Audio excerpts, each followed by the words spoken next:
extra. Good evening, everybody. Welcome to Birkelbach Field. First Responder Broadcasting brings you Georgetown Eagle football live here on the SHN Network. I'm Wally Harmon alongside Kelly DeVoll, Holden Tuma, and Doppler Dave England.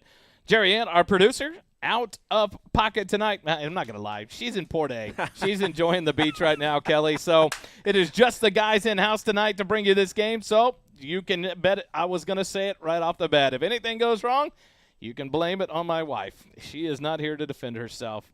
But Kelly DeVoll right beside me, Holden Tuma to my right, and Doppler Dave England. He is in weather heaven tonight.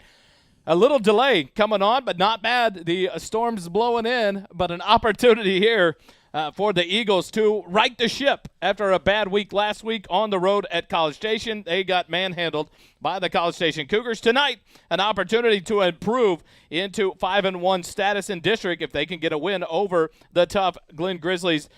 Kelly, the running game, that's going to be the question mark for this defense. Can they stop the running game of this Grizzly offense? There could be a little bit of rain tonight. We'll go to Dave in just a little bit to get that. But tonight the challenge is going to be for this Georgetown team not to let that game last week beat them twice. And that's very cliche to say, but they've got to do that. It's going to be imperative on this defense to tackle, take care of there. And you'll see in just a few minutes whenever we give keys to the game. They're going to have to tackle. This is going to be a tough offense to stop if they don't, and they can put points up quickly, like very similar to what Liberty Hill did. Not quite the athletes on the Glen team, but on paper this looks like a game that Georgetown should handle relatively easily. But, again, they're not played on paper, so it's going to be an interesting ball game tonight. Glen loves to run the ball, a modified slot T offense that's been brought in here by head coach Brandon Crosskoff in his second year at Glen High School, and an opportunity for this defense, some more players to make a name for themselves, gentlemen, as a big key component to this linebacking core is out. Landry Leggett, the senior middle linebacker, out tonight. And so who answers that call? Cole Mitchell will be inserted into the lineup to start things off alongside Seth Warren and Mason Goggins. At this point in the season, though, Holden, injuries abound. Everyone's playing beat up. Everyone's playing sore. Who steps up? Who makes the plays? Who makes a difference on the defense side tonight for the Georgetown Eagles will be that question. Yeah, and you hear it all over the cross, every league, high school, college, NFL, it's next man up. And the good thing about the Georgetown Eagles defense is that they've had a lot of rotation coming into this game. So the backup, Cole Mitchell in this case, has already got a lot of reps under his belt. He's made some big-time plays already. So it's not going to be it's not going to be a rookie. It's not going to be a freshman they're inserting in there. He's got some experience. He knows what's expected of him, and I expect that he's going to fill the slot. Obviously, you can't replace a guy like Landry Leggett, but he's going to be able to do adequate enough, I feel like, to be able to stop this Glen run game. I think with the question mark at linebacker tonight, who steps up, who makes plays, you're going to see Chance Kelly in there quite a bit. But I think, Kelly, maybe you revert back to what does this defensive line do? Do they let their identity become one that can control a line of scrimmage, can fill the gaps, let the linebackers close everything else up and make tackles to stop this running offense for the Grizzlies? Will Caleb Rieger, will Turbeville, will Urban, will Michael Valenta, will Jake Decker, will they step up and create a havoc on the front line to allow this linebacking core to make a difference? And then you've got your safeties coming in there with Alex Miller and Garrett Lloyd. Do they close that down while the cornerbacks do a job of manhandling those receivers on the slight chance that the Grizzlies air it out? So an opportunity for this defense to right the wrongs. A tough week last week. Aiden Martinez-Brown had a heyday, but maybe one of the top backs in the state that you don't hear enough about. Right. And maybe a College Station Cougar team you don't hear enough about. And Stoney Pryor made sure he let that well-known into the fourth quarter in a big win over the Georgetown Eagles last week, 63-21. But where was the delay tonight? It wasn't anything but the weather. Doppler Dave, an opportunity here. We seem to be in a nice little lull to try to get this thing underway. But what does that look like for us the rest of the night? Wally, Kelly, currently at Birkelbach, we've got partly cloudy skies. I'm having a little problem with my headset here. I don't know what's going on with it, but we've got partly cloudy skies. It's 77 degrees. Wind is south-southeast at 10 miles an hour. We've got a slight chance of scattered showers throughout the evening, probably about 50%. So we're just going to be watching the radar. Right now, everything looks to be going from south to north to the east of the stadium, and it looks to be getting less intense. So that's going to work out well for us. And also the lightning. That's why we were under a little bit of a delay, was because of the lightning delay. with these storms getting less intense, that's a better odds for us to be able to continue with this game and not have another lightning delay, because they seem to be going. The storms are not getting bigger. And it's crazy. These storms that are coming through tonight seem to be coming out of the south. Turned it around on Sunday. They're all going to be going back from the north, coming south on us. The cold front on the way. Yeah. Bundle up, because Monday it will be a chilly one. Of course, all days for our office to schedule qualifications at the fire range. Yeah. It'll be a high in the low to mid 40s here in Georgetown. So, but what you want, right? Fall weather. It's football weather. We're getting to that point of the season. Playoffs not far around the corner. But Kelly, look at that playoffs for District 11. College Station, Georgetown, A&M Consolidated have all cemented a position into the playoffs. Cedar Park right there. Tonight, a win for Cedar Park cements them into the number 4 slot, or into the playoffs for District 11. But then things can happen. A big contest on the road tonight at College Station. College Station has to play at A&M Consolidated. College Station wins that one, district champs. Pretty simple. They sew that one up. They only have one game remaining. But Consolidated beats College Station. The dice will be rolled to figure out where this party begins, because it'll be a scenario of last year going into the last week. 3 teams with 1 loss in district play should Georgetown win tonight. Yeah, pretty much. Tonight is just where's the seeding going to fall. And last year we saw a 3-way tie, and we were tied for the district championship, but we wound up in the 3rd position last year. That 2nd position, if Georgetown can lock that in, that 2nd position means a home game for the first round of the playoffs, and that would be fantastic for all involved. Other games in district last week when Georgetown fell on the road at College Station. Consolidated beat Eastview 59-19. Cedar Park beat this Glen Grizzly team 17-13, and Leander had the upset. They beat Hendrickson 41-40. What does that mean about Cedar Park beating Glen? It wasn't a pretty ball game. Turnovers might have been that question offensively for the Glen Grizzlies. The story this season has been turnovers. 5 fumbles against the Cedar Park Timberwolves on last Friday night for the Glen Grizzly offense. I went back and watched the first game of the year against the San Antonio Piper Warriors, and a lot of turnovers early at halftime. The Grizzlies had already had 4 or 5 turnovers. An opportunity for this defense. Lay the wood, make the big stick, focus on tackling. Don't focus on the big hit. Focus on tackling, but go and try to knock that ball out. Turnovers cost the Grizzlies a chance to win that game last week. Wally, that's a perfect segue to the things that I see as the keys to the game tonight. The defense. On the defensive side of the ball, they have to take care of their assignments and rely on the guy next to them to take care of that assignment with as much misdirection as goes into this wing TD offense that Glenn runs. They've got to control the line of scrimmage on both sides of the football, and it's going to be very important for Michael Valenta and those guys to get some pressure and try to shut down those run lanes before they can ever get anything started. Tackle, tackle, tackle. You got to have sure tackling. The field is still going to be a little bit of wet. We got some significant rain with this turf. It drains very well, but there's still going to be a little moisture on the football, and that could impact the ability for these running backs and receivers and the quarterbacks to hang on to the football. Ball control. Georgetown, I feel like, should stick to that running game, force Glenn to come up to stop the running game, which can open up some stuff in the passing game as well. And then they're going to need to take some deep shots. If they can get that running game going, then the deep shots will be open there. And I think if Georgetown can do those things, or the majority of those things, I think they pull out a win tonight. Holden, your thoughts on keys to this game for Georgetown to pull out the victory? Yeah, Kelly took a lot of the words out of my mouth. Hold on one sec. As we talk about that, and we talk about turnovers, the offense for the Grizzlies going through their pregame prep, a fumble right away, something that they have struggled with. We watch it here in the pregame. How big is that going to play? Before you go to your keys, Holden, how big are turnovers can they play in this ballgame to let Georgetown get that leg up? Turnovers are the most important stat that there really is. We saw that early on in the year for this Eagles offense. They had a lot of turnovers in the first 3 games, and their offense really struggled because of that, as well as the defense not forcing any. The next couple games, they forced, I believe, 8 in 3 games, and we had that winning streak. So taking the possessions away from the other team and adding them to your own is the single most important statistic that anyone can keep track of. So if we're up in the 3 plus 4 turnover range in this game, it's going to make things a lot. Another fumble as we're calling right now. So, and you see the frustration with the quarterback talking about it. I mean, because at this point, you're well into the season. It's not week 1 anymore, so you'd expect these kind of things to be shored up. But we're seeing in the pregame, the balls might be a little wet, maybe the turf could be slippery still, but this is the key right here. if we can steal 2 or 3 possessions from Glenn and give them to this offense, it's going to make a whole world of difference. I think a big component for this defense also is key on DJ Duggar. He is number 7. I've highlighted his number on the roster.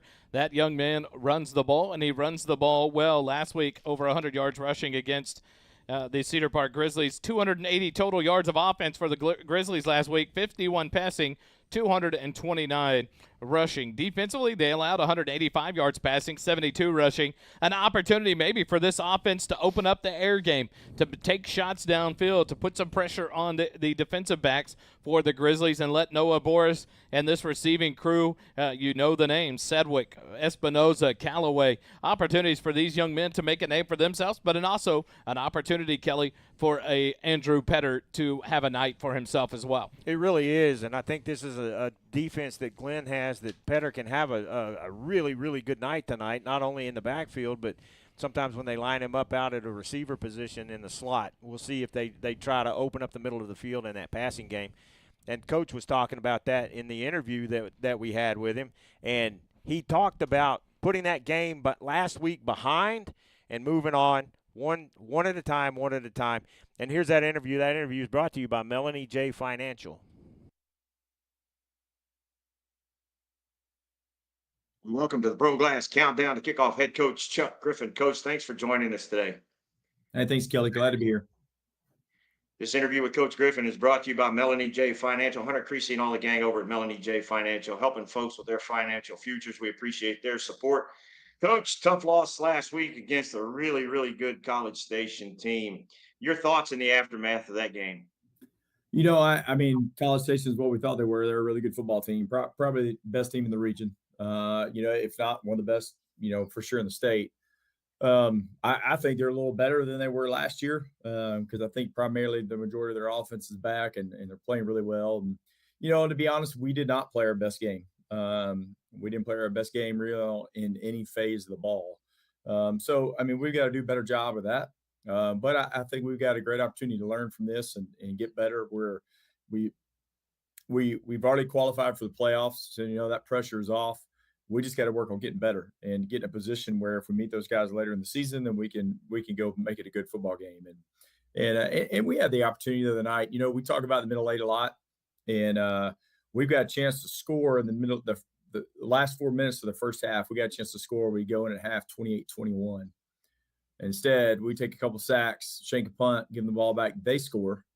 And then they score twice in the first 4 minutes of the second half because of a 3-and-out and a turnover. So, you know, we lost the middle eight 21-0, and that was the difference in the football game. I mean, that kind of put it out of reach, and it's difficult to play when you get that far behind. Difficult to play hard and play for, you know, a purpose and kind of put us in a hole, you know. So, I mean, our kids never quit. They play with good effort, you know, and we've got to get kind of regroup this week and get ready to go get another big district win.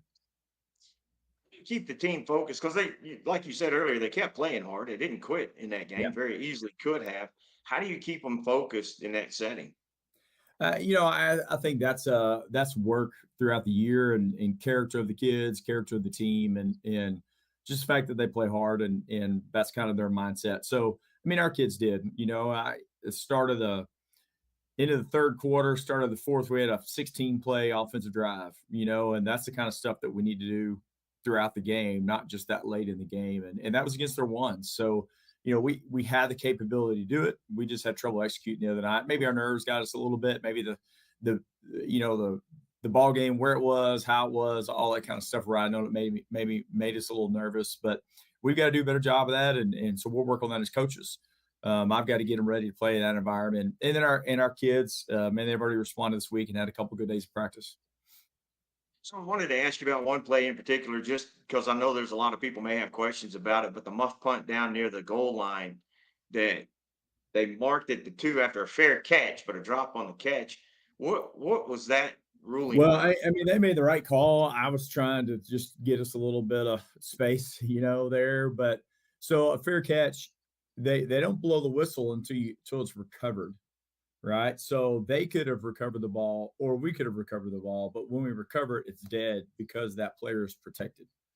You know, so it wasn't dead when it hit the ground, But once we recover it, it becomes dead. So dropping that ball, once we picked it up, it was dead right there on the 2-yard line. So the fair catch is nullified in that Well, no, situation. the fair catch is good. Like, they could not have hit him, but we could not have advanced it either. Like, all we can do is pick it up and recover it Okay. because we called Yeah, the fair because catch. I wasn't quite certain of the rules. Actually, none of us Well, really were. that's the change. It used to be that if you dropped it, you could pick it up and run with it. So that's the change. But I was trying to get them to call an inadvertent whistle, and make them kick it again. Let's try the whole thing over. But they made the right call. They did a good job. So putting that game behind you now this week, how have the kids responded so far this week in practice? We've had a good week of practice. A couple of them came and talked to me right after the game, the other night, and we're in total control of our destiny. We're in the playoffs. We could finish anywhere from, tied for first to fourth, depending on how we finish up, and everything from second to fourth is in our control. So we got a positive outlook on it. We're playing for a home playoff game. If we take second place, we'll get a home playoff game. So there's a lot of things on the line to play for, a lot of reason to go play hard. And we're going to get a good shot from Glenn because they're out. They know they're out. We beat them last year in a goal line stand, kind of a quirky little call. So they're probably a little ticked. They lost last week on the goal line stand. So they're going to come ready to play and ready to get in there and try to sneak up and beat us. And fans are going to see something similar to what Liberty Hill runs with the offense that Glenn talks about. What's the challenge of that? Just challenge. The big deal for us all the way around is playing assignment football.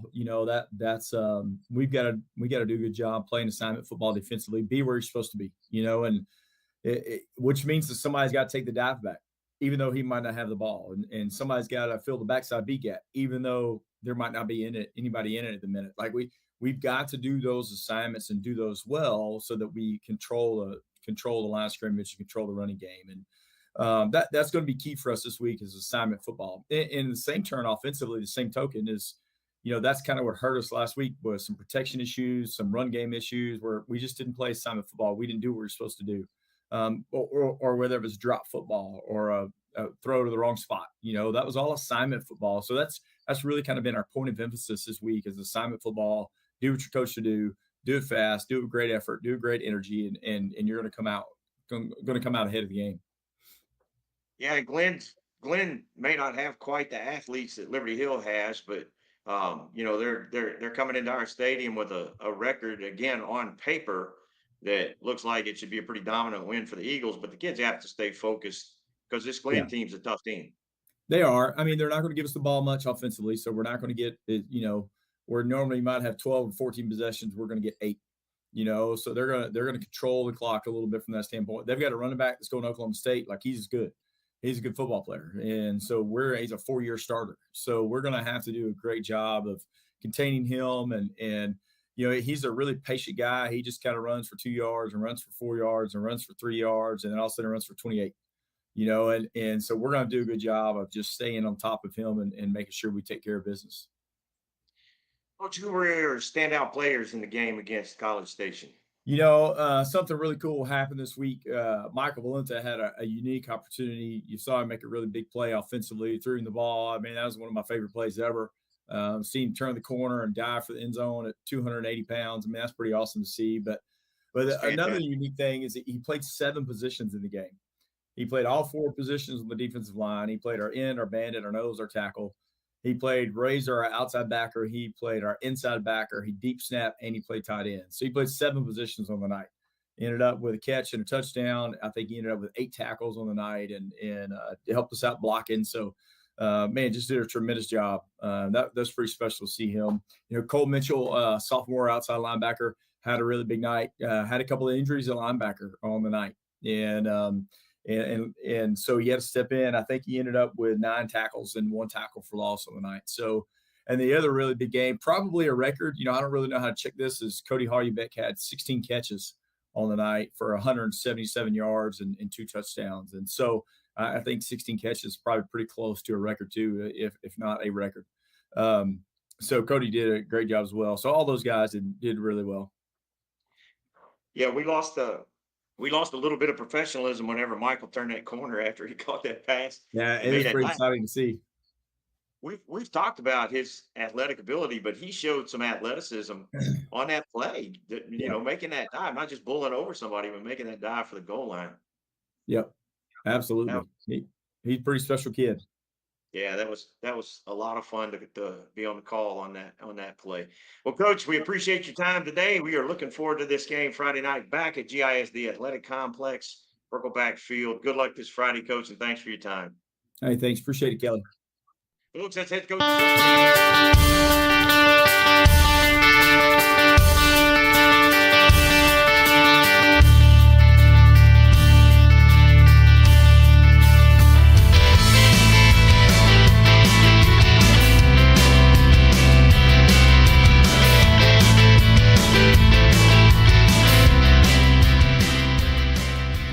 Back here live, Birkelbach Field in the JCT Memorial Broadcast Booth, brought to you by JMTs. Kelly, your thoughts on Coach Griffin and his preparations this week as we get ready for the Grizzlies? You know what really struck me was whenever he was talking about this Glenn football team coming in.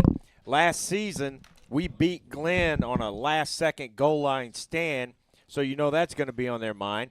Last week, Glenn got beat on a goal line stand, so that's going to be important as well for this Eagle team to keep that in mind. We're going to have to get on top of this team and get on them fast and not take our foot off of the gas at all.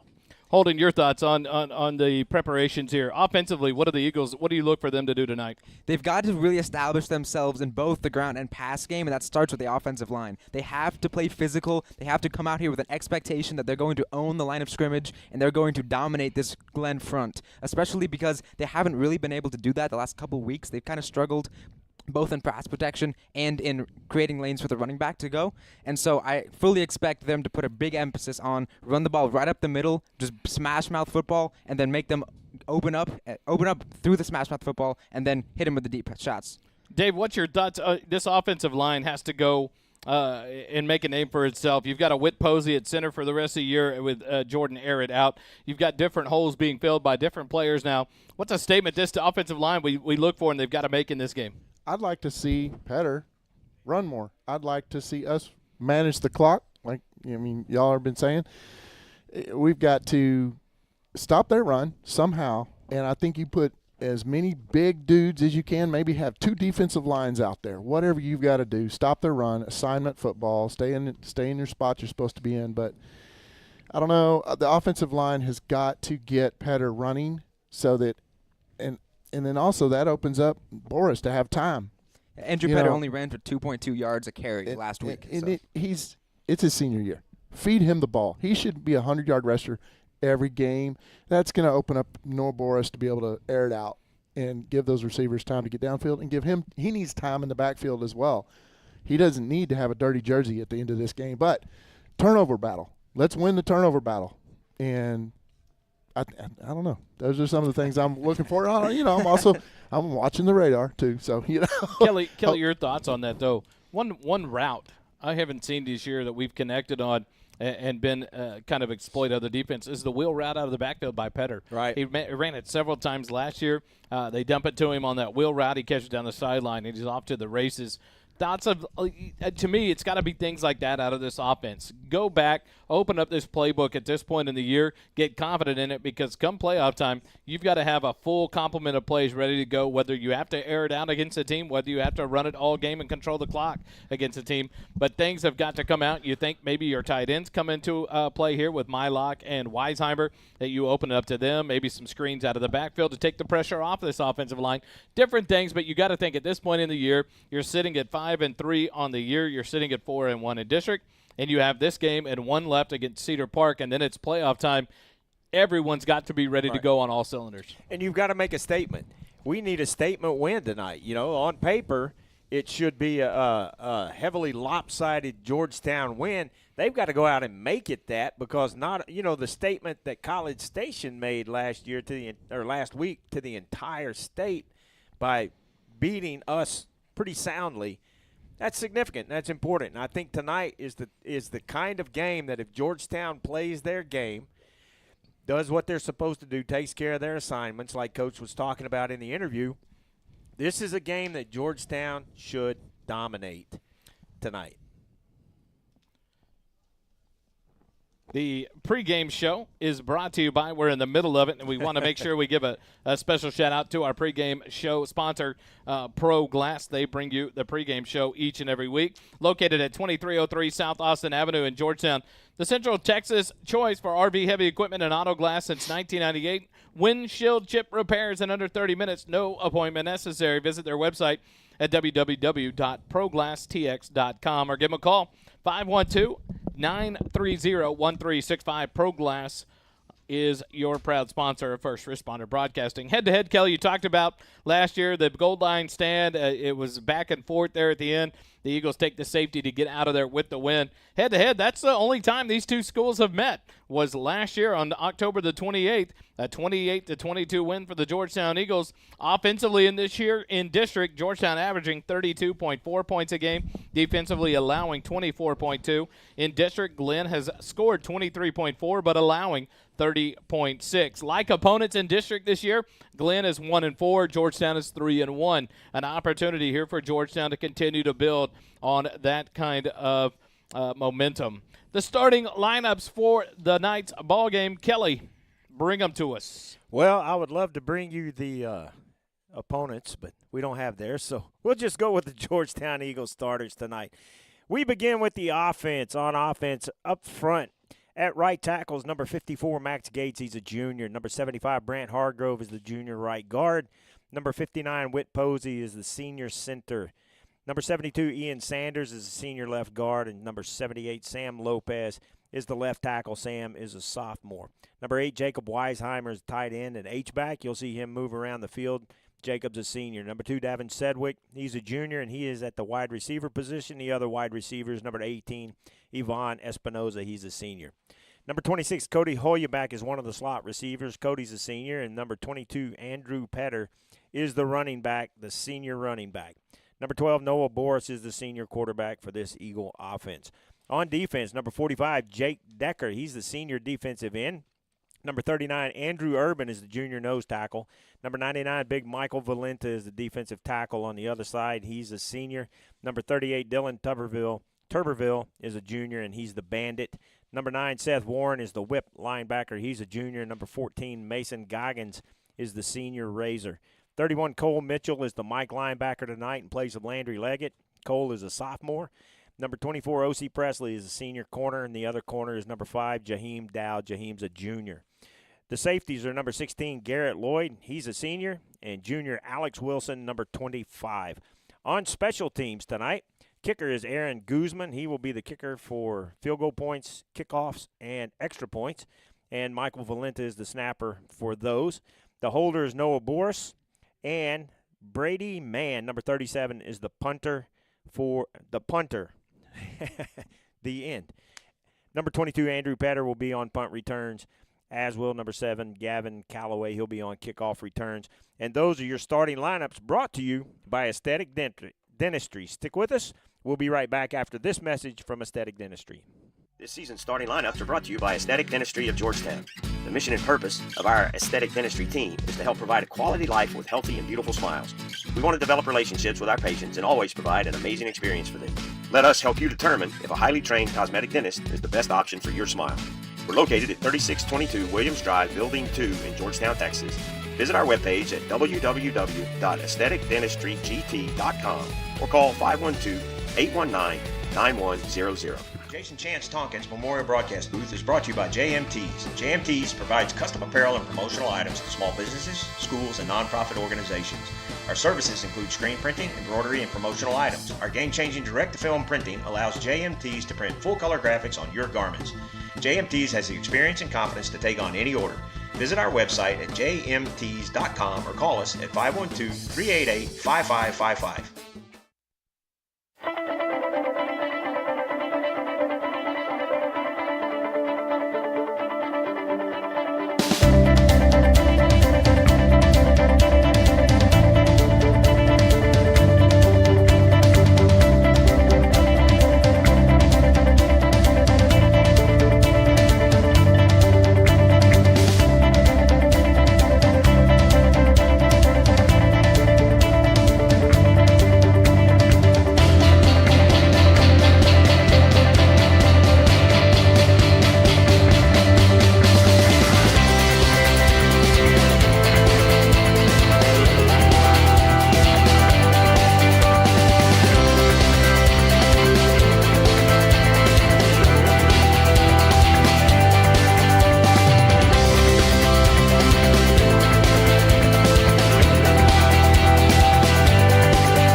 Back here live, Burkle Bach Field in the JCT Memorial Broadcast booth, brought to you by JMT's.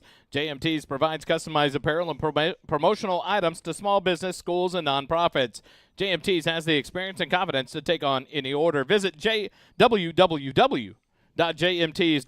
Omar, Susie Tompkins, proud owners and proud supporters of First Responder Broadcasting. Man, I got a chance to go by and see Omar and Susie Tompkins and the JMT setup. Man, that's cool. It was so awesome, the setup he has. And I tell you what, the turnaround, he made us some bowling shirts for our agency bowling tournament. And there is nothing that Omar and Susie cannot pull off. JMT's is one of a kind, and what an opportunity that they will be willing to help and serve you in any of your needs. They do great work. A special part tonight I have to mention, and I would be remiss if I didn't, is I've talked to Kelly about this earlier. Number 22 for the Glen Grizzlies is Ibrahim Abdul-Khalik. Ibrahim's dad was a good friend of mine, Amir Abdul-Khalik, an APD officer that was killed in the line of duty on his motorcycle during a funeral procession a few years back while working for the Austin Police Department. A dear friend, a one-of-a-kind hero that served our community but treated everybody like his friend. And Amir was one of you just can't compare. And so to hear and learn that his youngest son, Ibrahim Abdul-Khalik, wears the Glen Grizzly uniform, I am honored to broadcast this ball game in memory of and in thoughts and prayers towards the Abdul-Khalik family and to Ibrahim and his family. Thank you so much for your sacrifice and what you shared with us in the time that we had Amir in his service to our community.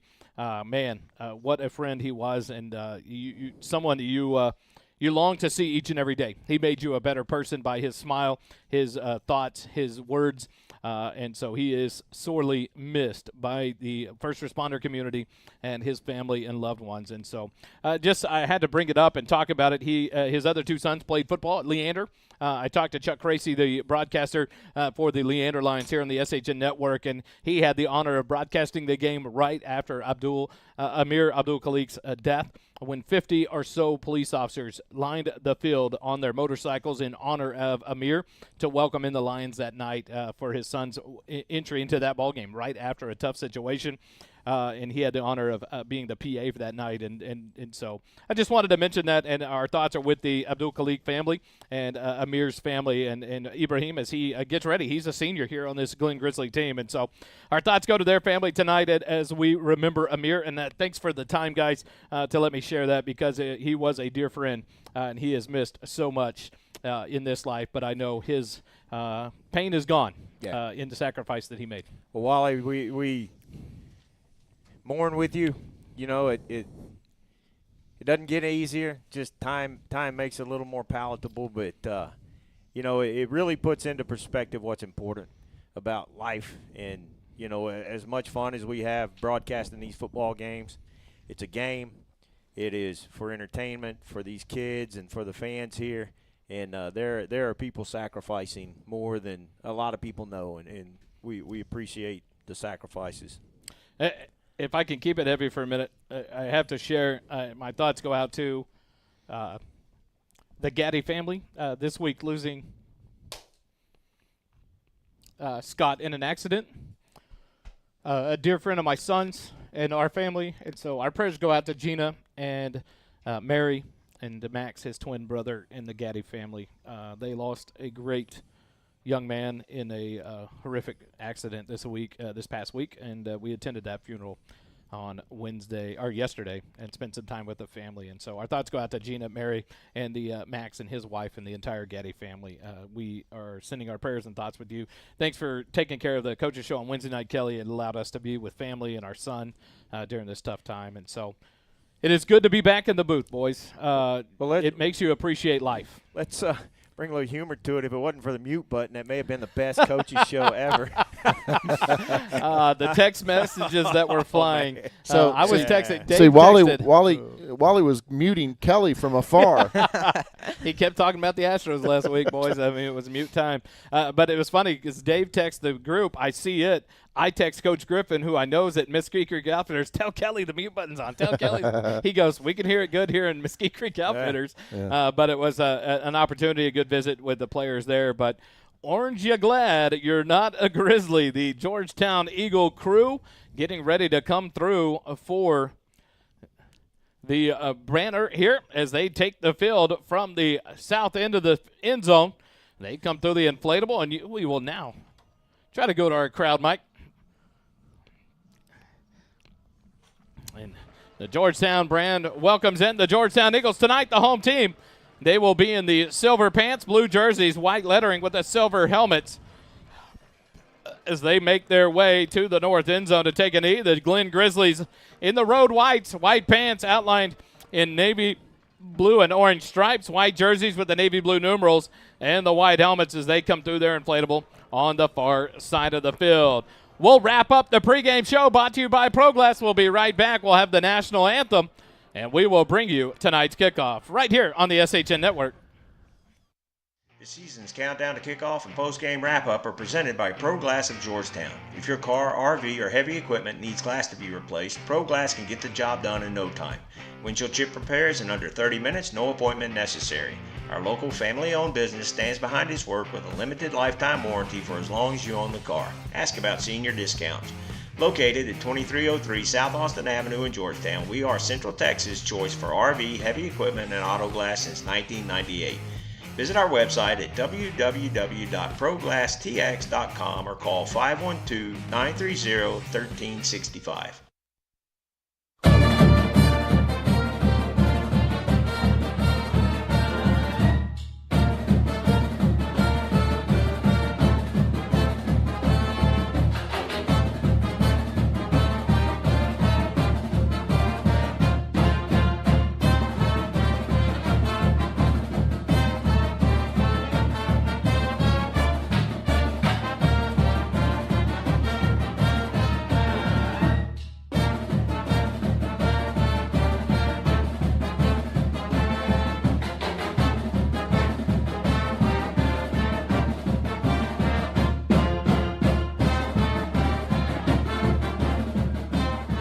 Back here live at Birkelbach Field, the entrance of the colors on the field as they come out of the north end zone. We will turn towards the field mic, and then we will bring you the national anthem by the Georgetown High School Choir. We'll be right back.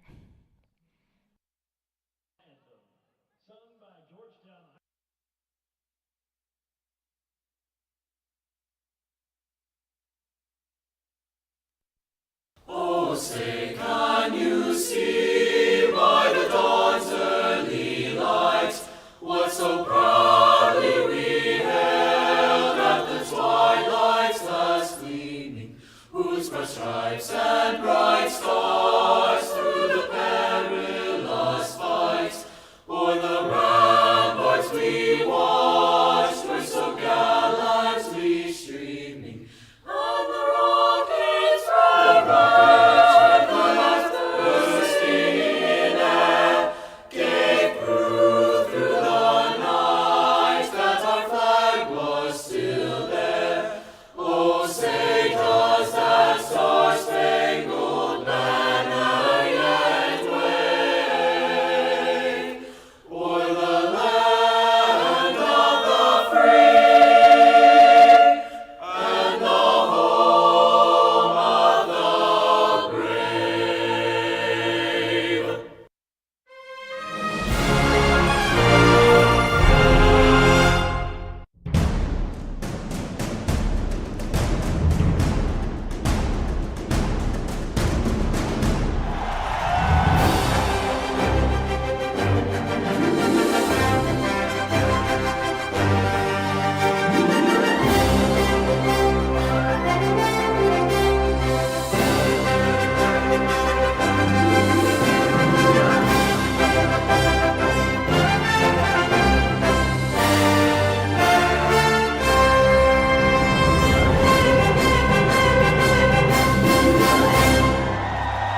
Back here live, Burkle Field, JCT Memorial Broadcast Booth. The captains meet at the center field stripe with the officiating crew. The captains for the Glen Grizzlies, number 79, Cameron Morrison. Number 83, that is Tristan Hyman.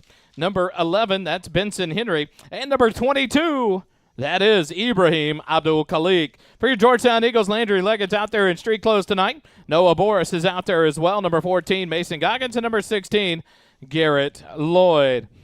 We'll try to go to the crowd mic and see if we can hear them down on the field.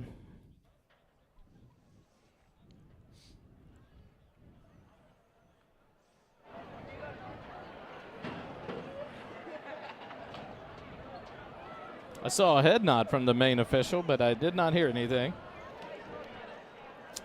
So we'll see when they get going. It looks like we'll have to kill our lights in here, but it looks like things are kind of clearing up in the skies for some part. We see the clouds, but no storms that we can see. So, Kelly, what was that? Did you see their call?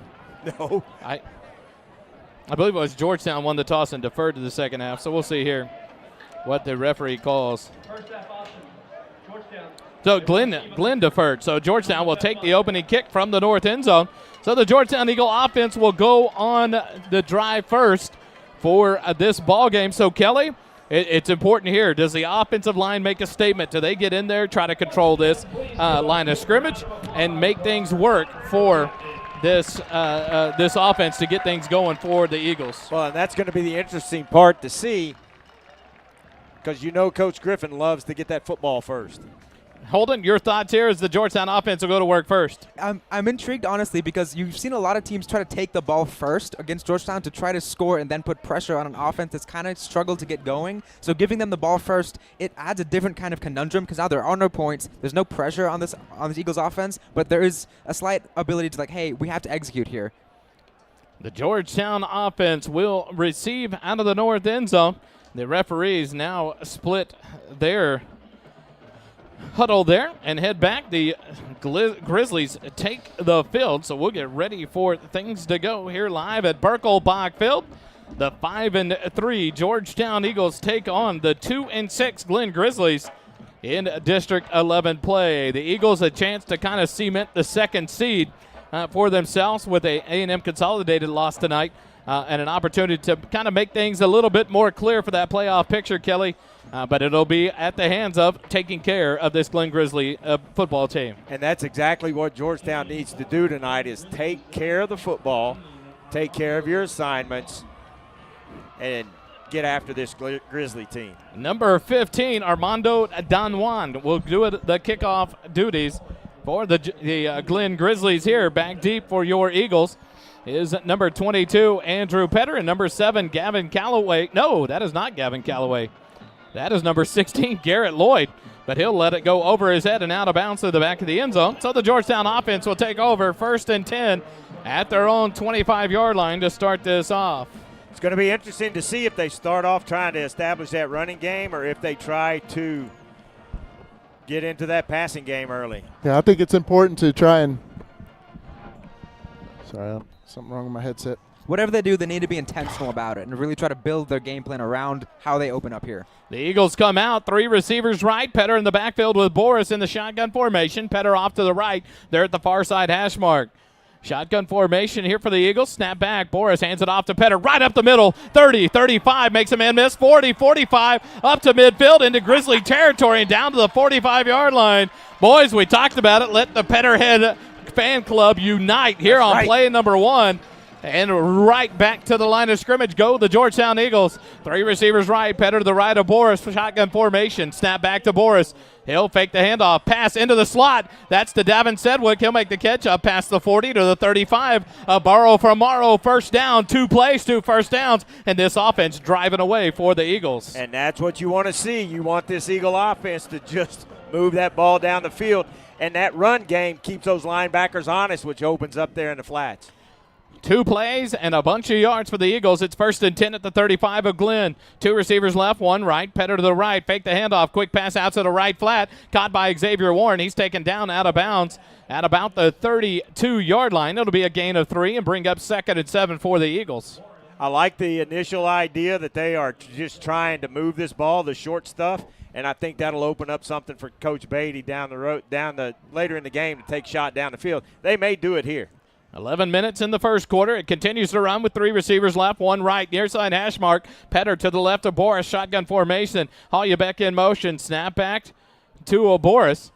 He'll hand it off to Petter. Nope, throw it out to Hollybeck in the left flat. He breaks a tackle at the 32, up past the 30, down to about the 28. Is where they'll mark him. It'll bring up 3rd and 3. And Dave, a lot of different looks here early out of this team. Yeah, I really like that they're moving the ball with Petter down the field right off the bat. I like that strategy. Just a heavy dose of run game. You're also burning clock and keeping the ball away from Glenn, because Glenn is going to burn up the clock a bunch. So every possession we have to score. 3 receivers right, Petter to the right of Boris, far side hash mark. 3rd and 3 here with 10:05 left, first quarter. And now a whistle blown. We'll see what they call here on the field.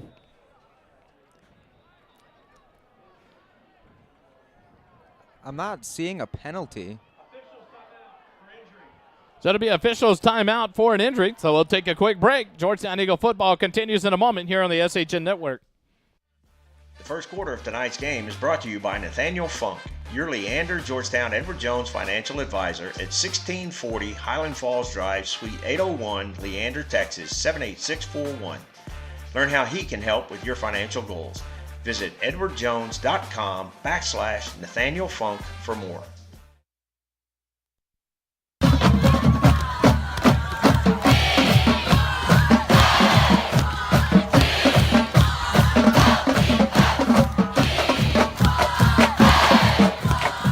Back after the break, Whit Posey leaves the field for the Georgetown Eagles. 10:05 left in the first quarter. 3 receivers right, no receivers left. We're on the far side hash mark. Petter off to the right of Boris. Shotgun snap back to Boris. Does a good job at keeping it alive and not fumble it. Oh. He'll slide forward and gets hit after he slid, but no flag.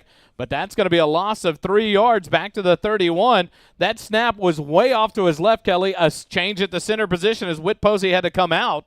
And so now the Eagles backed up to 4th and 4 from the 31 of Glenn. And that unfortunate timeout that they had to take kind of takes a little bit of the momentum away from this offense.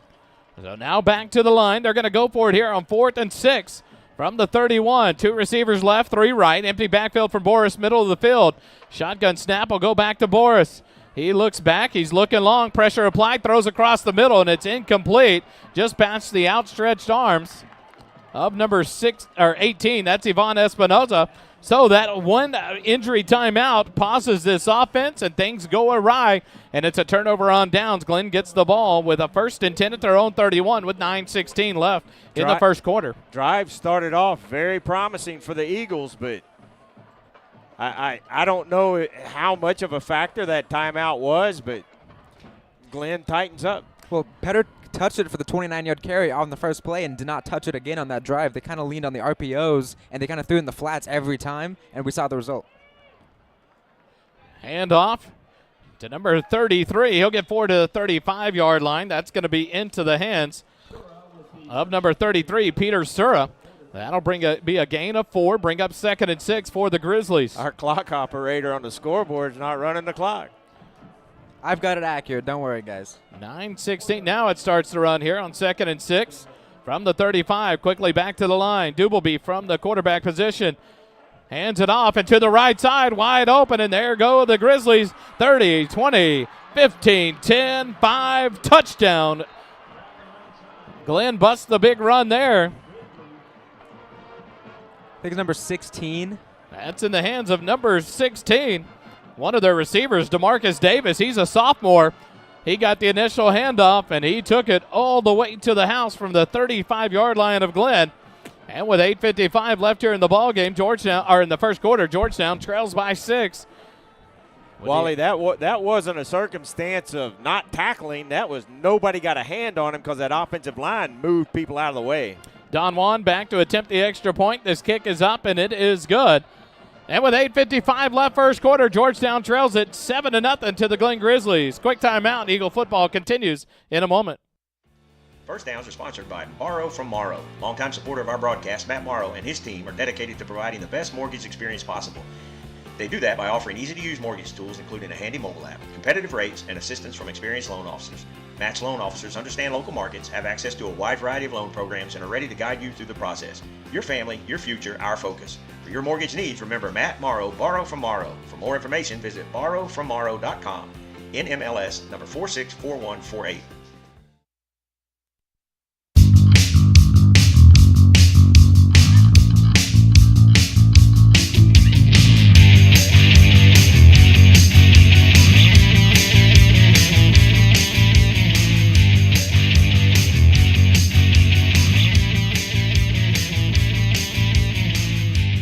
Here live, Birkelbach Field. We're in the JCT Memorial Broadcast booth, brought to you by JMTs. 8:55 left, first quarter. Glenn breaks it out on their second play of their first possession with a 65-yard touchdown run by number 16, DeMarcus Davis, the sophomore. And I was saying before the game, you got to control him on the passing game that the Glenn Grizzlies might throw. But it looks like you need to pay attention to him in the running game as well.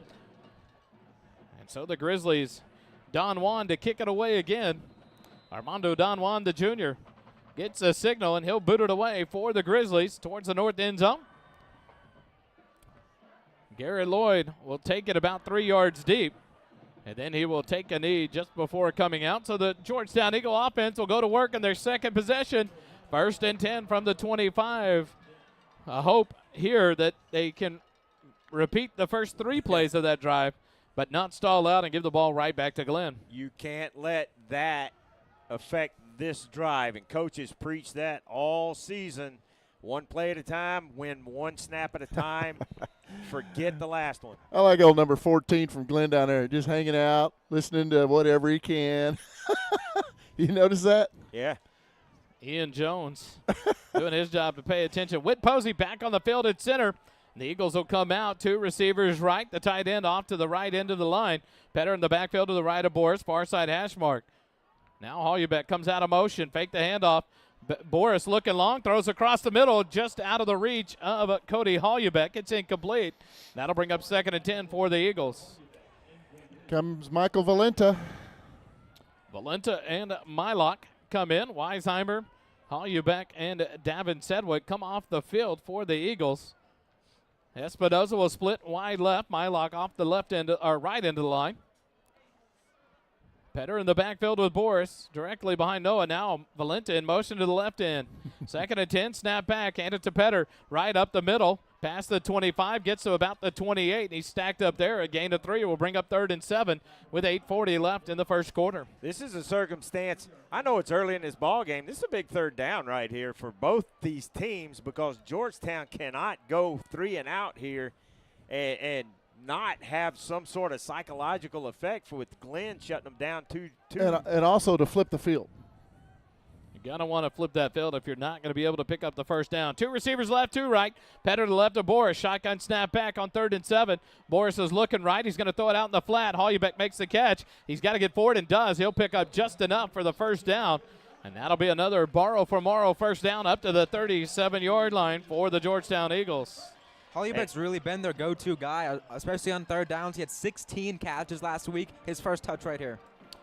For your mortgage needs, remember Matt Morrow, Borrow from Morrow. Visit borrowfrommorrow.com. The Borrow from Morrow first down comes up to the 37-yard line for the Eagles. 8:08 left here in the first quarter, trailing by 7. Under center goes Boris. 2 receivers right, tight end off to the left. Now Sedgwick in motion left. Boris back, fakes the handoff, rolls to the left, turns. He's going to look down, and he's got Holubeck open. And just outside of his reach as he lays out, it's incomplete. And that'll bring up 2nd and 10 for the Eagles. Good idea, but Noah was starting to get some pressure back there, so I think he had to throw that ball sooner than he wanted. And you know he wanted a little more air under that so Cody could run under it. But Karan Spencer, the junior defensive back on the coverage there. And the 2nd and 10 brings up for the Eagles here with 8 minutes on the clock, 3 receivers left.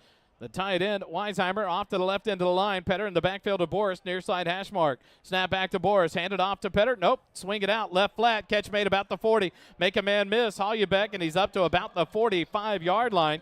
A nice gain of about 8 there. Make it 7. They're going to mark him out at the 44, and that'll bring up 3rd and 3 now for the Eagles. You know, Wally, Holden and I were talking before the game as the Eagles go, Hollebeck goes. Hollebeck has been pretty productive for the Eagles this year. A great target. And you can tell he and Boris have really started connecting there. And now it looks like a flag on the far side as there's a discussion with a couple of the officials on the far side about the 35-yard line. And here comes the referee to make the call. Georgetown offense backing up, so it looks like it may be on Georgetown here instead of a short 3rd and 3. Looks like it's going to be a long 2nd down. Now the referee will trot across to the near side. Now stop at midfield. All right, here we go. Early confusion here for the officiating crew. And now a discussion with the different officials. I'm sorry for the delay. Trying to get you the correct call.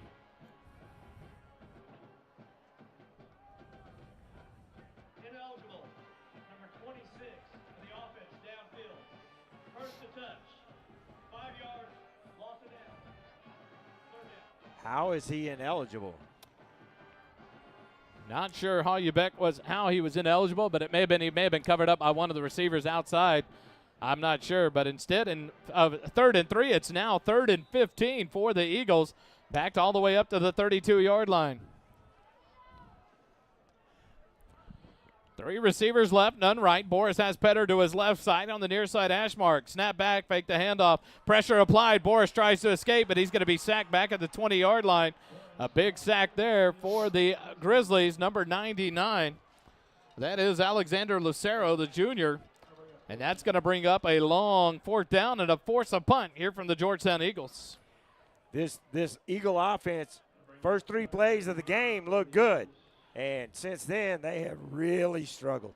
After that injury stoppage there where Whit Posey had to come out, the Eagle offense has pretty much fluttered here in the first quarter. 7 minutes left on the clock. The clock continues to run all the way back to the 21. Snap back to Brady Mann. He's pressured, but he'll get the punt away. It'll be caught at the 40-yard line by number 14. He'll break out to the left, but a great job there by Ivan Espinoza to hold on.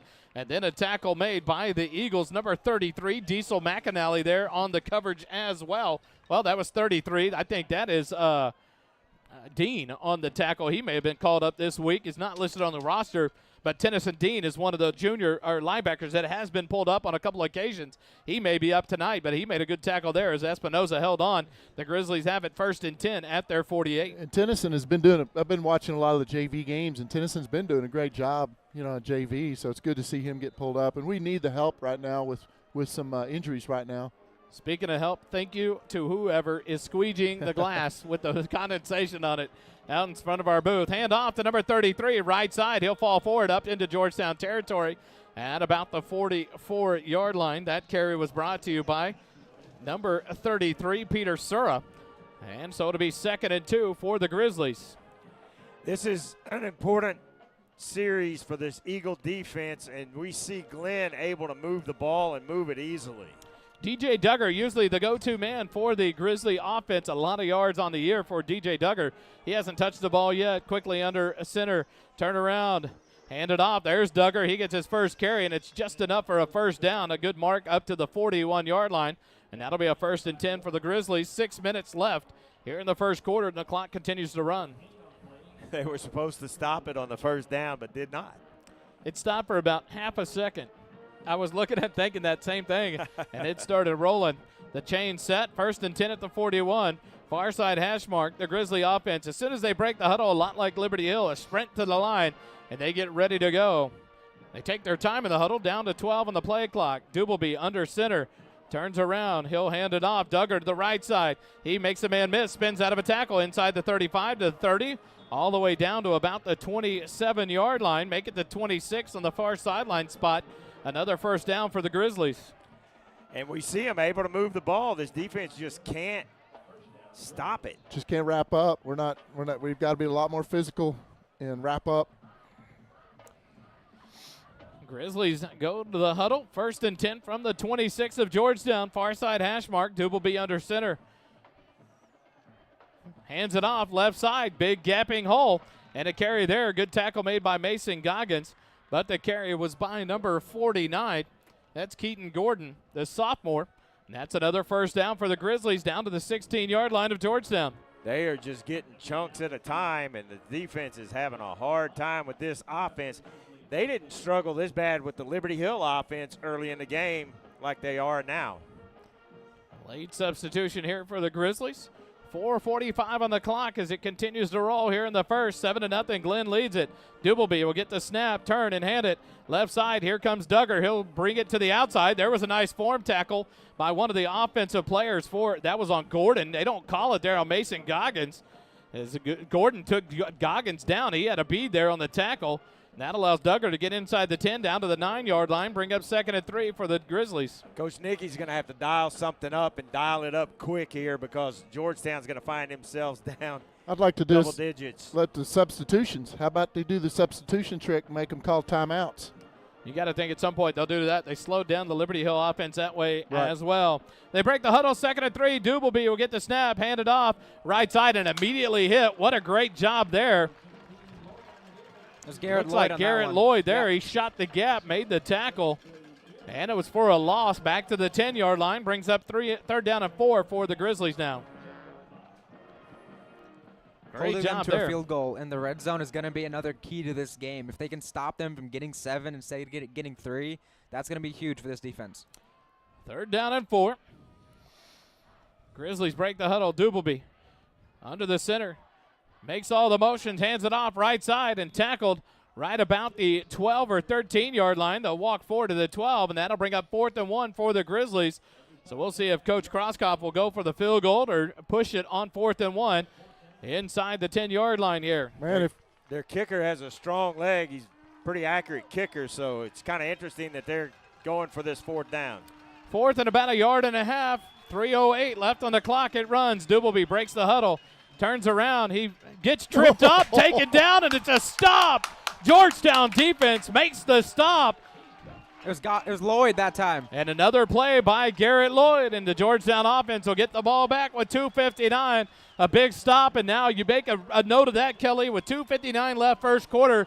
Glenn passed up on a chip shot field goal, tried to go for it on 4th and 1, 1.5, and they didn't get it. Well, and that's what I was talking about a little bit earlier is I'm kind of surprised they passed up the points to go up double digits. That could be a big factor in this game. big time play by our defense there with all the injuries that they've got to come up big and get the ball back to Noah Boris and company. 2 receivers right, tight end off the left end. The Eagle offense ready to go here now. A double motion as both tight ends move to the right side. Boris, middle of the field, gets the shotgun snap, hands it off to Petter. He comes right side, gets a kick out block outside the 10 to about the 13 or 14. And they'll be brought down at the 14-yard line. That'll be a pickup of 5. Bring up 2nd and 5 now for the Eagles. That tackle went a pretty good ways out of bounds. The Glenn defender's lucky he didn't get a penalty on that. Joshua Kinney tackled Andrew Petter about 5 yards out of bounds. But importantly, for the Eagles with 2:52 left, it's 2nd and 5. The offense needs to get clicking here. 2 receivers right, Petter directly behind Boris. Snap back, hand it to Boris. Right side, he hits up past 15, cuts back 20, 25, carries the tackler almost to the 30-yard line. A big run there, and a touchdown-saving tackle by number 9, Joshua Vincic for the Grizzlies. A borrow for Morrow first down up to the 29. I could deal with a lot more of that. Keep feeding them. Feed Petter is a good slogan. 2 receivers left, tight end Weisheimer and Mylock now move to the left end of the line. Petter's off on the right side of Boris, near side hash mark. Snap back, hand it to Petter. Up, cuts back up the middle, up past the 30 to about the 31. It'll be a gain of 2 and bring up 2nd and 8 for the Eagle offense. Big second down here. Good drive going so far on the first few plays of this drive. I like the focus on the running game. Haul you back, and number 2, Sedgwick, jump back in the lineup here. Espinoza and Sedgwick split wide left. Haul you back in the slot left. No receivers right. Petter to the right of Boris. Boris, shotgun snap back. He's looking to pass. He throws it down the field. Weisheimer lays out but can't get to it. And that'll bring up an incompletion, and now it's a long third down for the Eagles with 1:53 left first quarter. He had Hollybeck coming open on a drag across the field. I thought that's where the ball was going since he's kind of been their number one go-to guy, but instead tried to go for the deep shot and third and long. You know, I wonder if the ball is wet at all with all the humidity that we have tonight. I mean, the dew point's super high. It's affecting the glass up here. 3rd and 8 for the Eagles. Man in motion is Hollybeck. He comes to the right side. Snap back to Boris. Fake the handoff. He's looking right. He's looking in the flat. Now chased, and Boris is going to be sacked. Another sack for this Grizzly defense. That's by number 2, Elijah Honeycutt. And here comes the punt team. The Eagle offense stalls again here in quarter number 1. Boy, they just can't get anything going on offense. And I'm not sure why, because that pressure back, the coverage is pretty good out there, but that pressure is getting to Noah before he can find his open receivers. So it's probably coverage sacks. Just all the replacements on the offensive line is really giving us fits. Brady Mann back to punt again. He'll get the snap, gets the punt away. Nice high spiraling punt. It'll land about the 48-yard line and take a Georgetown roll inside the 45, inside the 40. And it'll be a touchdown by the Georgetown Eagles down to the 38. Luke Holly will put the squash on that one. And with 1:02 left first quarter, Glenn gets the ball back, 1st and 10 at their 38-yard line. So back on that last third down, it looked like all the routes were going significantly past the first down yard line because Boris had a little time in there to make a throw, but the problem was the routes hadn't developed yet because they were so far downfield, you end up getting the sack there. So it was an interesting play call. So the Grizzlies will come out 1st and 10 with their own 38-yard line, near side hash mark. Dubleby will break the huddle under center. Man in motion. Guy breaks through the line, hits Dubleby. He's scrambling back. He's going to throw it away. That's going to have to be intentional grounding. Well, there's a flag for the offsides, too. But it should be intentional grounding. He was still in the tackle box about 15 yards back as he ran for his life and threw it out. No receivers were out there. So, if anything, you would think it might be an offsetting here. Poor fella just had a Valenta turf sandwich. I think they're gonna get it on Georgetown because they should have called the play dead. But a defensive jump does not stop the clock. It's a free play for the offense. But an intentional grounding there should have been an offensive penalty no matter what. Wally, last night, the freshman game, they would do that move where the tight end would jump back and start moving and going in motion. And our defense would jump off almost every time. So I was wondering if that was going to happen again tonight. You got to watch their tight end and do not move when he moves. 1st and 5 for the Grizzlies. And Coach Griffin, he's still out on the field trying to speak to the officials. He's still arguing an intentional grounding. Right. Dubleby never got outside the tackle box. He throws it outside the pocket, and no receivers are out there. It was a running play. And even if an offside penalty is there, that you still have to make a legal play on the offensive side of the ball. So it could be offsetting penalties, which would be huge for Georgetown here. And the official now, after getting an earful, Coach Griffin's still on the field to try to argue this. Well, and the only thing they could do is say that the play was dead because he was unimpeded to the quarterback, which is what should have happened, but there was no whistle. Yeah. So now the referee, after some discussion, they're going to leave it be. It's going to be 1st and 5. Coach Griffin not happy with that call. So Glenn will have it 1st and 5 at their 44-yard line. 53 seconds left here in the first quarter. I like the effort, though. Trying to jump the snap is going to be a key way to get some tackles for loss. Under center, Dubleby. Now he'll stall out, point to the defense, back under center. Motion before he ever got the ball. Gordon splits out to the wide side and has an open lane outside the numbers. He'll be pushed out of bounds into Georgetown territory down to the 43-yard line. That'll be a 1st and 10, and there should have been a false start on the offense, Kelly. Yeah. A lot of movement up front before Dubleby ever got to snapping out from under center. Well, and there was even almost multiple people in motion. Yeah. It's very strange. It was happening last night at the game. I was like, whoa, and they wouldn't call it. And it's the same theory that Liberty Hill gets away with. Well, you could call legal motion every play. Coach Griffin said, then call it. Yeah. It'll make them stop. And something you just saw there that sure did look like multiple men in motion before the snap came away. 1st and 10 at the 43 of Georgetown. Dubleby gets the snap, hands it off, hit about the 40, falls forward. Nice tough running there for number 16 for the Grizzly. That is DeMarcus Davis. On 1st down, gets a gain of about 5 yards. Bring up 2nd and 5. 30 seconds left on the clock here in the first quarter. I am pretty surprised by what's gone on up to this point in this football game. And it wouldn't surprise me at all if Glenn just lets this clock expire, doesn't run another play, get out of this first quarter. And what Coach Griffin said in the interview, they're not going to have that many possessions.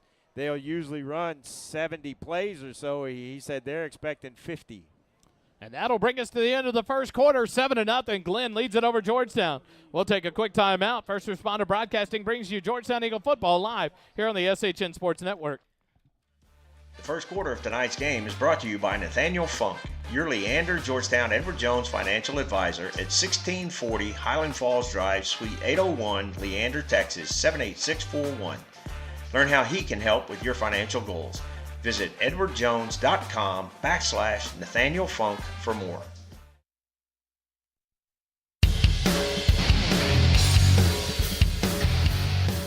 The Jason Chance Tompkins Memorial Broadcast Booth is brought to you by JMTs. JMTs provides custom apparel and promotional items to small businesses, schools, and nonprofit organizations. Our services include screen printing, embroidery, and promotional items. Our game-changing direct-to-film printing allows JMTs to print full-color graphics on your garments. JMTs has the experience and confidence to take on any order. Visit our website at jmts.com or call us at 512-388-5555.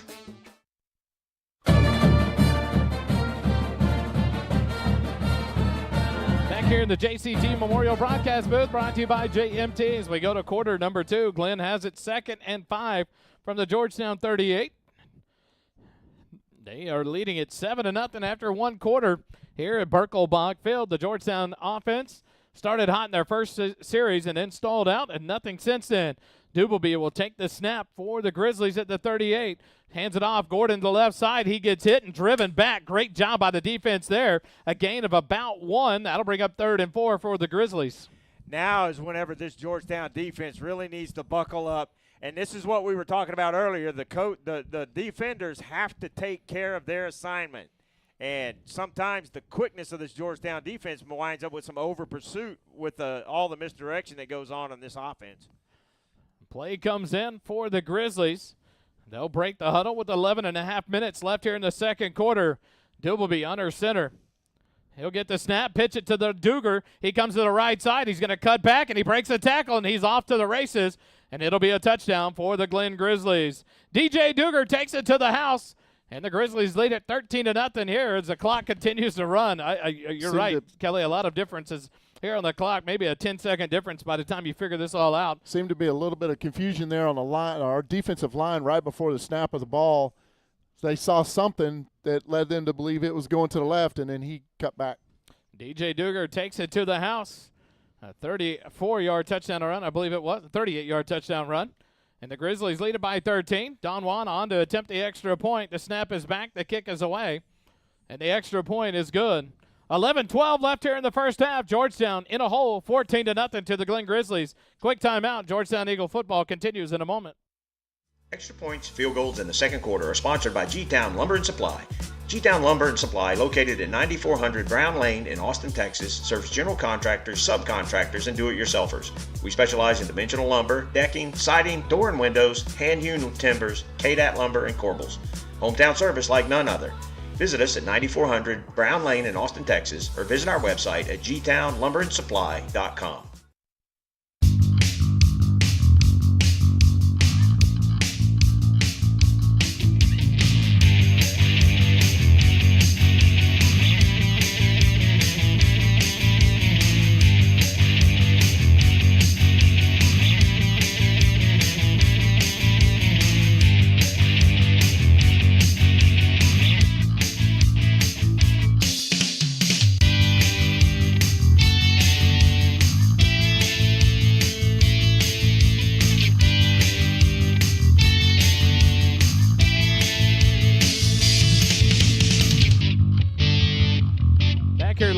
Bach Field. We're in the JCT Memorial Broadcast booth. Congratulations to the Georgetown Lady Eagle volleyball team, co-district champs of District 23, but the number 1 seed going into the playoffs. They beat the Hendrickson Hawks at Hendrickson tonight in the seeding game for the number 1 seed going to the playoffs starting next week in 5A UIO volleyball. So congrats to Coach Richardson and her Eagle team. Don Juan will boot it away. On the near side, a short high kick. It'll be fielded at the 22 by the Eagles. They come to the left side, 30. Run over a man. What a run. Dragging tacklers to the 40. Is that Seth Warren and Bobby Boucher? Push him, baby, up past the 45-yard line. What a return by Seth Warren. The upback took the kickoff at about the 22 and gets all the way up to the 46-yard line. The Georgetown offense will go to work with 11 minutes left in the second quarter, down by 14. And maybe that's the spark they need to really ignite this offense. They've had some success in the early downs, and then after they get one conversion, they keep shooting themselves in the foot, get knocked backwards, especially with sacks. Georgetown sends out 2 receivers to the right. The tight end off to the left end of the line. Petter in the backfield with Boris. Near side hash mark. Weisheimer in motion to the right. Snap back to Boris. He'll turn around, head up to Petter, right side. He's going to cut outside, gets a block outside the 50, 45, 40. He runs over a man and down inside the 40-yard line of Grizzly territory, down to the 39. A borrow from Morrow, first down. That's exactly what we needed. Good kick return, good first play off the line of scrimmage, and keep this drive going. Xavier Warren and Vaughn Espinoza split out to the left. No receivers right for the Eagles. Far side hash mark. First and 10 at the 39 of Glenn. Big boy. Valenta off the left side of the line. Petter to the left of Boris. In the shotgun, snap back. Handed off to Petter, straight ahead. Splits defenders up past the 35, inside to about the 33-yard line. I'll be curious to see what his yards per carry are. He's averaging 10.7 yards a carry right now. I mean, they can't stop him, right? He's been the best aspect of this offense so far. Just keep feeding him the football. A gain of 6 brings up 2nd and 4. 10:15 left on the clock as the Eagles back to the line. One receiver left, one right, 2 running backs in the backfield. Handed off, coming back to the left side and being drugged down from behind. A gain of about 1 yard will bring up 3rd and 3 now for the Eagles. That carry by Hollebeck. Quick score update from College Station. The Cougars and the Tigers are tied with 9:48 left in the second quarter, are tied up at 14 all. 14-14 over in College Station. The Eagles have it now, 3rd and 3 from the 32-yard line of Glenn. 3 receivers right, 1 left, but not before the Eagles will take their first timeout. We got an injured player, I think. Number 2. A timeout for injury. And we'll take it with them. Quick timeout. Eagle football continues in a moment. Struggling with addiction or know someone who is? There's light at the end of the tunnel, and it shines bright at the Oak Ridge Disciple House. As a 501c3 Christian ministry, they are dedicated to helping men aged 18 and older rebuild their lives free from the chains of drug and alcohol addiction. Be reminded, there's always hope, always a new beginning. Discover your fresh start with the Oak Ridge Disciple House. Proud supporters of Georgetown Eagle football, because just like the Eagles, the fight at Oak Ridge never dies. Find out more at oakridgedisciplehouse.com.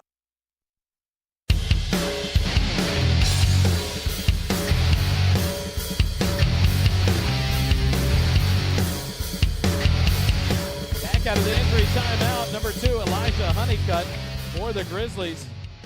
Hobbles off the field. Hopefully he's all right. Now the Eagle offense back on, ready to go. The Grizzly defense gets set. 9:40 on the clock. The clock continues to run. 3 receivers right, 1 left for the Eagles. Near side hash mark. Petter to the right of Boris. Shotgun snap will come back to Boris. He'll hand it off to Petter, left side. He makes a man miss. He's stacked up, but he runs hard, and he'll get enough for a borrow for Morrow first down. What a run there by Andrew Petter. He was hit well behind the line to gain and drove forward to pick up the first down. And this is a circumstance where Petter can put this offense on his shoulders and carry him down the field, and that's exactly what should happen. The borrow from Morrow first down for your mortgage needs. Remember, Matt Morrow, borrow from Morrow. The Eagles split out 2 receivers to the right.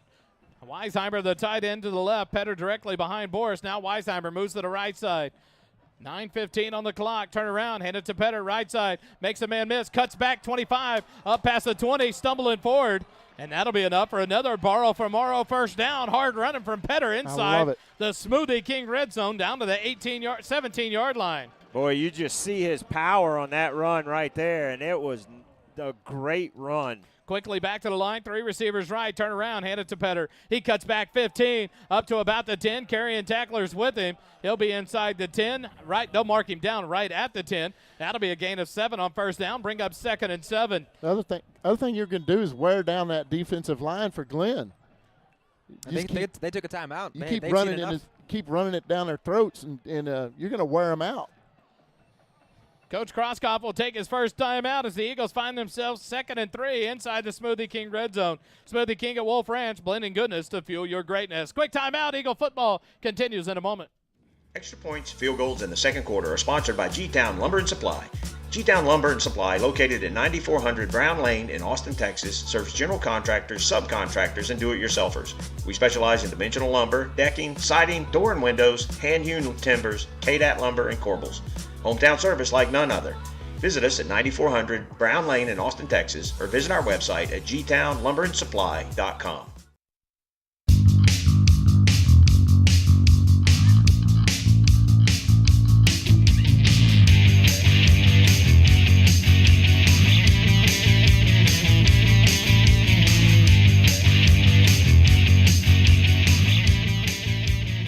Second and 3 as we're back here live in the JCT Memorial Broadcast booth, brought to you by JMTs.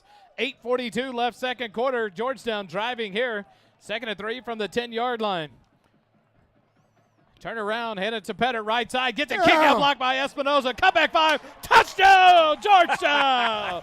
Andrew Pettit takes it 10 yards for the touchdown. And with 8:35 left in the second half, the Georgetown Eagles cut into this Glen Grizzly lead, pending the G-Town Lumber and Supply extra point attempt. You had a cornerback on the ground, but it wasn't because because Andrew ran over him. It's because he got juked out of his socks. Aaron Guzman back to attempt the G-Town Lumber and Supply extra point. Boris to hold. Snap is back. The kick is away, and the extra point is good. Hometown service like none other. That's G-Town Lumber and Supply. 9400 Brown Lane in Austin, Texas. www.gtownlumberandsupply.com. 8:35 left first half. Georgetown scores their first touchdown of the ballgame to cut into the lead 14-7. Quick timeout. Eagle football continues in a moment. Kickoffs are brought to you by Syntex Shirt and Embroidery. At Syntex Shirt and Embroidery, we offer a variety of unique custom clothing and gifts, as well as personalized embroidery for gifts, schools, fundraisers, businesses, and more. Whether you need one shirt or 100, there are no minimum order amounts on any custom pieces. Ask about our military discounts. Stop by our shop at 1911 North Austin Avenue, Suite 103, and check out our in-stock Spirit apparel. Visit our website at www.syntexshirt.com, the official outfitter of First Responder Broadcasting.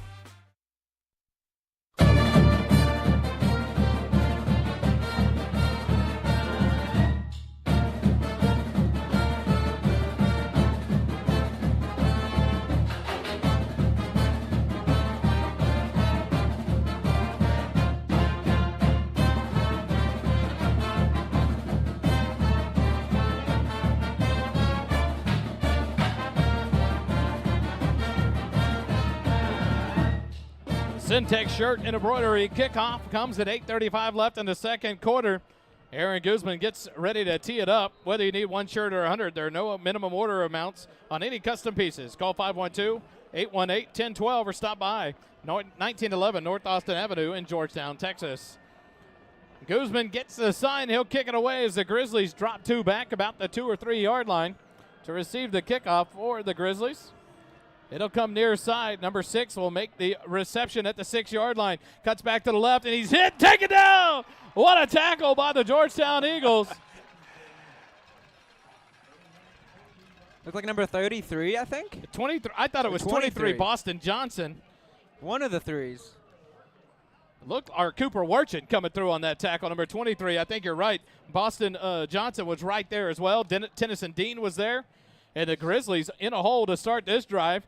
1st and 10 inside their own 15-yard line at the 14-yard line. One of our gunners absolutely destroyed one of their blockers. Oh, that was awesome. So the Eagles on it, defense. Back under center, man in motion, turn around, hand it off. And DJ Duger taken down in the backfield. What a tackle there for the Georgetown Eagles. That was number 90, Luke Butch. Luke Butch on the Flew tackle. in there. A loss of 3 brings up 2nd and 13. The Georgetown Eagle Football Booster Club drive summary. Holden, take that away. It was 7 plays, 54 yards, took 2 minutes, 25 seconds off the clock, and it was capped off by the 10-yard Andrew Pettit touchdown run to get us on the board. He's got 11 carries for 107 right now. So early in the in the middle of the second quarter, Pettit was already 100 yards rushing. 2nd and 13, the Grizzlies break the huddle. Dubleby will hand it off left side. Duggar, he gets stacked up pretty quick. And he'll fall forward back to the original line of scrimmage. That'll bring up 3rd and 10 now for the Grizzlies at the 14-yard line. It looks like they have made some defensive adjustments in game. A lot of times coaches will wait until halftime, but Coach Nicky has made some adjustments so far on this drive. It's worked. And this is where you want a running offense to be, 3rd and long. They've knocked off some big runs, but it's hard to get 10-plus yards consistently using the run game, and we're not sure how well they can execute a pass. 7:15 on the clock as Dubelby will take the snap. 3rd and 10 from his 14. Handed off Duggar to the left side, but he's hit and dropped after a gain of 3 up to the 17-yard line. That'll bring up 4th and 7 for the Grizzlies. And here comes the punt team for the first time on the night for Glenn. Huge stop for this Eagle defense. Finally able to shut that running game down, and that running back is just enormous. Just a big kid. DJ Duggar, a big kid and a fast runner. When he gets in that open speed and hits that gear, he will run away from me. So a great job there by the Eagle defensive line to keep him in check and force a punt here. Back to punt. The snap is back from the 5-yard line. It is going to bounce in Eagle territory, or the Grizzly territory, and be down at about the 48-yard line. So the Eagles will start with possession inside the Grizzly territory with 6:25 left, second quarter, trailing by 7. You love the response, Kelly. Yes. The offense goes down, scores a touchdown. The defense says, here's the ball back, go back to work. And that's exactly what they needed. They got that spark on the big kick return, and then they score on that drive. Now they hold the defense. I wouldn't be surprised if Coach Nicky takes a shot right here. So the Eagles come out, 3 receivers left, 1 right. Petter in the backfield with Boris. 1st and 10 at the 48-yard line of Glenn. 6:25 left, second quarter. Petter to the left of Boris, middle of the field. Weisheimer in motion to the left side. Snap back, Boris hands it off. Nope, throw out in the flat. Evon Espinoza makes the catch, breaks the tackle. 40, 35, chased down from behind and taken down after a borrow from Morrow, first down. Nice play there by Joshua Vincic to catch up and take down Espinoza, but a great job to go up and catch the ball, make sure the defender can't knock it away, then break that tackle and pick up a big first down. Noah does such a good job on that play action. You and I buy that fake all the time. Eagles have it 1st and 10 on the borrow from Morrow, first down, up to the 33 of Glenn. One receiver right, 1 left. Valenta in motion to the right side. Boris will hand it off to Petter. He follows Valenta to the right side. He gets forward for about a yard or 2. They'll push him forward to the 31-yard line. A gain of 2 brings up 2nd and 8 for the Eagles. I like what they've been doing so far on this drive. I hope they'll keep it up. I like the heavy dose of Andrew Petter. Eagles now switch it up here and send 3 receivers out to the right, 1 to the left. 2nd and 8 from the 31 of Glenn. Petter in the backfield to the right side of Boris, near side hash mark. 5:20 left here in the second quarter. Weisheimer in motion, moves to the right end of the line. Snap back, fake the handoff, right flat, pass dumped out. The defensive back jumped the route, and a good job there. And Sedgwick unable to make the catch. Nice defense there by Ian Jones, the junior. He tried to jump that route and almost had himself an interception. Brings up 3rd and 8 for the Eagles. Well, and he tried to come through the receiver, but he has equal right to that football just like the receiver does, so a good no call out there on the edge. Eagles will send 2 receivers right, 2 left. Petter to the left of Boris, near side hash mark. 5:13 left in the quarter. Snap back to Boris. He's looking left. Quick throw. Hits Xavier Warren. He breaks the tackle inside the 20.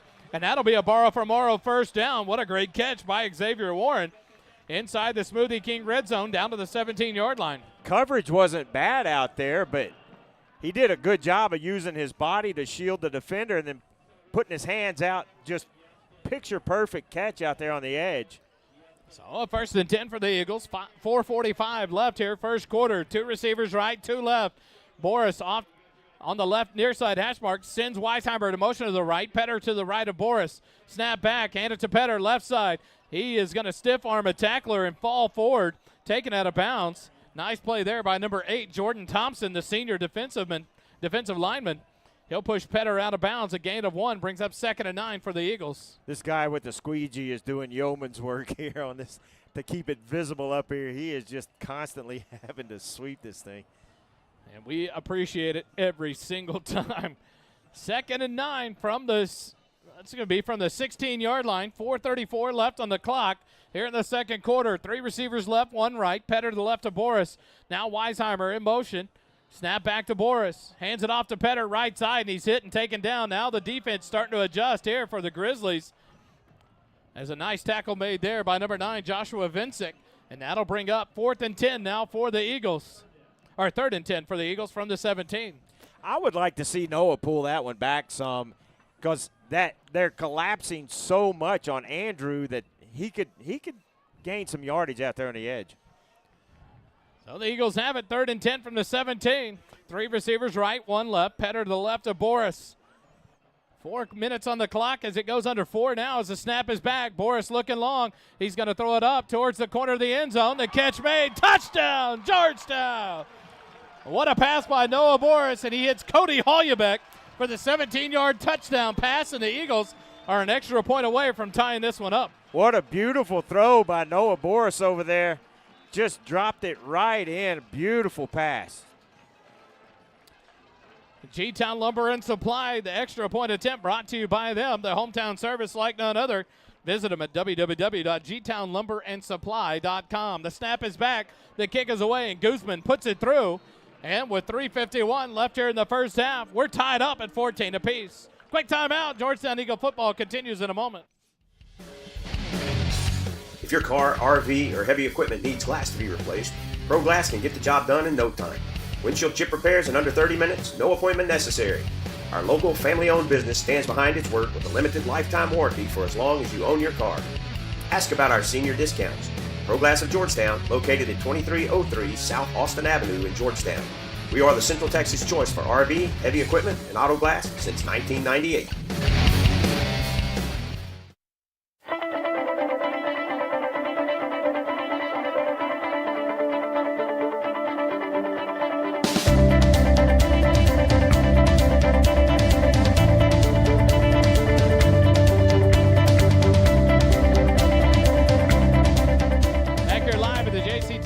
Broadcast booth brought to you by JMT's, the Georgetown Eagle Football Booster Club scoring a drive summary. Holden. Yeah, this one was almost identical. 7 plays again for 48 yards and 2 minutes 23 seconds. Only a 2-second difference, and then topped off by the 17-yard touchdown pass to Cody Hollebeck. You see how effective he can be whenever he has time to assess the field and throw an accurate pass. A beauty between 2 defenders to Cody Hollebeck, wide receiver 1 for the touchdown. A great reception there. Great route run by Hollebeck for the touchdown. And the Eagles even it up at 14 apiece with 3:51. Syntex Shirt and Embroidery brings you the kickoff here with 3:51 left and all square. Aaron Guzman back to kick it away for the Eagles. Want to give a shout out to our buddy Josh Harris listening in. A line drive kick. It'll go into the end zone as number 14, Ian Jones, lets it go. And it'll be a touchback. The Grizzlies will take over 1st and 10 at their own 25-yard line. They didn't bring this one out. They let that one go. They don't want to start at their own 17. Things didn't go well. Right. And so an opportunity here for the Grizzly offense with 3:51 remaining to try to get back and take control of this game as they have early in the ball game. And now there's some wind back in the sails of this Georgetown Eagle team. Both sides of the football. Tie ball game, 3:51. If we can get a stop here, there's enough time to put some points on the board. I would guess Coach Griffin's going to really start maybe taking some of those timeouts. 1st and 10 from the 25. Dubelby breaks the huddle. It'll be a handoff coming near side is Duggar. He cuts it back up the middle, and he's off to the races. Duggar breaks it back out to the near side. He's being chased, and there is Mason Goggins making a touchdown-saving tackle. Hopefully he's all right. What a long run there, but DJ Duggar takes it all the way into Georgetown territory down to the 23-yard line. Hey, this offense, I tell you what, you cannot let Duggar get a breakaway. He is quick, but Mason Goggins shows his speed. It'll bring 1st and 10 inside the Eagle 25. You just almost have to assign somebody to tackle him on every snap of the football. I know they got other guys running the football, but he's the one that has done the vast majority of the damage tonight. Now Duggar is going to go out on the far side of the field for the Grizzlies. They'll break the huddle with 3:15 left. They'll take the snap. Dubelby hands it off. Gordon to the right side. He tries to get run over an Eagle defender, and he gets stacked up and driven back. What a tackle there. That Luke Holly took Gordon on one-on-one and did a great job. Stuck Gordon and pushed him back. And then it came the rest of the Eagle defenders. And a flag down on the far side of the field. 2:58 left in the first quarter. Now 2:56 as the clock continues to run. The referee on the other side stopped it. We'll see what the flag is here. Just a gain of about a 3 on the play, or 2 on the play up to the 21. But we'll go to the crowd, Mike, and see what the official calls.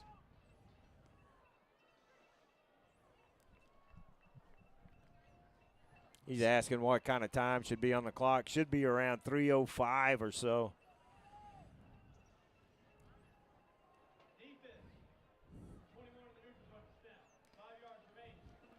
They call a defense in the neutral zone on Boston Johnson. Say 3:02? Yeah. So now they'll change it back to 3:02 on the clock. The Grizzlies have it 1st and 5 inside the 20 at the 18-yard line of Georgetown.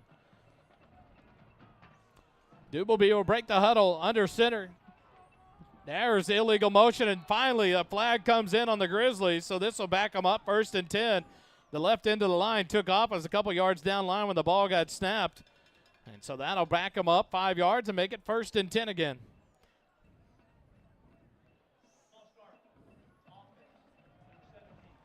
They call it a number 17, Brian Hendricks. So with 2:48 left in the first quarter, or first half. Clock will be started again. It'll be 1st and 10 from the 23 of Georgetown for the Grizzlies. Dube will be under center. He'll take the snap, pitch it to Duggar, coming left side, has some blockers inside the 15, and he's taken down. It'll be down to about the 13-yard line, maybe just enough for a first down. But Duggar's helmet comes off, so he'll come out of the ball game here. Seth Warren makes the tackle. They'll mark him just outside the yard to gain. So it looks like it'll be 2nd and a short 1 for the Grizzlies. So down at the 14, brings up 2nd and 1. The clock at 2:15. It continues to run here in the second quarter. Grizzlies break the huddle. Dube will be under center, gets the snap, hands it off, coming near side. Hit there and taken down immediately, but it's enough for a first down to the 12-yard line. Or the 13. Near side has it at the 13, so we'll see where they whistle it, set the ball. But it's going to be a 1st and 10 for the Grizzlies, but they've got a man down on the field.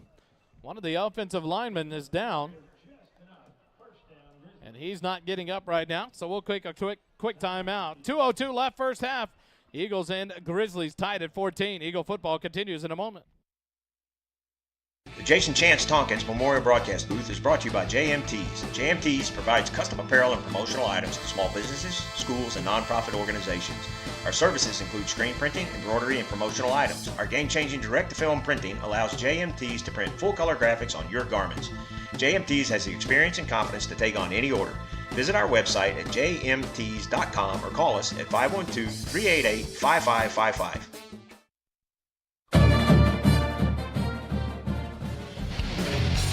If your car, RV, or heavy equipment needs glass to be replaced, Pro Glass can get the job done in no time. Windshield chip repairs in under 30 minutes, no appointment necessary. Our local family-owned business stands behind its work with a limited lifetime warranty for as long as you own your car. Ask about our senior discounts. Pro Glass of Georgetown, located at 2303 South Austin Avenue in Georgetown. We are the Central Texas choice for RV, heavy equipment, and auto glass since 1998.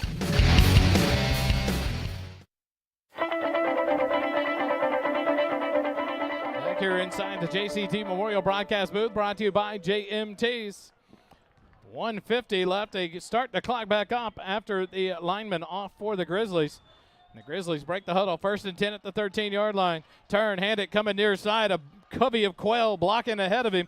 And he takes it to the outside of it, pushed out of bounds at about the 5-yard line. Make it the 6-yard line. It'll be a gain of about 7. Bring up 2nd and 3 now for the Grizzlies. And it's going to be vital to keep this within 3 here on a field goal, because if they get a touchdown and get the ball to start the second half, we might be in a little dicey situation. Damon Wright on that carry for the Grizzlies. I tell you what they do well, Kelly, though. They hand it to Wright coming to the right side and had 5 blockers out in front of him. And so they do a good job of leading and creating a havoc for you to try to get through to the running back, and a big 7-yard gain on first down. They do a good job of hitting their blocks. Toss it to Duggar coming left side, and a tackle there. What a tackle. The Eagle defense shot through the line. 16.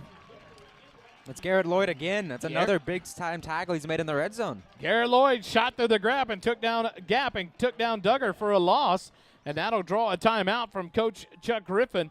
That'll be his first timeout of the first half, and we'll take it with him. 1:18 left first half. Eagles and the Grizzlies doing battle. Back in a moment. Extra points, field goals in the second quarter are sponsored by G-Town Lumber and Supply. G-Town Lumber and Supply, located at 9400 Brown Lane in Austin, Texas, serves general contractors, subcontractors, and do-it-yourselfers. We specialize in dimensional lumber, decking, siding, door and windows, hand-hewn timbers, KDAT lumber, and corbels. Hometown service like none other. Visit us at 9400 Brown Lane in Austin, Texas, or visit our website at gtownlumberandsupply.com.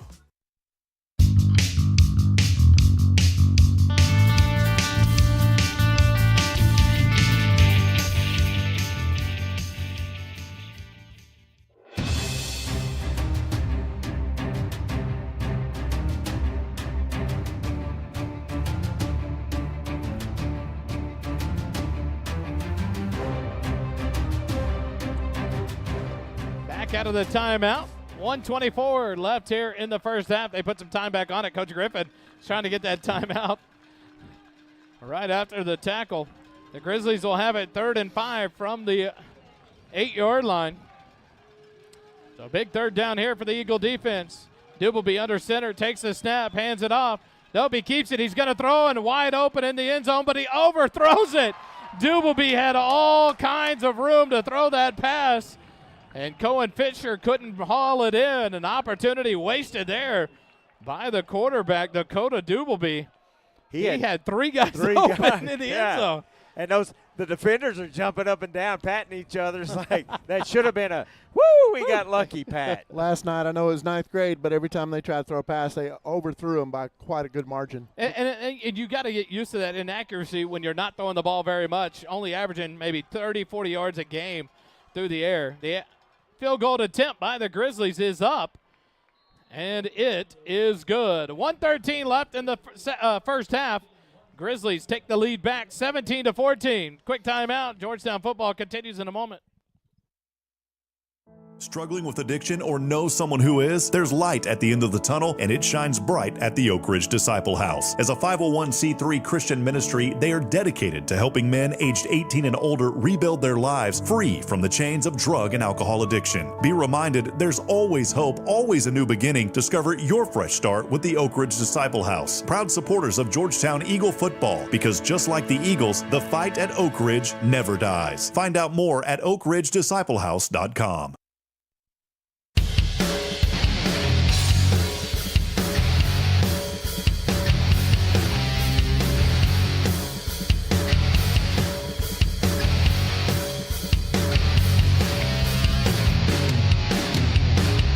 Here live, Burkle Bach Field. We're at the JCT Memorial Broadcast booth, brought to you by JMTs.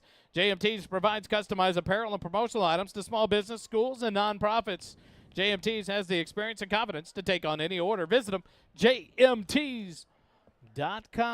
I saw the studio myself this week, and man, is it a sight. It is the domain. I tell you what, work happens right there. It goes to work. JMTs can do it all. And had a great visit with Omar Tompkins there at JMT's, and what a show they put on. The kickoff, near side, fielded at the 15-yard line by Gavin Calloway. Gets a block, goes to the right side, hesitates, now breaks the block, 20, 25, up past the 30. Good return there for Calloway. A little hezzy there, and now a battle here downfield between Luke Hawley and number 12, Karan Spencer. Little extra activity, no flags come as they split up. But the Eagles will have it now. There's a penalty back about the 21-yard line of Georgetown. We'll see who they call that on.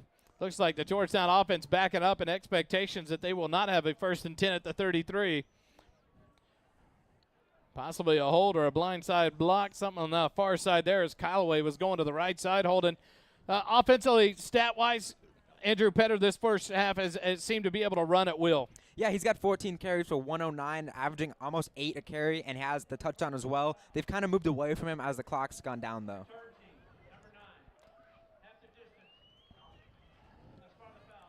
So they're going to call a tripping penalty on Seth Warren. from the spot of the foul. So Georgetown's going to take over with 1:05 left in the quarter in the first half at their own 12-yard line instead of having a 1st and 10 at the 33. So a big penalty there on the Eagles. Sets the offense back here with a 1-minute drill to go. Especially because they've gotten a lot of their yardage through the run game. It's not as feasible, 90 yards to go in about a minute. So I'm interested to see what they decide to do here. 3 receivers left, 1 right. Petter to the right of Boris, far side hash mark. Now Petter empties out of the backfield. Snap back, little fling out to Petter, and he's got blockers up to the 10, 15. Gets it outside the numbers, 25, 30, and steps out of bounds. A late tackle there. He missed on it. Number 21, Michael McEachran, missed on the tackle, or it would have been a late tackle out of bounds. But the Eagles get a big borrow for Morrow first down and stop the clock with 57 seconds left up to the 32. No one went with Petter on the swing. I was kind of surprised. That seems like the guy you'd key on. 2 receivers left, 2 right. Petter to the right of Boris. Boris will roll to the right, looking to throw. He's on the run. He's got to hang it up. Now he's going to have to run. He throws it out of bounds. And that wasted about 8 seconds as the clock finally stops at 49. Sometimes I'd like to see him just tuck it and run. Just get some yardage and get out of bounds. So with 49 seconds, brings up 2nd and 10 from the 32-yard line for the Eagles. You'd love to see, if nothing else, get them into an opportunity with this wind at their back to get Aaron Guzman at least a field goal attempt to try to tie it up at the half. Snap back to Boris, empty backfield, swing pass out in the flat. Catch made by Petter, out of bounds about the 35. It'll only be a gain of about 3 yards. That'll bring up 3rd and 7. They're going to mark him at the 34-yard line. A gain of 2 brings up 3rd and 8 now. This is an opportunity here to get build a little confidence going back, because remember, Glenn gets the ball in the second half. 44 seconds left. 3rd and 8 for your Eagles at the 34-yard line. 2 receivers left, 1 right. Petter to the right of Boris. Far side hash mark.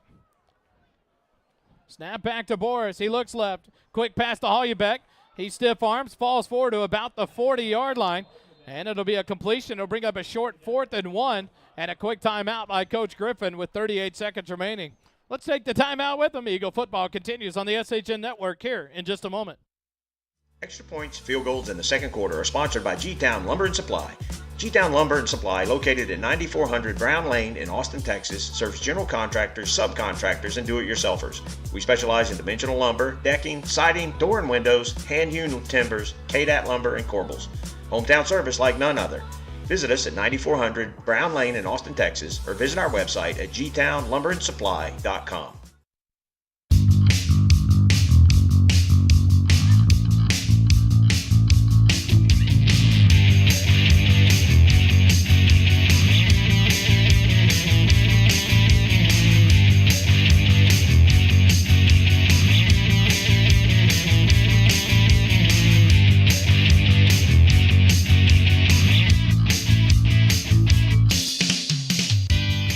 Back here live, Birkelbach Field, 4th and 1. The Eagles have it with 38 seconds remaining in the half at the 41-yard line. They got to get to the 42 for a first down.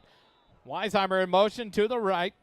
2 running backs in the backfield. Handed off, coming near side, up past the 41 to the 42-yard line. And that'll be enough for a first down and a quick timeout. So now the Eagles will be out of timeouts. They take 6 seconds to pick up the borrow from Morrow first down. But now they'll have to go 57 yards with no timeouts, Kelly, to try to get into that end zone. And it's going to be those short passes to the sideline that you'll probably see a handful of. And now here's an opportunity and a thought. Is this where you see a couple of quick passes out to get outside the numbers, get out of bounds, and then a pump and go and send an Xavier Warren on a streak route, hoping someone bites on a quick double move there, and Warren takes off down the sideline, knowing Boris has the arm to air it out to him. That's exactly what I was hoping we would see. A couple of quick passes, get out of bounds, and then try to take a shot deep. They've been setting up the swings to Petter on this drive. They threw 2 of them already, so there's some legitimacy to that. In the second quarter, across at AC Bible Stadium, Cedar Park leads Leander 14-0. If that game holds suit and Cedar Park wins, they guarantee themselves a playoff spot here in District 11. So it'll be interesting to watch that one the rest of the way, as well as that battle in College Station between Consolidated and the Cougars of College Station. One receiver right, 3 receivers left. Petter to the left of Boris, near side hash mark.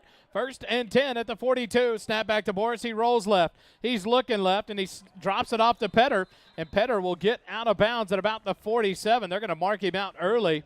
Tried to get past the 50, and they called him stepping out of bounds at the 47 of Georgetown. 28 seconds remaining. A 2nd down now and a 4 for the Eagles. Nice play. Noah looked downfield for a streaking receiver, but it wasn't there, so he did a good job of tucking that ball and sending it off to Andrew for a good gain. So single coverage on the inside, on the near side by Xavier Warren. He's going to take off streaking, and there's Boris. He's going to hang it up. Xavier Warren goes up for it, but it's knocked out of his hands. What a defensive play there by Richard Hawkins. Xavier Warren tried to tuck it in, but Hawkins knocked it out. And that incompletion will bring up 3rd and 4 now with 22 seconds remaining at the 48 of Georgetown. Going to be an interesting call here. Do you try to go for a touchdown, or do you try to get some yardage and try a field goal?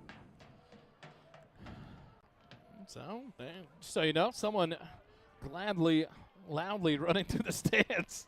Sorry about that. 2 receivers left, 2 right. Petter to the left of Boris in the backfield. 22 seconds.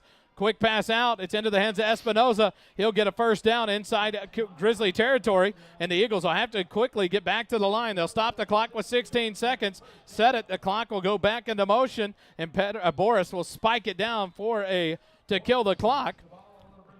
So that'll bring up 2nd and 10 from the 42 of Glenn with 13 seconds remaining in the half.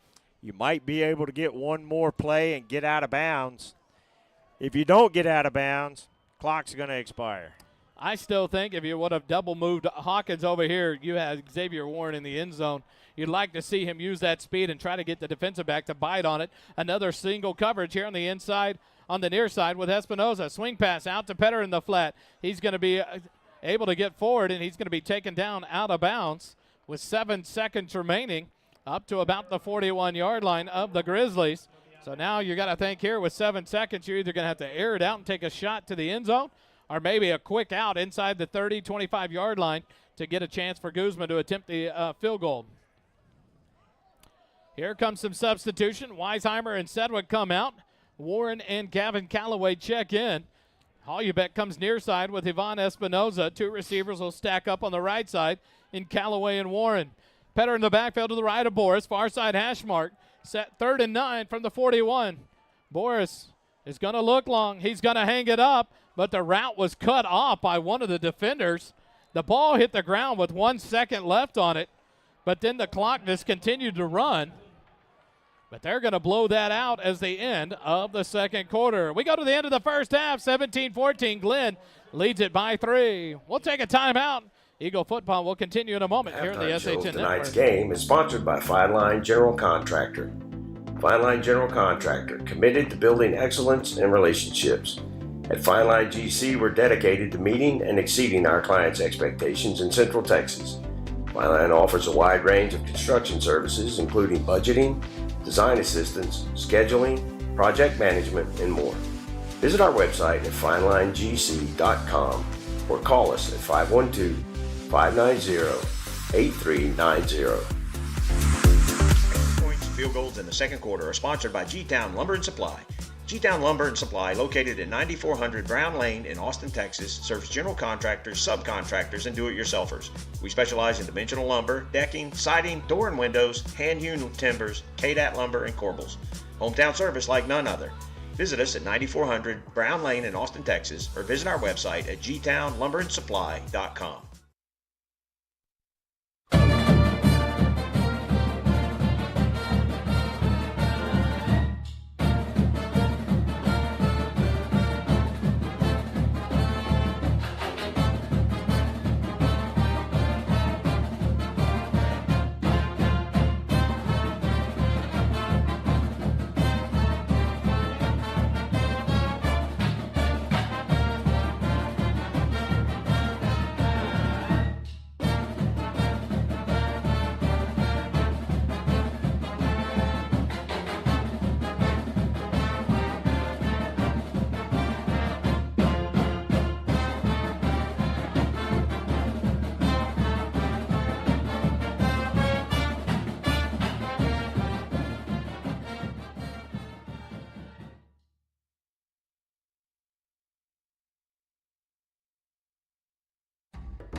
The Smoothie King Red Zone is sponsored by Smoothie King of Georgetown.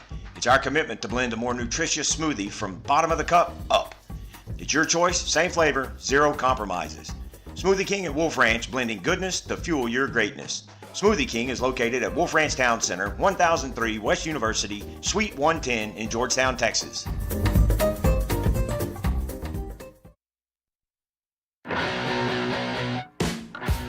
First half stats in the third quarter are brought to you by Graham & Sons Land and Cattle Company.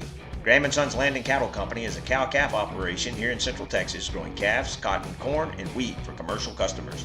Austin Graham and his team of crazy cowboys and cowgirls produce some of the best tasting meat that the First Responder Broadcasting team has ever eaten. Thank you, Graham & Sons, for your support of our broadcast of Georgetown Eagle football. Eagle fight never dies.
We welcome you back to the Fine Line General Contractor halftime show.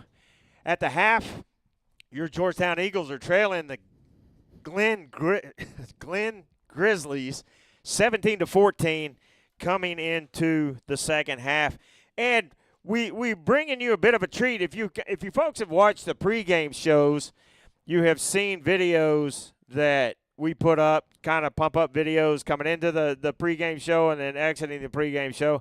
And the beautiful photographs that are in that, brought to you by Gus Papa. Say it again. Papa Constantino. Gus Papa Constantino. Gus, thanks for joining us up here in the booth, man. Yes, sir. Appreciate No problem, it. of course. So, Gus, you are a junior? Sophomore. Sophomore. You play on the JV team? Yes, sir. And you're a quarterback on the JV team, right? Yes, sir. Well, we greatly appreciate you supplying us with photographs. We had the Bearded Wonder last year that gave us photographs. What got you into photography?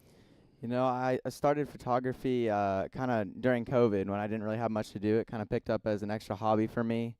During that time, I also had a kind of an interest in aviation and planes, and I would take pictures of planes at the airport, and it kind of merged into something of travel photography. Right. Once we could travel again after COVID was done, and then I just kept taking photos. And the start of the school year when we started playing football, I thought I'd take some pictures for some of the guys at the spring game, and it went really well. Got some great reactions out of it, and I just kind of kept taking photos for them. Well, and I'm showing some of the photos that you've done. First, some of the football photos, but you've got some beautiful wildlife photos, some beautiful scenery photos, some of them in Europe, looks like. Yes, sir. And I guess y'all went to England? Yes, sir. Because I saw one I know was in London. Yes, sir. So how long have you been, just since COVID, really? Yeah, I always liked photography, but really I didn't really get into it until COVID. So Right. It's been probably 3-4 years now. So with photography being an art form like it is, what's the photo that you've taken that you just love that photo? That's a tough one. There's a bunch of them, huh? I saw that question when you told me you're going to ask it. I like a lot of photos, Oh, well, then let me ask you this. What's your favorite type of photography to do? Is it landscapes? Is it wildlife? Is it sports? What's your favorite to do? So I like sports and wildlife because you never know when you're going to take that shot. Right. You know, it kind of just comes. It doesn't really, you don't really plan for it. You just gotta kind of wait and find an angle and, just wait for it to come to you. Some animals, you don't know if you're going to see them, and they're going to be just really, hard to catch. Like you'll see on the slideshow, I think here we have there's a polar bear and, a monkey here. Right. And some of those, it's just in the moment, and you just got to take the photo and. Yeah, and some of the scenery photos are going to come up, and folks will see exactly what I'm talking about. I think we got this one here, Arizona. That's Utah. Arches. Utah, okay. So, but this is really cool because I like to take kind of a little bit abstract. So you see like something in the foreground and in the background, Right. and it kind of paints that picture of, what's going on and where you are. So are you posting any of this on your social media? I don't have it right now. I plan to in the future. These are some of the wildlife ones. Like that's a Galapagos hawk. Right. That's a tortoise. I haven't posted these on my social media yet. I do plan to. I've gotten such good kind of feedback from the football. I plan to take some photos of the other Georgetown high school sports, soccer, baseball, etc. Yep. Folks, we welcome Gus with us. He's the one that supplies us with our photographs that we use in our pump-up videos. We will show the Georgetown marching band here in just a few minutes whenever they take over. Gus, how much – I know your parents are like, take photos now, right? Yes, sir. How much of the editing process do you do yourself? Do you do it all yourself? So I actually haven't. I only started recently editing some of the football ones. I'd never edited before. It's hard. I take so many photos. It's hard to go through them all. Right. So I haven't had a chance to really edit these. So all the ones that you're seeing right now on the screen are actually going to be raw, unedited photos. And I kind of like it that way too. That makes them even better because but they look edited. I appreciate that. But I think it also, like, not editing them, it's kind of how you see it. Right. So, the shadows, I just like the challenge of kind of not editing a photo and keeping it raw like that. But So let's talk football. Sure. You're on the JV team, Yes, sir. right? And you're quarterback. yes, sir. How is y'all season going? It's great. We're undefeated right now. We just beat Hutto last night. Really great win. Football's been really fun. Playing with these guys since I was in middle school. Yeah. It's just fun to see everyone grow and, get better yourself. And football is just a really great team sport. Are you on JV blue or silver? I'm on blue right now, yes, sir. Okay. Who are some of your guys on JV blue that you see that really stand out to you? So we got two really great receivers, Deshaun Smith and Copeland Madre. And then we got another really great quarterback, Luke Carter. And a really great running back, Lane Dinger, that we get the ball to a lot. He had a nice long pass last night, put him in the slot. He's a really versatile running back, kind of like Petter. So the future for Georgetown football looking bright, huh? Yes, sir. Good. So what's the future hold for Gus? Oh boy. School. Yes, sir. Get through your sophomore year, go to your junior year. Yes, sir. School. Definitely get into that sophomore and senior year. It's coming. It's amazing how quick high school goes. Right. It feels like I was just a freshman yesterday.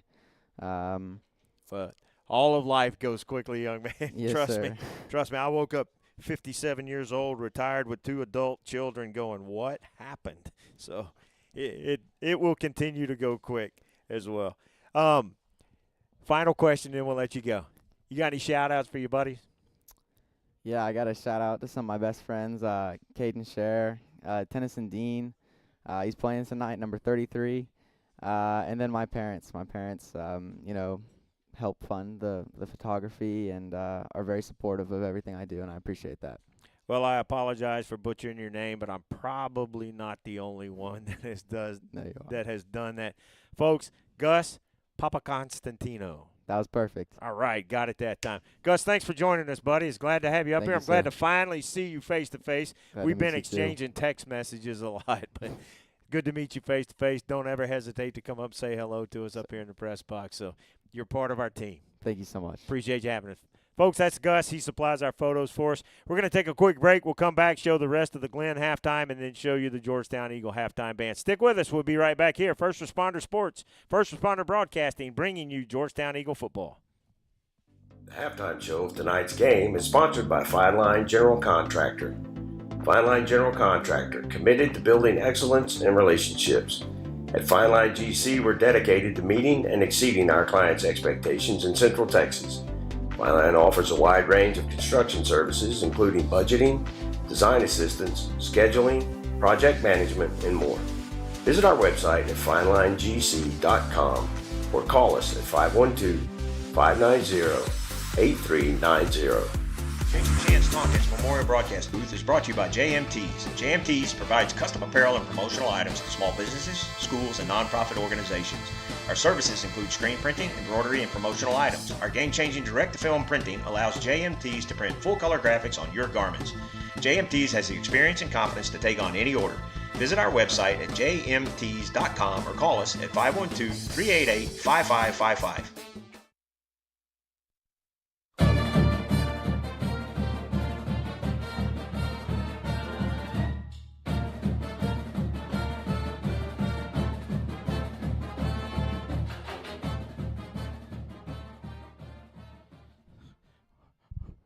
We're back here live at Georgetown High School. We're at the halftime, 17-14. The Georgetown Eagles trailed the Glen Grizzlies by 3, 17-14.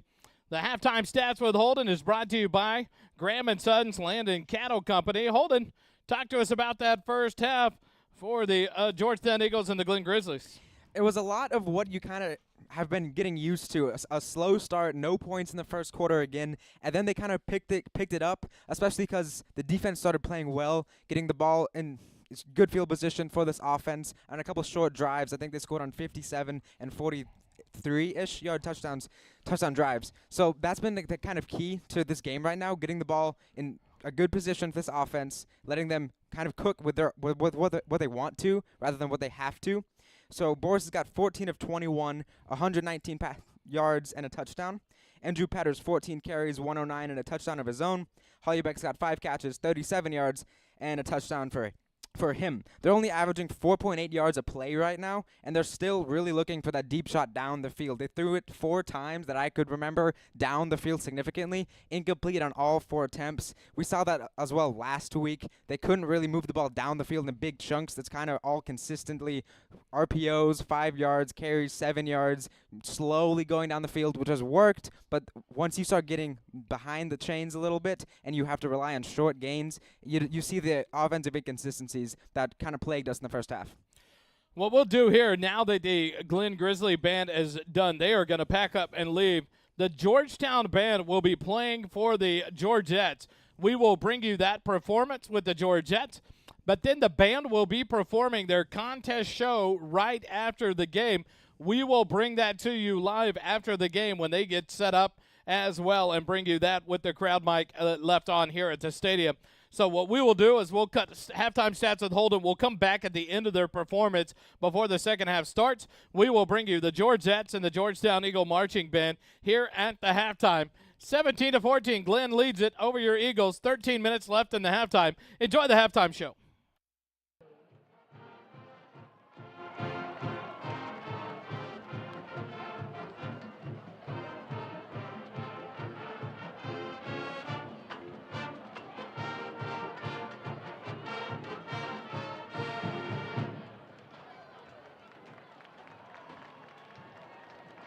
It is with the greatest of pleasure that I introduce you to the award-winning Sweethearts of Georgetown, the Georgettes. This year, the Georgettes are celebrating their 50th anniversary. The Georgette officers are Lieutenant Abby Toole, Lieutenant Anna Gomez, and your 2023-2024 Georgette Captain, Miss Julia Vickers. The Georgette socials are Mackenzie Fox, Caitlin Lindell, Ella Lishka, and Addison Rodriguez. Help us celebrate our of the weeks. Our social butterfly is Raya Rosarelli. Officer's Choice is Sarah Boris. And the Georgette of the week is Kaylin Fleming.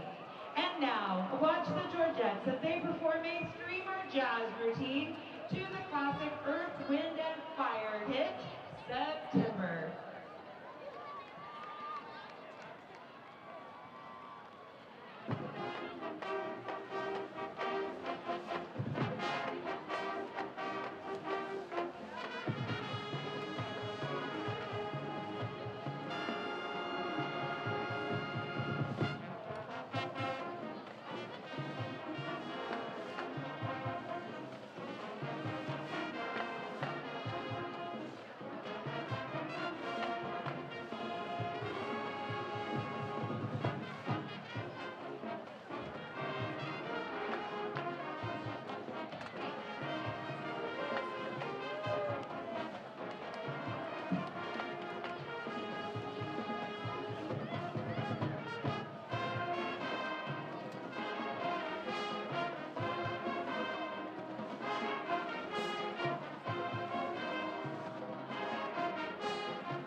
Ms. Nikki Prosper and Ms. Amber Dudley. The Georgette managers are Sherry Hucker and Kaylee Holly.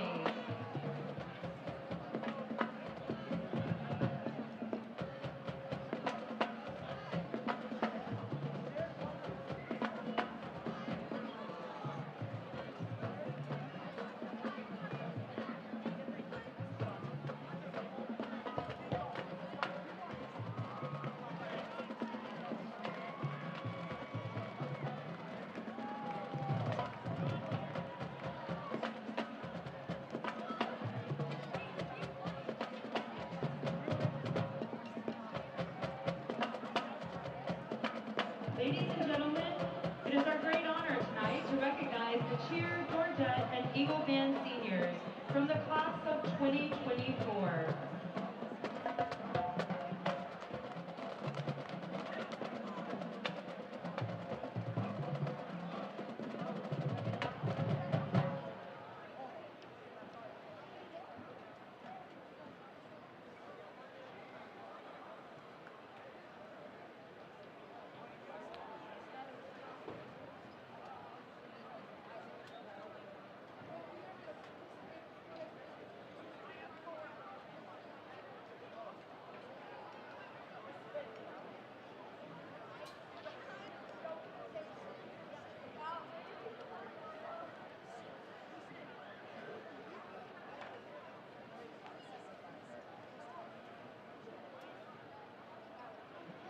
We'll begin tonight with the Georgetown High School cheer seniors.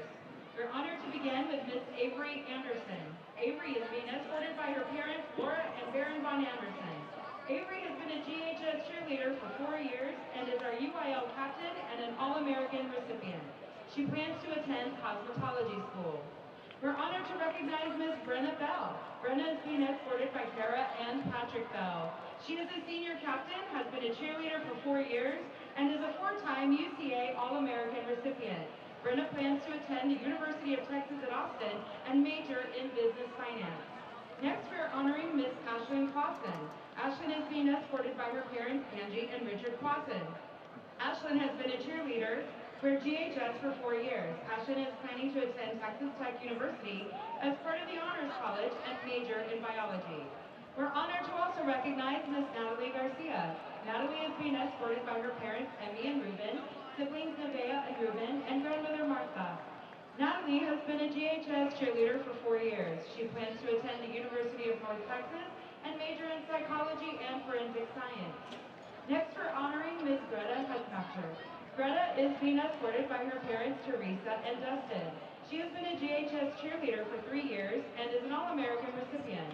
Greta is planning to attend the University of Nebraska-Lincoln and will major in early elementary education.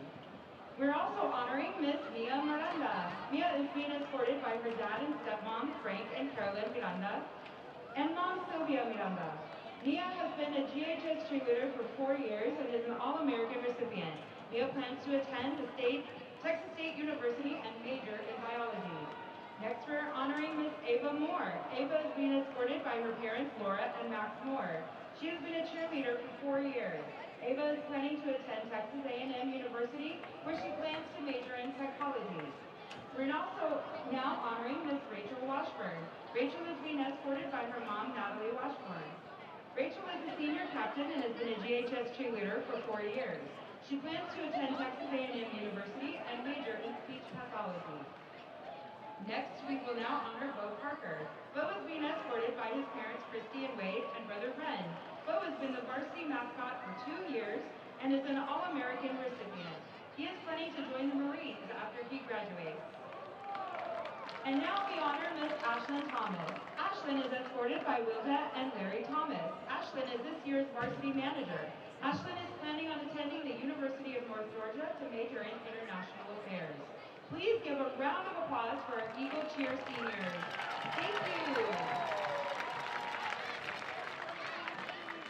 And now we honor the Georgetown High School Georgette seniors. We're honored to begin with the first of our senior Georgettes, Miss Sarah Boris. Sarah is a 4-year member of the Georgettes. She is being escorted onto the field by her mother and father, Missy and Nick Boris. Sarah plans to attend the University of Michigan, where she will major in neuroscience and minor in public health. Miss Sarah Boris. Please welcome Kaylin Fleming. Kaylin is a 3-year member of the Georgettes. She is being escorted by her mother, Amanda Lawrence, and her stepfather, Joey. Kaylin plans to attend Texas Tech University, where she will major in nursing. Miss Kaylin Fleming. And now, recognize Miss Mackenzie Fox, a 4-year member of Georgette. Mackenzie also serves as a social for Georgette. She is escorted by her mother and father, Jessica and James Fox, and her 2 sisters, Kennedy and Maggie. Mackenzie plans to attend a 4-year university where she will earn her Bachelor of Science in Environmental Science and Biology. Miss Mackenzie Fox. Next up is Miss Anna Gomez, a 4-year member of Georgette and a 2023-2024 Georgette Lieutenant. She is being escorted onto the field by her grandmother, Susan Lehrman, and her mother, Christina Fitzner, and her brother, Dominic Gomez. Anna plans to attend Texas Tech University where she will study to be a nurse. Miss Anna Gomez. Please welcome Caitlin Lindell, a 4-year member of Georgette. Caitlin serves as a social for Georgette. She is being escorted by her mother and father, Stacy and Keith Lindell, and her 2 sisters, Kaylee and Katie. Caitlin plans to attend Texas A&M, where she is studying to earn her Bachelor of Science in Business Administration. Ladies and gentlemen, Caitlin Lindell.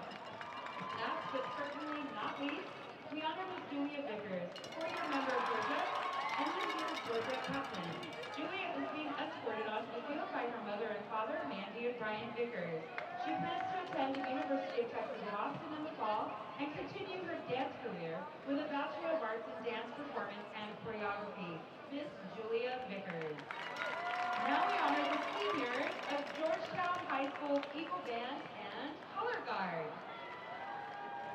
We are honored now to begin with Braden Boss. Braden plays percussion and is escorted by Paul and Devin Boss. Braden plans to attend Texas A&M to study biomechanical engineering.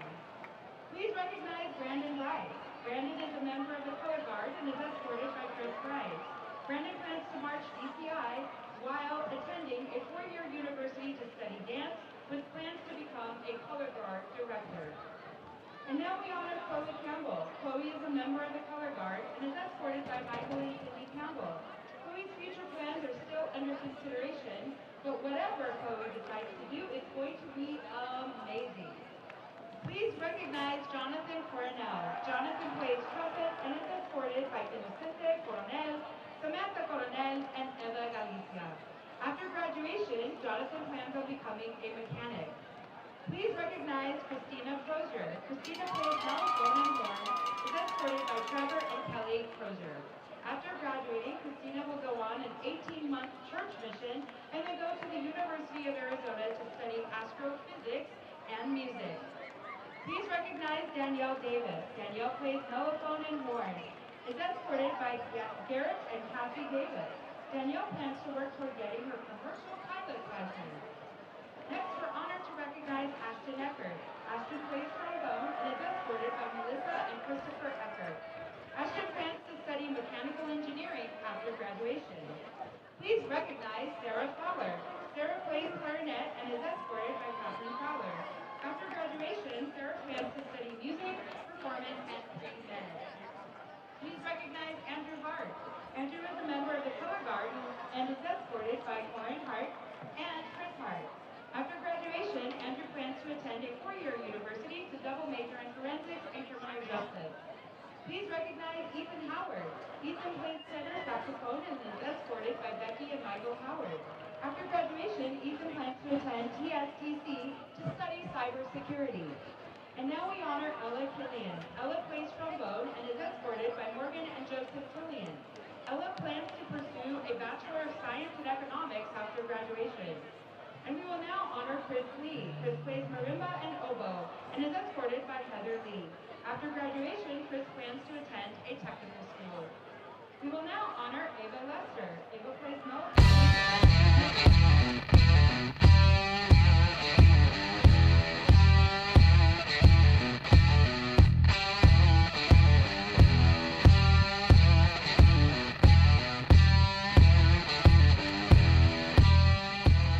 Back here at the halftime, we're glad to bring you the Georgetown band as they played for the Georgettes here at the halftime.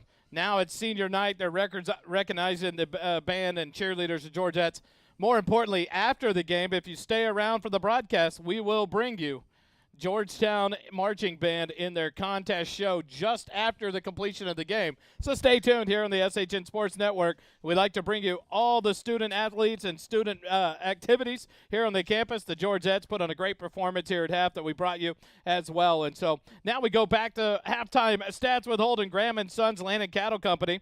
They bring you, it's a cow-calf operation here in Central Texas, growing calves, cotton, corn, and wheat for commercial companies. I think Kelly would agree with me. Austin Graham and his team of crazy cowboys and cowgirls produce some of the best tasting meat and first responder broadcast team has ever tasted. But we go live now, back with Holden. Dave jumps in with us. And guys, back to the stats here before the halftime ends.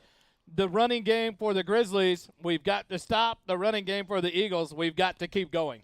Yeah, that's kind of been the battle right now. The rushing attack for Glenn, the rushing attack for Georgetown. And obviously they're headlined by DJ Duger. He came into this game with 1,300 rushing yards, averaging 162 a game. He's got 10 carries, 120 right now, and the touchdown. He's got some big plays. A 51-yarder was his longest run. The touchdown-saving tackle by Mason Goggins. Really saved that because they only got a field goal out of that drive, which was a stat I wanted to get to a little bit later. But Andrew Petter really needs to be their identity, the Georgetown Eagles' offensive identity in the second half. He had a drive where he pretty much ran the ball 8 straight plays, and it was positive yardage every single time, chunk plays even, every single time. So in the second half, they really need to rely on, okay, we're going to give it to Petter every time until you stop us. And once you start putting 8 guys in the box, now we've got the one-on-one matchups. We do have the playmakers and speed to beat you right there. We've seen especially Hollerbeck, who's kind of blossomed into the leading receiver for this team and the most reliable target, really take advantage of one-on-one opportunities in the flats and in the short middles on little slant routes off of RPOs. One thing I think we go back to, Dave, each and every week is what are the adjustments made at halftime in the locker room? The Eagles made some on the fly and changed things up and slowed down the Grizzly offense after the first quarter. Things have got to happen that same way to keep trending in the second half. Yeah, it seemed like they were doing a pretty good job there late in the second of busting through the gap. You know, there were some good tackles where they went through the gap and stopped their run a little bit. So that was good to see that. You want to be careful about that over pursuit. But on the offensive side of the ball, man, I sure do like what we're seeing out of Petter. I hope they keep feeding Petter because that burns the clock for us. We need to get ahead on scores and then burn that clock down. But how do you make sure that you don't feed Petter to the much? They fill the gap, they shoot the line and close that up and then force you to go one-dimensional. Over pursuit can be a costly mistake for the Grizzlies. You hope Coach Beatty and this offense read that. Maybe some play action, maybe some screens to take care of that over pursuit. I just think if they feed Petter enough, it draws all the linebackers in, draws everybody in, and it opens up a pass because they're not going to blitz as, you know. I think it's going to open up the passing game more. But Holden, your second half keys for Georgetown? Like we've talked about, find the offensive identity, which has been Petter in this first half. Play through him. Allow Andrew Petter to kind of dictate what the defense does. Like Dave touched on, if he's running successfully, they're going to have to commit more and more players to the box, which opens up the pass game, especially with quick ones like a screen. Invite the defensive line in. They're expecting a Petter run. You dump it off to someone like Hollerbeck, who has the speed to take it the distance. We'll take a quick time out to wrap up the halftime show. Come back with second half action. Eagle football continues in a moment. If your car, RV, or heavy equipment needs glass to be replaced, Pro Glass can get the job done in no time. Windshield chip repairs in under 30 minutes, no appointment necessary. Our local family-owned business stands behind its work with a limited lifetime warranty for as long as you own your car. Ask about our senior discounts. Pro Glass of Georgetown, located at 2303 South Austin Avenue in Georgetown. We are the Central Texas choice for RV, heavy equipment, and auto glass since 1998.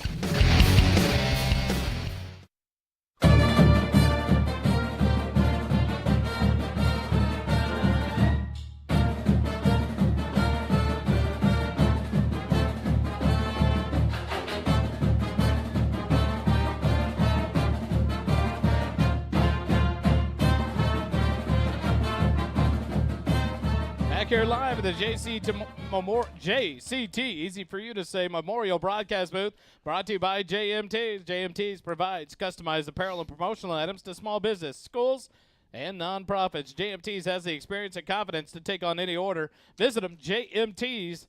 Grizzlies.com. We go to the second half. The Grizzlies will start off with the ball and a 3-point lead, 17-14. The Georgetown defense has to answer the call here to start the second half, Kelly. It'll be an opportunity for them to make some changes, but what we saw there on an overpass that allowed them to have to go to the field goal was if you over-pursue that run and clog the holes too much, they may pull it back and make a pass or two, so you've got to be cognizant of that, not overcommit and give up the big pass. Well, and now we see what kind of adjustments both teams make at the half. It's going to be really important for Georgetown to jump out, stop this first drive by Glenn, get the ball back, and put some more points on the board. Georgetown will kick it away north to south. So the Eagles will give the ball to the Grizzlies to start, but more importantly, the Eagles will be going south to north in the fourth quarter and have the wind at their back in the final quarter of the ball game. So an opportunity here to try to make some things happen, but then maybe get a chance to open it up there in that fourth quarter to put some pressure on the defense of the Grizzlies.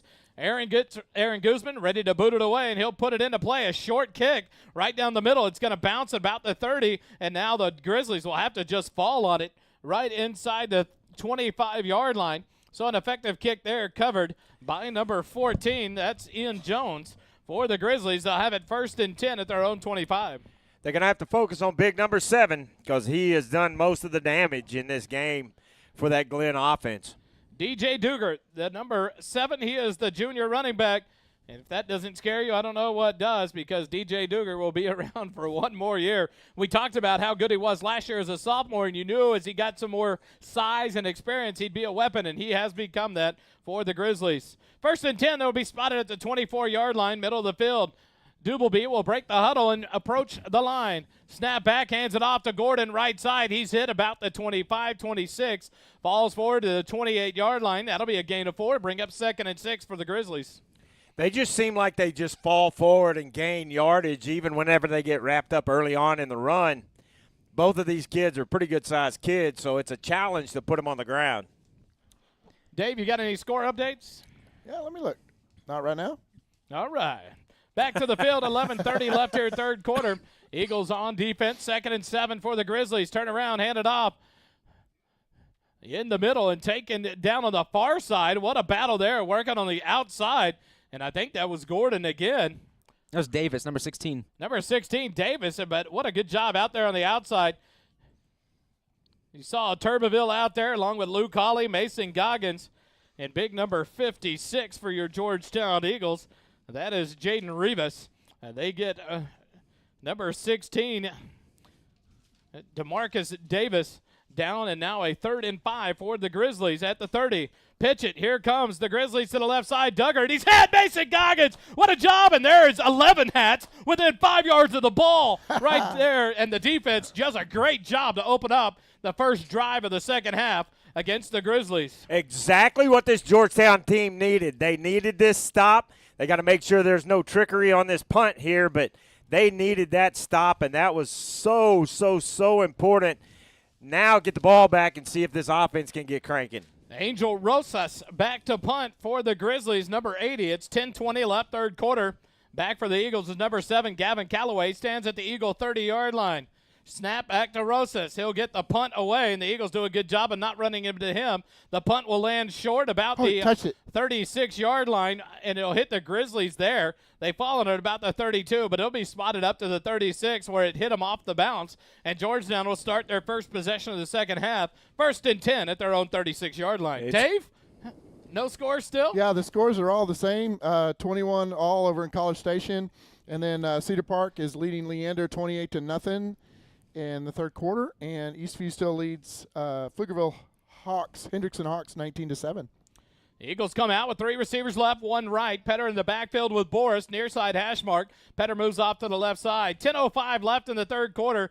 And now Haul back in motion. He'll settle in to the right of Boris. Now split out wide left. Hand it off to Petter right side. Finds a hole. 45, 50, 45, 40, 35, 30. He's off to the races. And he'll be tracked down inside the 10-yard line. A big run by Andrew Petter. And the Eagles have a 1st and goal inside the Smoothie King red zone. That's the Andrew Petter that we are used to seeing. And that was a great run. Exactly what the doctor ordered for this offense. The Borrow from Morrow 1st and goal inside the Smoothie King red zone for your mortgage needs. Remember, Matt Morrow, borrow from Morrow. The Eagles have it 1st and goal. 9:50 left in the quarter. Petter to the left of Boris. One receiver right, two left. Snap back to Boris. He'll fake the handoff. Swing pass into the flat, and dropping it is Cody Hollebeck. He kind of gives himself a clap like you should have had it for a touchdown.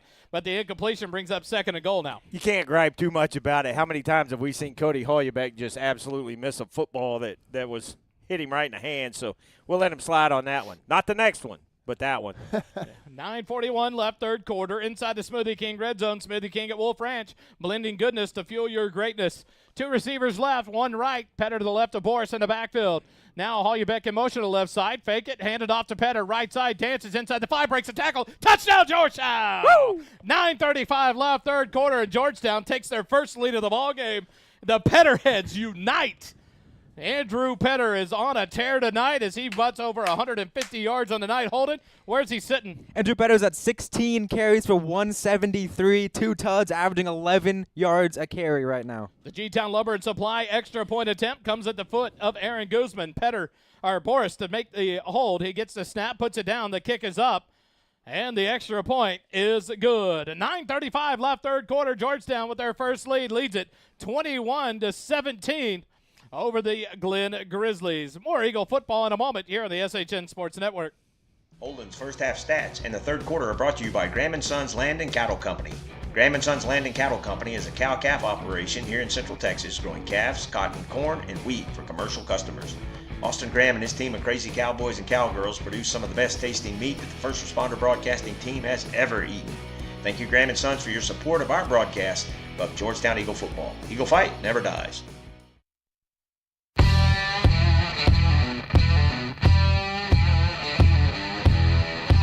Inside the JCT Memorial Broadcast booth. Music is all fluttering high. We bring it in. For the Eagle Football Booster Club scoring drive summary, Holden, take it away.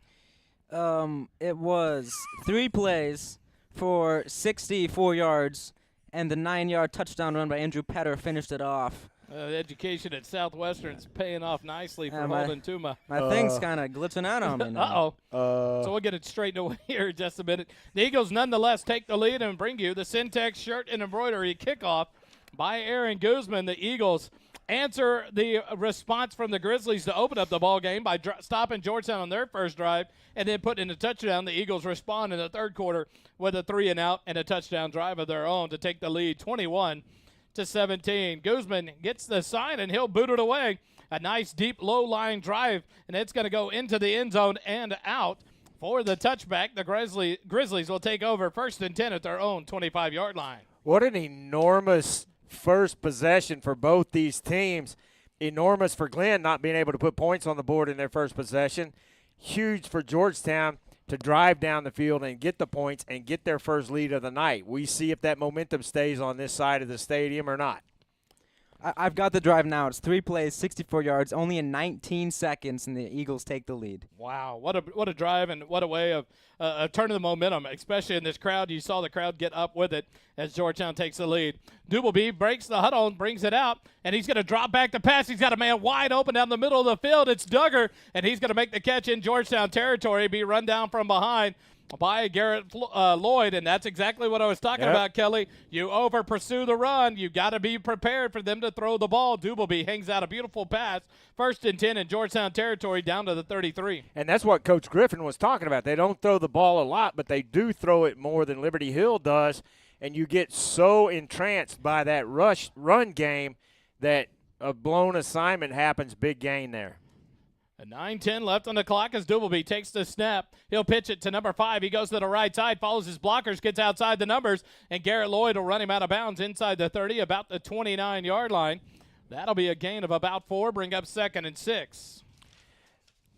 Georgetown needs to shut this drive down and not let the momentum swing back over to the Glen side. Easier said than done. Senior Damon Wright on that carry brings up the 2nd and 6 for the Grizzlies. 9:06 left in the 3rd quarter. At the Georgetown 29-yard line. And that's why at the beginning I said they run that modified slot to you. They will air it out as they have to. And right there, a beautiful pass from Dubelby to Duggar. Duke will be back under center, has 2 receivers left, and now a quick timeout by the Georgetown coaching staff as they weren't ready for that, as you had number 17. That is Brian Henricks, and number 5, Damon Wright, split out wide left and stack up on the near side. And the Georgetown defense had no one out here, so a burnt timeout quickly in the third quarter. Will that come back to haunt the Eagles later in the ball game? 9:03 left in the third quarter. Quick timeout. Eagle football continues in a moment. Extra points, field goals in the second quarter are sponsored by G-Town Lumber and Supply.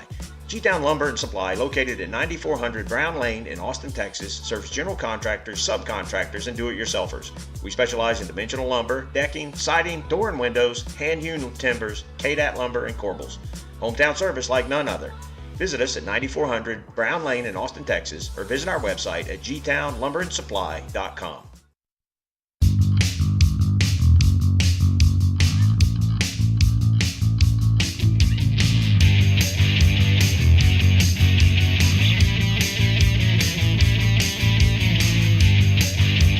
Back out of the timeout with 9:03 left third quarter. Glenn has the ball, 2nd and 6 from the 29 of Georgetown. 2 men stacked up on the left side. Dubleby will head it off. Coming left side is Gordon. He's going to be hit at the 30 and brought down behind the line. It'll be a loss of 1, and a flag comes in from the defensive backfield. So we'll see what the call is there. Maybe a holding on the Grizzlies. Seth Warren, first one to get a hold of him. A nice tackle there by Seth Warren, but more importantly, and number 56, Rivas, having a hard time getting up for the Eagle defense. Don't need any more injuries on that defensive side, for sure. Injury timeout on the field, and we'll take it with them. 8:57 left, third quarter. Georgetown leads at 21-17. Eagle football continues in a moment. Holden's first half stats in the third quarter are brought to you by Graham & Sons Land and Cattle Company. Graham & Sons Land and Cattle Company is a cow-calf operation here in Central Texas, growing calves, cotton, corn, and wheat for commercial customers. Austin Graham and his team of crazy cowboys and cowgirls produce some of the best tasting meat that the First Responder Broadcasting team has ever eaten. Thank you, Graham & Sons, for your support of our broadcast of Georgetown Eagle football. Eagle fight never dies.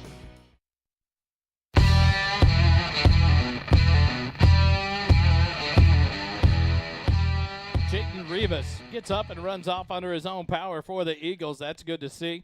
In that break, a holding on the offense by the Grizzlies will back them up 10 yards, and that'll bring up 2nd and 16 now for the Grizzlies, back to the 39-yard line of Georgetown. And like we talked about, this is where you want a running team to be, well behind the sticks.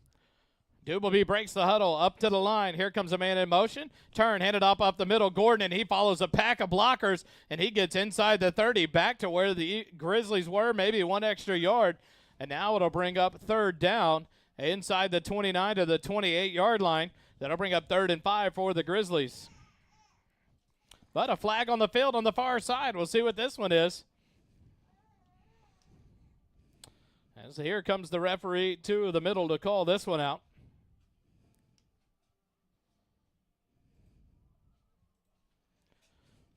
Defensive. Second time? Third time the defense have been offsides. That one lined up in the neutral zone. But they'll take the result of the play up to the 38 or the 28-yard line. So it'll make it 3rd and 5 now for the Grizzlies. They've got to get up to the 23-yard line. Dubleby, he'll take the snap, hand it off. Gordon to the left side, breaks a tackle, falls forward to the 24 to the 23, and he'll have just enough for a Glenn Grizzly first down. So 2nd and 16, Kelly, 2 runs for Gordon, not even Duggar, and they get the 16 yards and a first down. Yeah, and it's you start to get frustrated with the defense, but this is a very difficult offense to deal with, especially when you only see them once or twice a year, and we see them with Liberty Hill and with Glenn. So it's hard to do, but they have had some success, but Glenn's able to pop some runs open. Back out of the huddle at the 23, Dubleby will hand it off to Duggar right side, and he'll be tackled from behind. Nice pursuit there. That is Andrew Urban on the tackle. Gets him down at the 20, a gain of 3. It brings up 2nd and 7. 7:30 left here in the third quarter, and the clock continues to run. If my memory serves me right, this appears that they're stopping the run a lot better in this game than they were during the Liberty Hill game. At times, and it's funny about that, but you've got that slashy runner like Duggar, but then the Gordon, the power runner, Ben Carter and Noah Long, the 2 big backs for Liberty Hill. that the Eagles battled as well. Hand off to Davis on the right side, and he'll get forward inside the 15-yard line to the 14. That'll bring up a short 3rd and 1 now for the Grizzlies. Pretty big third down, Kelly. Yeah, it's a very big third down right now because Georgetown had stolen the momentum away from Glenn, but now Glenn is getting it back, and we've got an injured player. A Georgetown Eagle player down on the field. That looks like it's going to be number 38. That's Turbeville. And so another injury timeout on the field. We'll take it with them. 6:53 left, third quarter. Georgetown leads at 21-17. Eagle football continues in a moment. Holden's first half stats in the third quarter are brought to you by Graham & Sons Land and Cattle Company. Graham & Sons Land and Cattle Company is a cow-calf operation here in Central Texas, growing calves, cotton, corn, and wheat for commercial customers.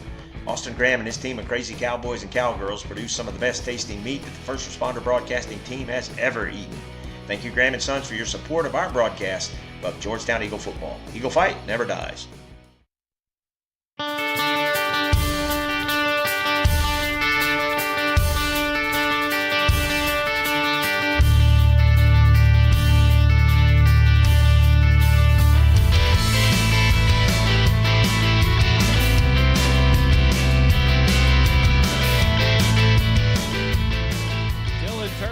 The junior defensive lineman limps off the field with Chad Hennessy, the athletic trainer, on his side.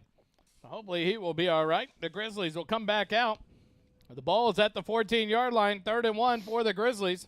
Clock continues to run now, 6:35 on the clock. Dubelby up under center, takes the snap, hands it off. Gordon right side, splits it out wide. He's tripped up but falls forward, enough for a first down to the 12-yard line for the Grizzlies. Well, and they are just having the hardest time. Doesn't matter who's running the football back there right now. Looks like Luke Hawley was the first one to make contact with him. If it is any consolation, the Glen has been in the red zone 2 times before, and they've only come away with 3 points. We would love to have a good stop here as the clock goes under 6:15. Here in the third quarter, Georgetown a 4-point lead. The Grizzlies 1st and 10 at the 12 of Georgetown. Dubelby hands it off. Gordon to the left side. He gets hit about the 11 and then stacked up and taken backwards. Michael Valenta, the first one to grab him and not let go. And then came Alex Miller, Caleb Rieger, and a host of Eagle defenders. Great tackle there by Michael Valenta. You don't see very many people break the grip of big number 99 on that on the right side of that Eagle line. He has been moving around. I think Coach said last week he played 6 different positions. So no telling where he's going to wind up on the field. A gain of 1, 2nd and 9 from the 11. Dubelby gets a snap, pitches it to Duggar, comes left side, follows defenders, but he's chopped at the 10, falls forward to the 9. A gain of 2 brings up 3rd and 7 for the Grizzlies. I wouldn't be surprised to see Glenn pull that play back out that they ran in the first half down here on the other end of the field in the end zone where they had 3 people open. 3rd and 7 for the Grizzlies. They can get a first down at the 2-yard line or a touchdown. So a big play here as the clock clicks under 5:15 here in the third quarter. Grizzlies will break the huddle. As the clock hits 5 minutes, Dubelby snaps back. He is going to roll out and pass. He's being chased by Rieger. He's going to throw it up in the end zone, and it's incomplete. Duggar tries for the one-handed catch right in the way of number 1, Cohen Fisher. 2 people in the same spot. It's incomplete, and that'll bring up 4th and 7 for the Grizzlies. So it was interesting there because that's the second time we've seen 2 players kind of run at the exact same spot on that route. Duggar was supposed to go more flat, but he saw the route was covered, so he cut it up the field and ran right into his other receiver. That's why those 2 guys in the same spot, and that's why we're seeing a field goal here. So now the Grizzlies will come out to attempt the field goal. The ball will be placed at the 15-yard line. Taking the field goal will be Armando Don Juan. Be a 25-yard field goal attempt. The snap is back. The hold is down. The kick is away. And it is good. Hey, Wally, how different of a game would this be if they'd have gone for a field goal that first time? We talked about that. 2:59 left in the first quarter. They had a 4th and a yard and a half. They turned it over on downs instead of taking the field goal, and now the Georgetown Eagles have the 1-point lead. 4:48 left, third quarter. Timeout. Eagle football continues in a moment. If your car, RV, or heavy equipment needs glass to be replaced, Pro Glass can get the job done in no time. Windshield chip repairs in under 30 minutes, no appointment necessary. Our local family-owned business stands behind its work with a limited lifetime warranty for as long as you own your car. Ask about our senior discounts. Pro Glass of Georgetown, located at 2303 South Austin Avenue in Georgetown.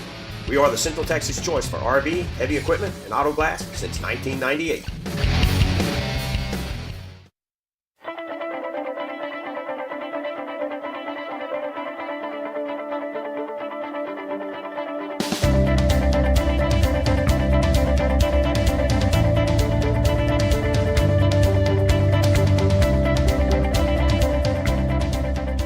Here in the JCT Memorial Broadcast booth, brought to you by JMT's. 4:48 left in the third quarter. Georgetown a 1-point lead now after the 25-yard field goal by Armando Don Juan, and he'll tee it up and kick it away for the Grizzlies. Back deep is Xavier Warren and Gavin Calloway this time. Don Juan will kick it away, and that is a boot by Don Juan. It'll land about 7 yards deep and go to the back of the end zone for the touchback. And Georgetown will take over 1st and 10 at their own 25-yard line. Two Eagles just wiped each other out about the 15-yard line. I'm glad neither of them got hurt. But, yeah, Kelly, you talked about that, the opportunity to go for the field goal. The Grizzlies would have had a 2-point lead instead of trailing by 1 here in the third quarter if they had taken that field goal opportunity. Instead, they went for it, and the Eagles made the stand, and they lead it by 1. 1st and 10 at the 25, far side hash mark. Two receivers right, a tight end on the left side moves to the right end. Petter in the backfield. Snap back to Boris. He'll turn, hand it off to Petter. The pursuit is right there, and he'll go for a loss, which doesn't happen very often. And it's not a very big loss, a loss of 1 back to the 24-yard line. Good job by Petter there to cut that from being a big 3 or 4 yard loss. Now it's 2nd and 11. Here's where you ask Kelly, where we talked about, you continue to feed Petter constantly. They're going to jam the box full of 8 defenders. You've got to be ready to throw that ball off of that, pull it out of the stomach of Petter and throw it. And that's where that play action works out so well. Again, I would love to see Noah hang on to that football and bounce it outside on some of those runs. Clock under 4:15. 4 receivers to the right side. Hand it off to Petter right side. He's following the blockers, and he has it open out past the 25-30, up past the 35, runs over a tackler, up past the 40. What a job there as he ran over Karan Spencer. And a good run by Andrew Petter picks up a borrow from Morrow first down up to the 41-yard line. So like what you were talking about, before the ball was even really determined where it was going to go, every linebacker moved up. Yep. So a play-action pass, hit him over the middle, or a screen, I think would be the perfect time right now. 2 receivers left, none right. Petter to the left of Boris, near side hash mark. Handed off Petter, right side, hesitation. Now falls forward up past the 45 to the 46-yard line. That'll be a gain of 5 on first down. Bring up 2nd and 5 for the Eagles. Nice job there of Noah handing the ball off and then acting like he was running the ball. One of these times he's going to keep it. But Andrew does such a good job, and he's so strong. His legs are so strong. He's able, even when somebody gets hands on him, to drive forward and make positive gains. 2nd and 5 from the 46. 3:15 on the clock. 3 receivers left, 1 right. Boris sends Warren in motion to the left side. Gets a snap now. He'll pitch it to Warren. He's following Petter to the left. Oh, no. But he fumbles it. Ball's loose. It's on the ground. And it looks like the Eagles got it back, luckily, as one of the Grizzlies jumped on it, and it squirted out from under him, and the Eagles jump on it. But Warren never really settled in with that pitch, and lucky that the Eagles keep possession. And it'll drop us back to a 2nd and 11, all the way back to the 40, or 3rd and 11 from the 40. He had a hard time hanging on to the football right after he got it, and I don't think he ever got complete control of it. And you can tell he's upset with himself as the Eagles come near side now. Sedgwick and Weisheimer will come off. Espinoza and Callaway will come on for the Eagles. Warren and Callaway go left. Haul you back. And Espinoza split wide right. Petter to the left of Boris. Far side hash mark. 3rd and 11 from the 40. Snap back to Noah Boris. He's looking left.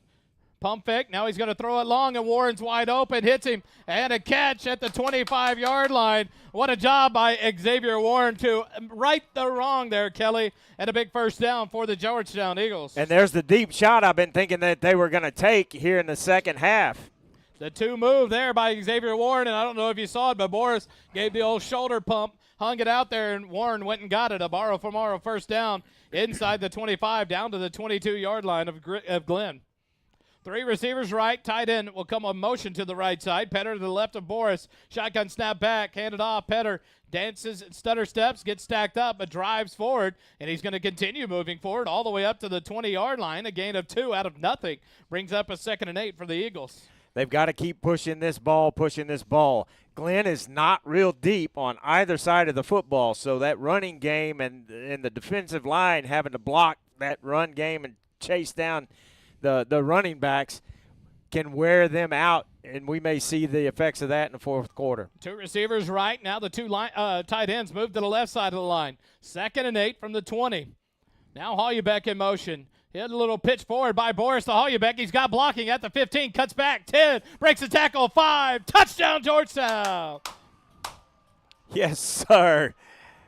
Let the crowd tell the story. 1:24 left, third quarter.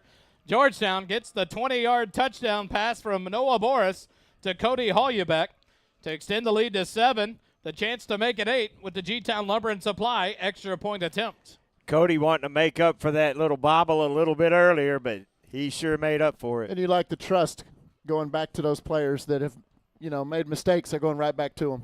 Extra point attempt by Aaron Guzman is up, and it is good. And with 1:24 left in the third quarter, Georgetown leads it over the Grizzlies 28-20. Quick timeout. Georgetown football brought to you by First Responder Broadcasting continues in a moment. Mesquite Creek Outfitters is located at 704 South Austin Avenue in Georgetown, Texas. Come enjoy a refreshing drink, a light menu, chat with friends, and maybe even shop a little bit.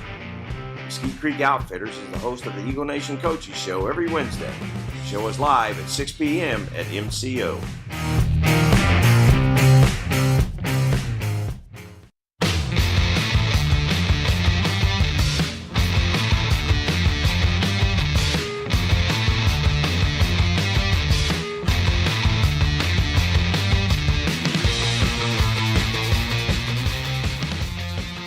Here at Burkle Field, the JCT Memorial Broadcast booth brought to you by JMT's.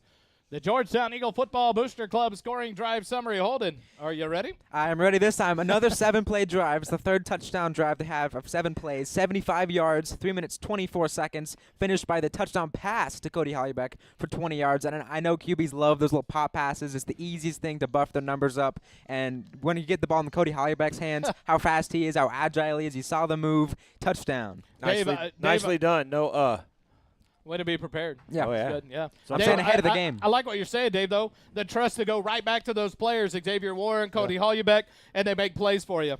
The Syntex shirt and embroidery kickoff by Guzman, fielded at the 20-yard line by the Grizzlies, up past the 30, breaks a tackle, and taken down inside the 40. It was by number 44. That is DeMario Alba. He cut in front of another defender. It was an odd deal. It could have easily bobbled it. One guy was set up, ready to catch it straight on, and the guy, DeMario, took it on an angle on the full run. I wonder if that was intentional. I don't know, but he got a good return up to the 38-yard line. 1st and 10 for the Grizzlies with 1:18 left in the third. And by intentional, I mean practiced. He absolutely meant to do that. I just didn't know if it was supposed to happen. So DeMario Alba, handoff for the Grizzlies. Falls on the ground. It's out. And the Grizzlies fall back on it. An opportunity there. But now another man down for the Georgetown Eagles. See who that is. Looks like another defensive lineman.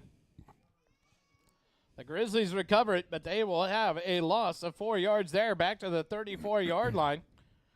And now Chad Hennessy getting his workout in tonight as he'll come out to check on another player, and that looks to be Caleb Rieger down on the field. Quick timeout. Eagle football continues in a moment.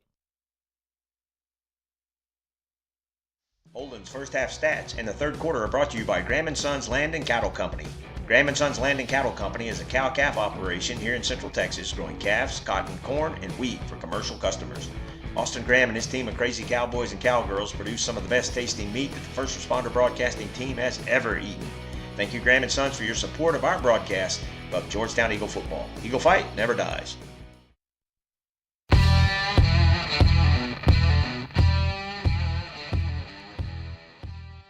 Extra points, field goals in the second quarter are sponsored by G-Town Lumber and Supply. G-Town Lumber and Supply, located at 9400 Brown Lane in Austin, Texas, serves general contractors, subcontractors, and do-it-yourselfers. We specialize in dimensional lumber, decking, siding, door and windows, hand-hewn timbers, KDAT lumber, and corbels. Hometown service like none other. Visit us at 9400 Brown Lane in Austin, Texas, or visit our website at gtownlumberandsupply.com.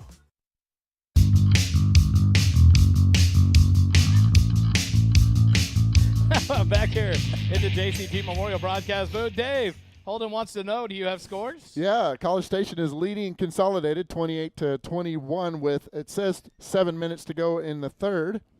And then still 28-0 in Leander, Cedar Park over Leander. Oh, there's a pre-snap penalty. A flag comes in late there as the Grizzlies may be happy because Rivas, or number 16, Davis, would have lost about 8 on the play as he was bringing it near side. But they're going to call a false start on the Grizzlies, and that'll be a 5-yard penalty. Instead of 2nd and 14, it'll be 2nd and 19. And Dave, continue on. And then over in Pflugerville, the Hendrickson Hawks trail Eastview still 25-7.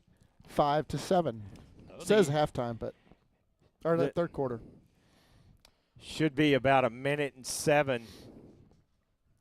Clock continues to run here. 40 seconds left. Dubelby approaches the line. He'll hand it off. Right side, Gordon breaks a tackle, and then he's hit by Seth Warren and taken down inside the 35 at the 34. They're going to mark him forward to the 35. That'll be a pickup from the 29 up to the 35, a gain of 6. Will bring up 3rd and 13 now for the Grizzlies, and I have a feeling they'll let this clock wind to end the third quarter, trailing by 8 points. They might try to line up and draw him off sides, but I don't expect a play here either. The Grizzlies in the huddle. Now a late substitution comes on here. Coming in for the Eagles is number 21, Boston Johnson, and Andrew Urban will come out. But that's going to do a good job there by Coach Nicky to put the substitution in to not let him pull that play off to end the quarter. Yeah. And we'll go to the fourth quarter with your Eagles leading at 28-20 over the Glen Grizzlies. You know, and I thought about it, too. They don't have a whole lot of people left to substitute. But so that may be why they're not subbing a whole lot. I don't know. But the fourth quarter break. We'll take it, Kelly. We'll be back. Eagle football continues in a moment. This season's starting lineups are brought to you by Aesthetic Dentistry of Georgetown.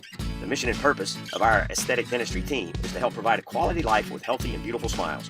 We want to develop relationships with our patients and always provide an amazing experience for them. Let us help you determine if a highly trained cosmetic dentist is the best option for your smile. We're located at 3622 Williams Drive, Building 2 in Georgetown, Texas. Visit our webpage at www.aestheticdentistrygt.com or call 512-819-9100.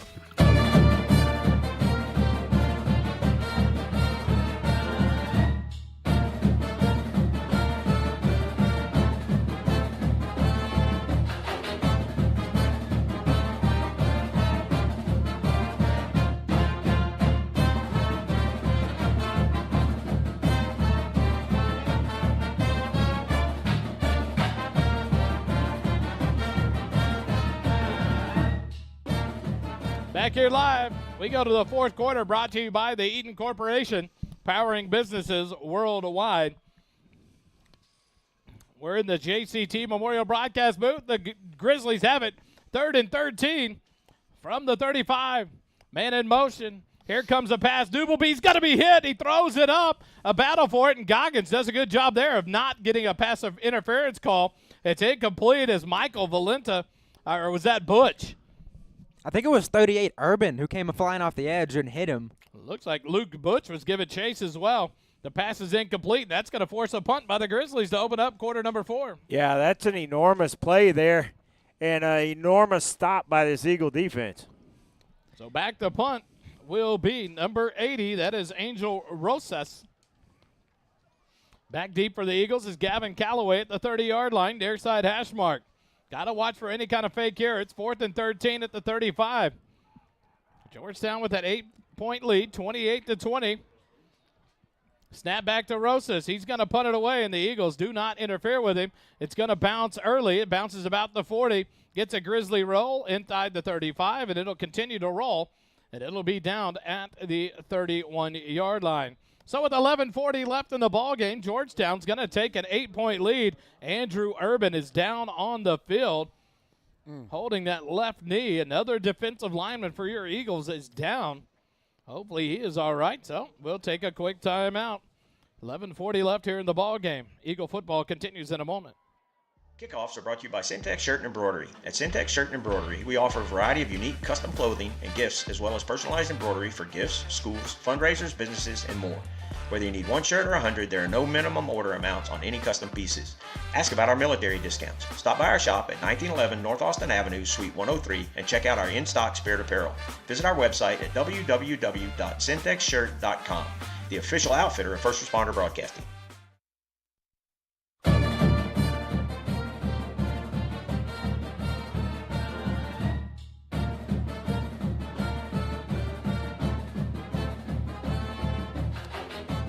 Andrew Urban being helped to his feet. He is going to walk off gingerly with the help of Chad Hennessy. It looks like Coach Nicky out there to help him as well. So hopefully Andrew Urban is all right. 11:40 left here in the ball game. Kelly? He did get cut a little bit. And I think, you know, what's funny is Coach Griffin went out there quickly to check on Urban. And then after Chad Hennessy got out there, the athletic trainer, Coach Griffin turned his attention to the official and started pointing about something, and you may wonder if he saw that and was calling on that. Yeah, you got to watch for this because you hate to see anyone get hurt by any kind of cut play like that. Well, he was engaged with one of the protectors back there, and the other came and hit him kind of low, which is illegal. So the Eagles have it 1st and 10 at their own 31-yard line. 3 receivers left, 1 right. Xavier Warren, the lone receiver, right. Andrew Petter in the backfield to the left of Noah Boris. So during a timeout, the Eagles get a sideline warning. That's interesting. And now we'll go back to play here with 11:40 left in the ball game. Noah Boris, middle of the field. He'll take the shotgun snap. Xavier Warren in motion. Hand it off to Petter, right side, cuts back in the middle. And he breaks the tackle, spins out of a tackle, drags the tackler, gets up to about the 41. It may be enough for a first down, and they are. It's going to be a borrow for Morrow first down. He's keeping up that average of 10 yards a carry, huh, Holden? He's at 9.8, 21 carries, 206 yards on the day. I thought he was going to get even more there. He kind of looked like he stumbled out the gates. Yeah. They're going to mark it short by 6 inches. It's marked at the 41, but called a 9-yard gain. It's second and less than a yard. 2 running backs in the backfield beside Petter. Shotgun snap back, handed to Hollybeck right side. Outside the numbers, up past the 45, horse collar tackle, and there comes the flag. That'll be a 15-yard penalty. And a good thing that he's okay. The penalty flag thrown on number 21, Michael McEachran. And that's a huge mistake there for the Grizzlies. An opportunity for the Eagles now to be into Grizzly territory. And an opportunity on this drive here to Kelly to make it a big 2-possession ball game if they can punch it in the end zone. And that's part of what you see. I think that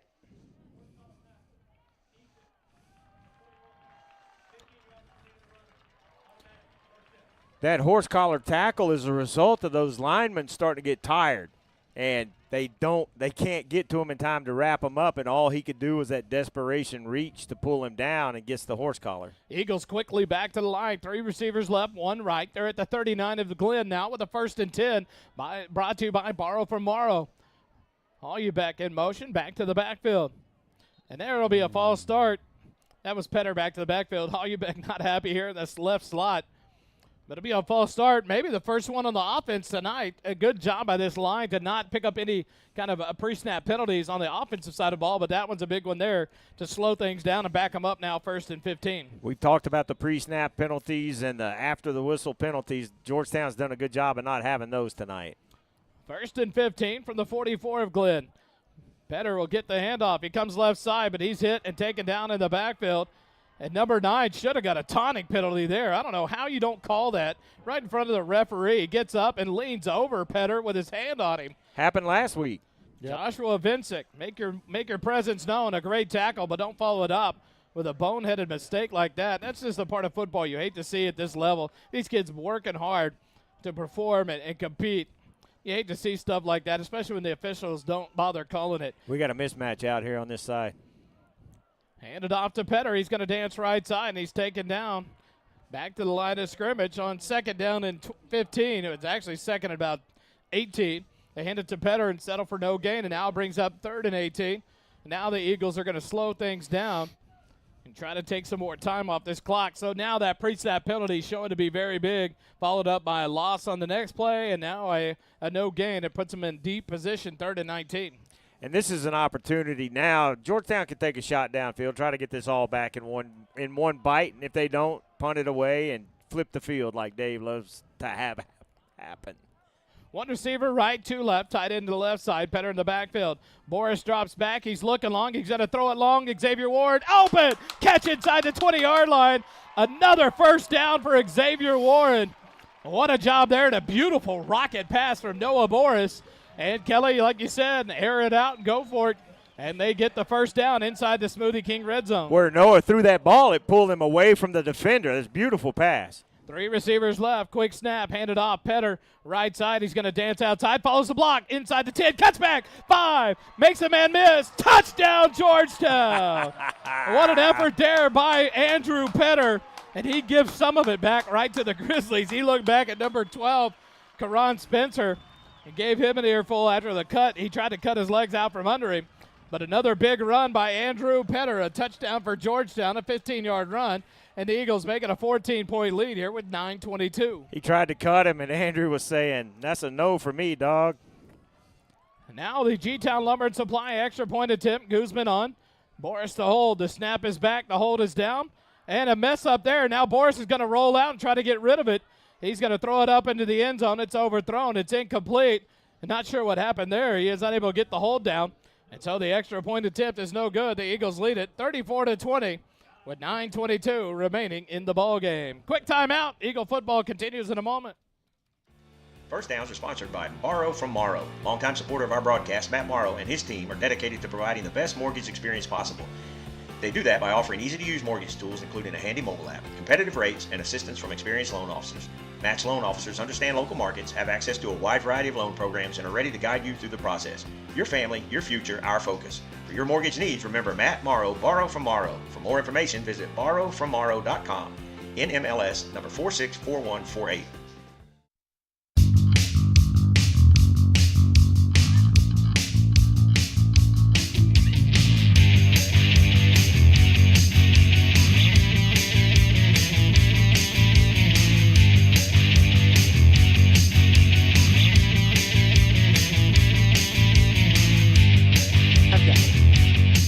Back here live in the JCT Memorial Broadcast booth at Burkle Bach Field, brought to you by JMT's, the Georgetown Eagle Football Booster Club scoring drive time. Scoring drive summary, Holden. Last drive, 6 plays, 69 yards, 2 minutes, 7 seconds off the clock, and finished off with Andrew Petter's third touchdown run of the night, this one for 15 yards. All tied up, 35 all, the fourth quarter, 11 minutes to go in College Station. College Station and Consolidated doing battle. They're in at A&M Consolidated tonight. The Syntex shirt and embroidery kickoff brought to you by Aaron Guzman. He's teed it up. He's looking to the sideline and gets the signal. He'll put it away back to the Grizzlies. Up by 14. The Eagles lead at 34-20. Catch made at the 3. Brings it out past the 10, the 15. Cuts up, and he's off to the races. Aaron Guzman has an angle at him into Georgetown territory, and he'll push Ian Jones out of bounds at about the 39-yard line.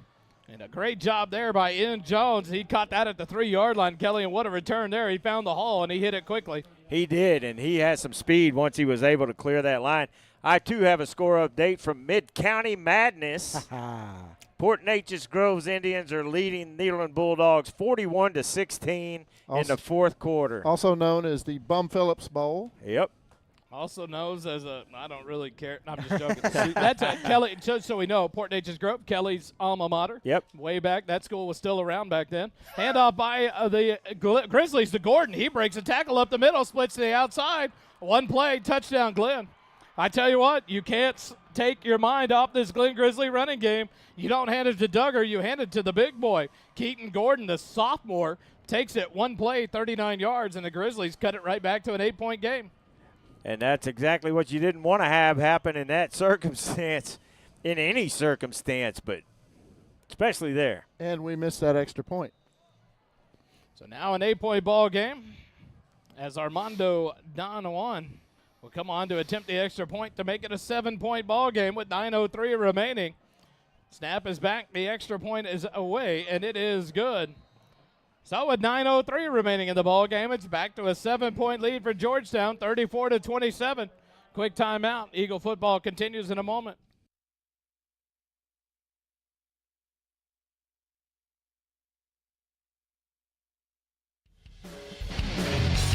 If your car, RV, or heavy equipment needs glass to be replaced, Pro Glass can get the job done in no time. Windshield chip repairs in under 30 minutes, no appointment necessary. Our local family-owned business stands behind its work with a limited lifetime warranty for as long as you own your car. Ask about our senior discounts. Pro Glass of Georgetown, located at 2303 South Austin Avenue in Georgetown. We are the Central Texas choice for RV, heavy equipment, and auto glass since 1998.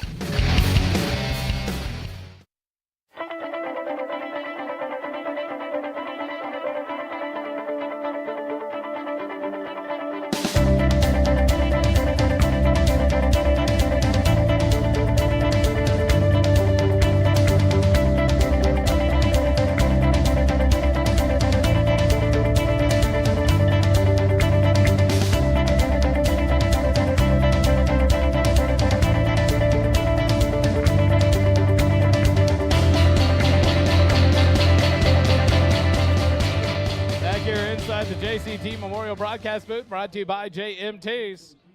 Visit jmts.com for all your needs. Tell you what, Omar Susie Tompkins can do it all. Do you do an onside if you're Grizzlies? You got to be ready, and now he'll cook it deep near side. Gavin Calloway at the 3-yard line. Heads back towards the inside, now back outside. He's hit at the 20, spins forward, and he's going to get to about the 22-yard line. And that's where Georgetown will start with it, 1st and 10, with 8:53 remaining in the ball game. I would like to see a long, sustained drive right now, founded around that running game with Andrew Petter toting the rock. Amen. And put points on the board. About, 8-minute, 52-second drive would be just fine with me.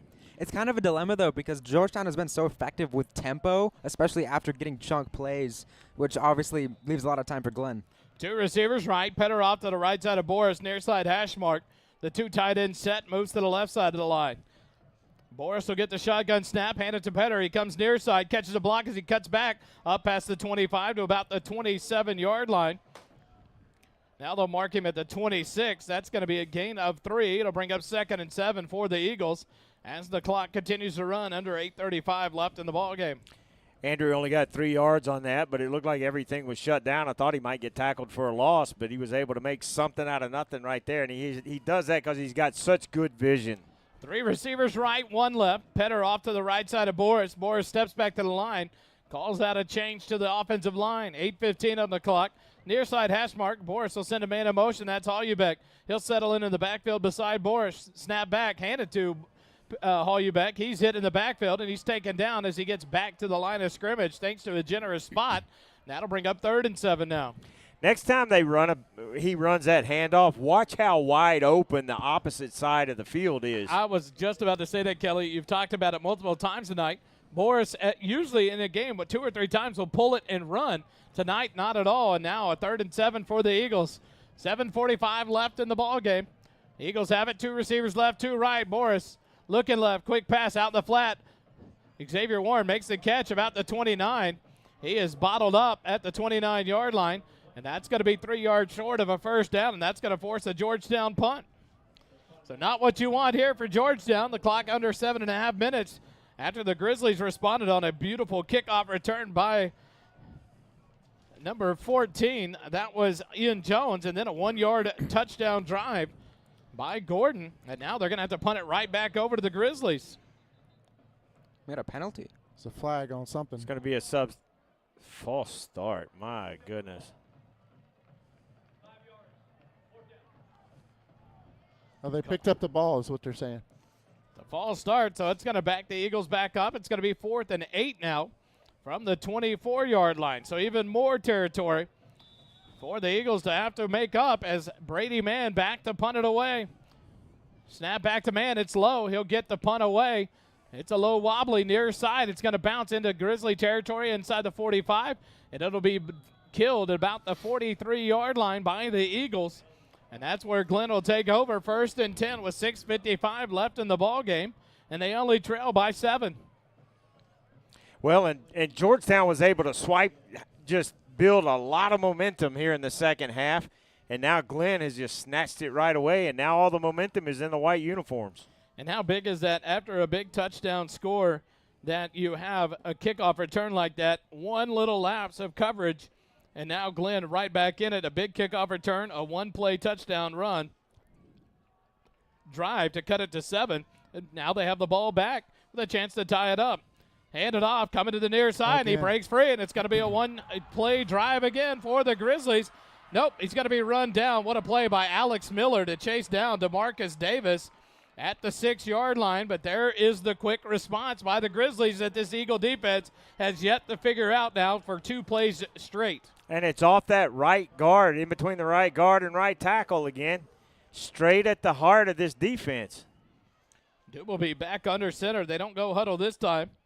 Now he'll step up under, take the snap, hand it off right side, and into the end zone is Gordon, the sophomore. Same play. 6:35 remaining in the ball game. The Grizzlies an extra point away from tying this one up at 34. Same exact play. Yeah, they found a spot that they like, and they're exposing it. I mean, you got to question the depth of this defensive line right now with how many injuries they have. Who's playing at 100%? Who's trying to power through an injury? Armando Don Juan on to attempt the extra point. It'll be held up by Benson Henry. He awaits the snap at the 10. Snap is back. The hold is down, the kick is away, and the extra point is good. 6:35 remaining in the ball game. 34-34. Eagles and the Grizzlies all knotted up. Eagle football continues in a moment on the SHN Sports Network.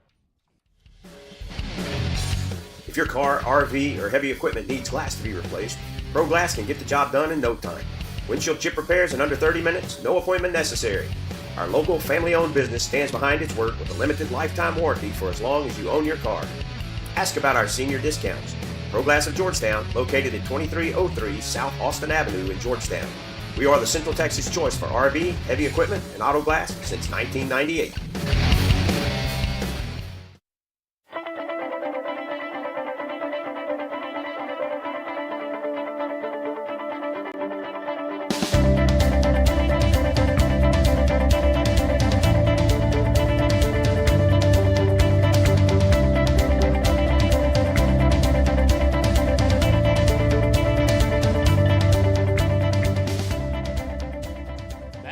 Birkelbach Field. We're in the JCT Memorial Broadcast booth, brought to you by JMTs. 6:35 remaining in the ball game. 34-34 your score.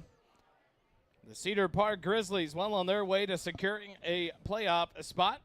The battle in College Station for a chance for College Station to sew up the number 1 seed out of District 11, and an opportunity for your Georgetown Eagles to get a strong hold on the number 2 slot. But they've got a hold on here. It's tied back up. The Grizzlies on 3 plays have tied it back up. Down 14. The kickoff. He'll go into the end zone. Nope. Callaway thought it would. He picks it up at the 4. He'll come forward. He gets hit and taken down inside the 15-yard line. And now a late flag. Now with multiple flags on the field. There's 2 out towards the 30. 1 back at the 12-yard line. So we'll see what happens here. A lot of calls, and now the 4 flags. One official scooting his flag forward 5 yards. So we'll see what happens here, maybe on both teams.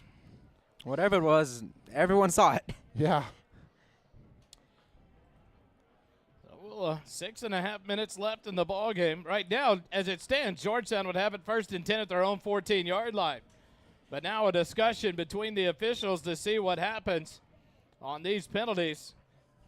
But right there, Kelly, just kind of what kind of plays do you make as a team? You let that ball hit the ground thinking it's going to the end zone. It's a costly mistake. Yeah. Yet at the time, you think it would be a great play if it goes in the end zone. Unfortunately, it doesn't. And that's the kind of play you either field it or back up, and it's like you've got to – those kind of mistakes pile up on this Georgetown team. And that's you teach it. You stand at the goal line. If it goes over your head, you let it go. You don't – and that's not what happened right there. He thought it was going into the end zone. It was not. Yeah, you never want to rely on an oblong ball like that because you have no idea where it's going to bounce. Saw it right there for the punish. It looks like they've set us back all the way to like the 5, so it seems like it's going to be on Georgetown. So now a discussion here as the referee met with the back judge. Now he goes forward to meet with the 2 line judges to figure out what he's going to call, and we'll go to the side mic.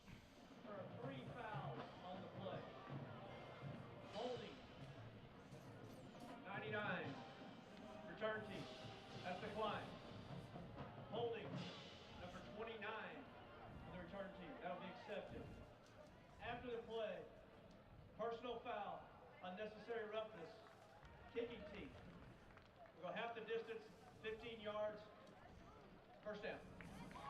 So they'll back the Eagles up half the distance for the hold that called on Coulter Mikes. They declined the one on Michael Valenta, but then take it 15 yards away from that on an unsportsmanlike penalty, unnecessary roughness penalty after the play. So Georgetown gets the ball at the 20-yard line. So luckily out of that, since that penalty happened after the play, Georgetown gets 5 free yards on that. So at the end, it's not terrible. First and 10 for Georgetown, exactly at the 20-yard line. 2 running backs in the backfield, Petter and Hollenbeck. 2 receivers left, none right, middle of the field. Now Hollenbeck empties out, and it's a Petter right side up past the 20 to about the 24-yard line. That'll be a run of 4 yards and bring up 2nd and 6 for the Eagles. I see what y'all are talking about now. If Noah pulls that ball, he's free off to the races. Yeah. He gets easy first down. They're all queuing on Petter right now. And why wouldn't they? Yeah, he's got 224, averaging 9 a carry now.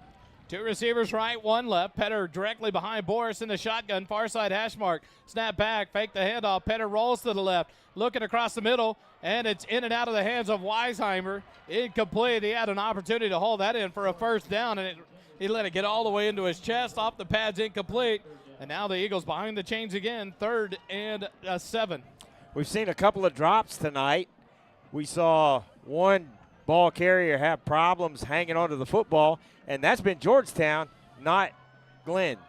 2 receivers right, 3 left. Empty backfield for Noah Boris.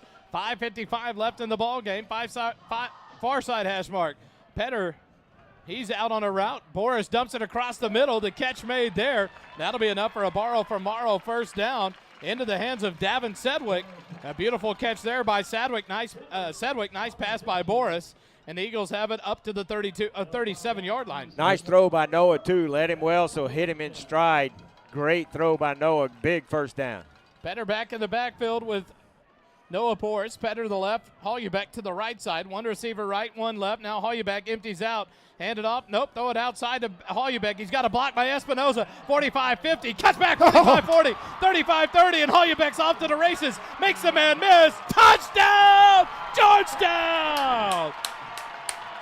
Cody Hollenbeck takes it to the house, and he better go say thank you to Avon Espinoza for that block. What a play by the Georgetown Eagles. The touchdown with 5:25 remaining gives Georgetown a 6-point lead. He got 2 blocks on that play. He displaced the first corner, then let him go and got the guy on pursuit, and that lets Hollenbeck cut it up the field and spring the big one. And we have seen Cody just do so much this season. It has been so much fun to watch that kid play. Valenta to snap, Boris to hold. The G-Town Lumber and Supply extra point attempt. Guzman boots it away, and it is up, and it is good. 5:25 left in the ballgame. Georgetown takes a 7-point lead, 41-34. Quick timeout. Back with more Eagle football in a moment. Kickoffs are brought to you by Syntex Shirt and Embroidery. At Syntex Shirt and Embroidery, we offer a variety of unique custom clothing and gifts, as well as personalized embroidery for gifts, schools, fundraisers, businesses, and more. Whether you need 1 shirt or 100, there are no minimum order amounts on any custom pieces. Ask about our military discounts. Stop by our shop at 1911 North Austin Avenue, Suite 103, and check out our in-stock Spirit apparel. Visit our website at www.syntexshirt.com, the official outfitter of First Responder Broadcasting.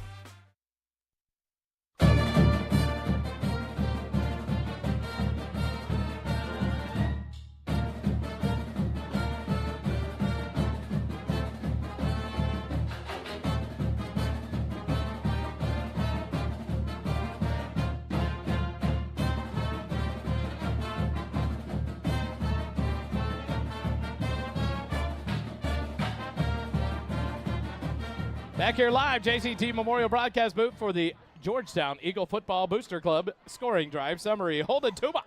4 plays, 86 yards, a minute, 10 seconds, and the big one, 63-yard touchdown pass to Cody Hollenbeck. Excellent job after the catch, because it was just a flat route. It was all Cody Hollenbeck from there, but we got to give the shout out to Yvonne Espinoza. Took 2 guys on the block, really sprung it open. And then Hollenbeck showed the speed and ran away from the defense. The kickoff brought to you by the Syntex Shirt and Embroidery Store there on Austin Avenue. Kickoff fielded at the 5-yard line. Gets up past the 15 and then taken down at the 17-yard line. Great job there on the tackle, Jake Mylock, alongside big number 33 for your Eagles. That is Tennyson Dean on the coverage. And the Grizzlies will start inside their own 25, but now a flag on the field. Maybe a hold there on the kick return team. We'll see what happens. Tennyson getting some love on the sideline.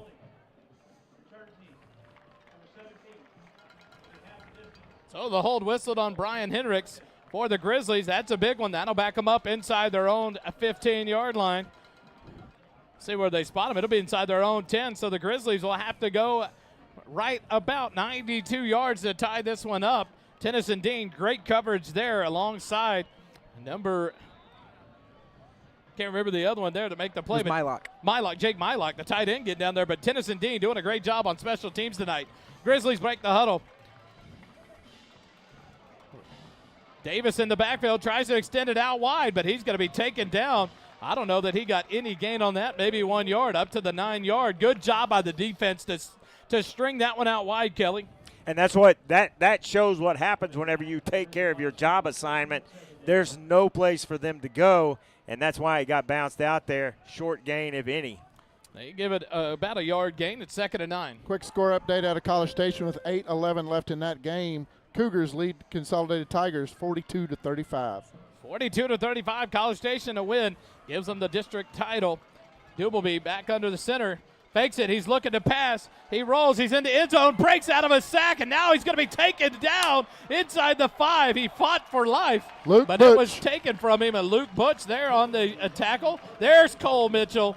Say his name, baby. He got in there and did a great job on his pursuit as well. Caleb Rieger, Mason Goggins, Rebus in there as well. A great job by this defense in a response, and now it's 3rd and 14 from the 5-yard line. Big third down in this ball game. The issue whenever you run the ball so often is that they are going to commit, and when you do pull the pass, everyone's flying at you. So if you don't get the ball off quick, you see what happens. Big sack. Almost a safety there, but Dubelby doing a great job to avoid it. Dubelby under center. He'll fake a handoff. Nope, gives it to Duger, left side. He breaks outside the 10, the 15, and now he's off to the races, makes a man miss, and Duger off to the races, midfield, 40, and he's tracked down from behind. What an effort there by Garrett Lloyd to save from the touchdown. The Eagles have him 3rd and 14 from the 5 and giving it to him all the way up to the 35-yard line. 1st and 10 for the Grizzlies, 4:14 left in the ball game. This is very quickly turning into who's going to have the ball last kind of football game. Well, last year, what was it? Stopped them on 4th and goal. The Eagles have a player down. It's going to be a cramp call there, and that's Garrett Lloyd. What an effort he made to stop DJ Duger. So with the injury timeout, we'll take it with him. 4:09 left in the ball game. Georgetown with a 7-point lead. Glenn driving to try to tie it up. Eagle football continues in a moment. First half stats in the third quarter are brought to you by Graham & Sons Land and Cattle Company. Graham & Sons Land and Cattle Company is a cow-calf operation here in Central Texas, growing calves, cotton, corn, and wheat for commercial customers. Austin Graham and his team of crazy cowboys and cowgirls produce some of the best tasting meat that the First Responder Broadcasting team has ever eaten. Thank you, Graham & Sons, for your support of our broadcast of Georgetown Eagle football. Eagle fight never dies.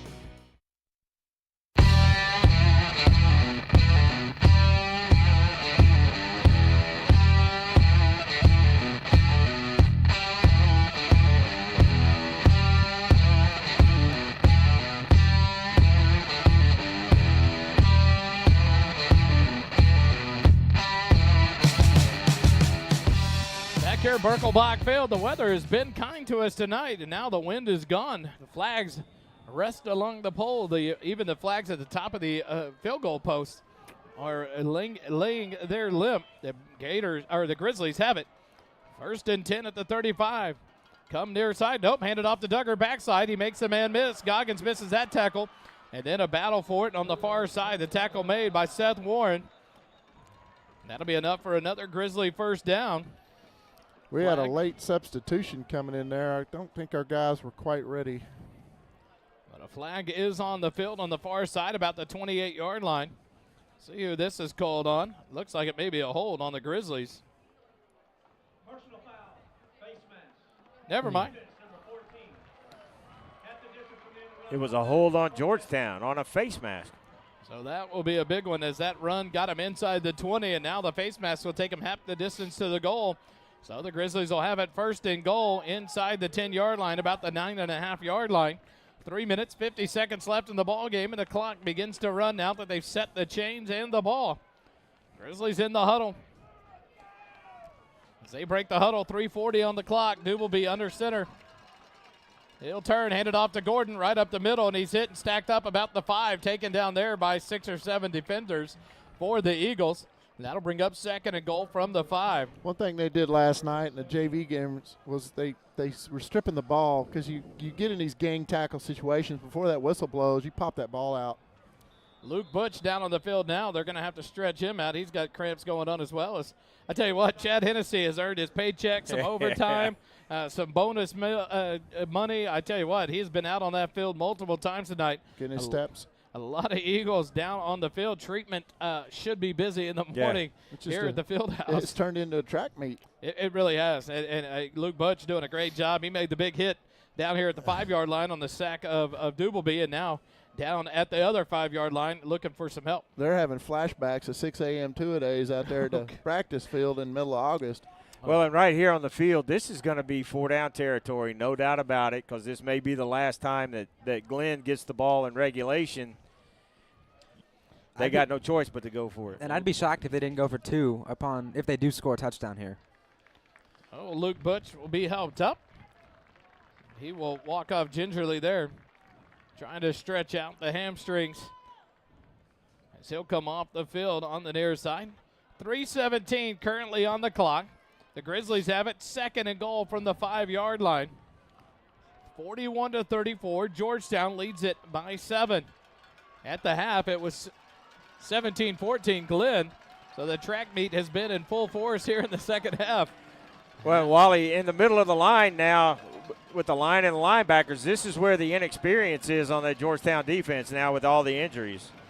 He will be under center. He'll hand it off. Coming near side is Davis, and he finds the hole, and he'll be into the end zone for the touchdown.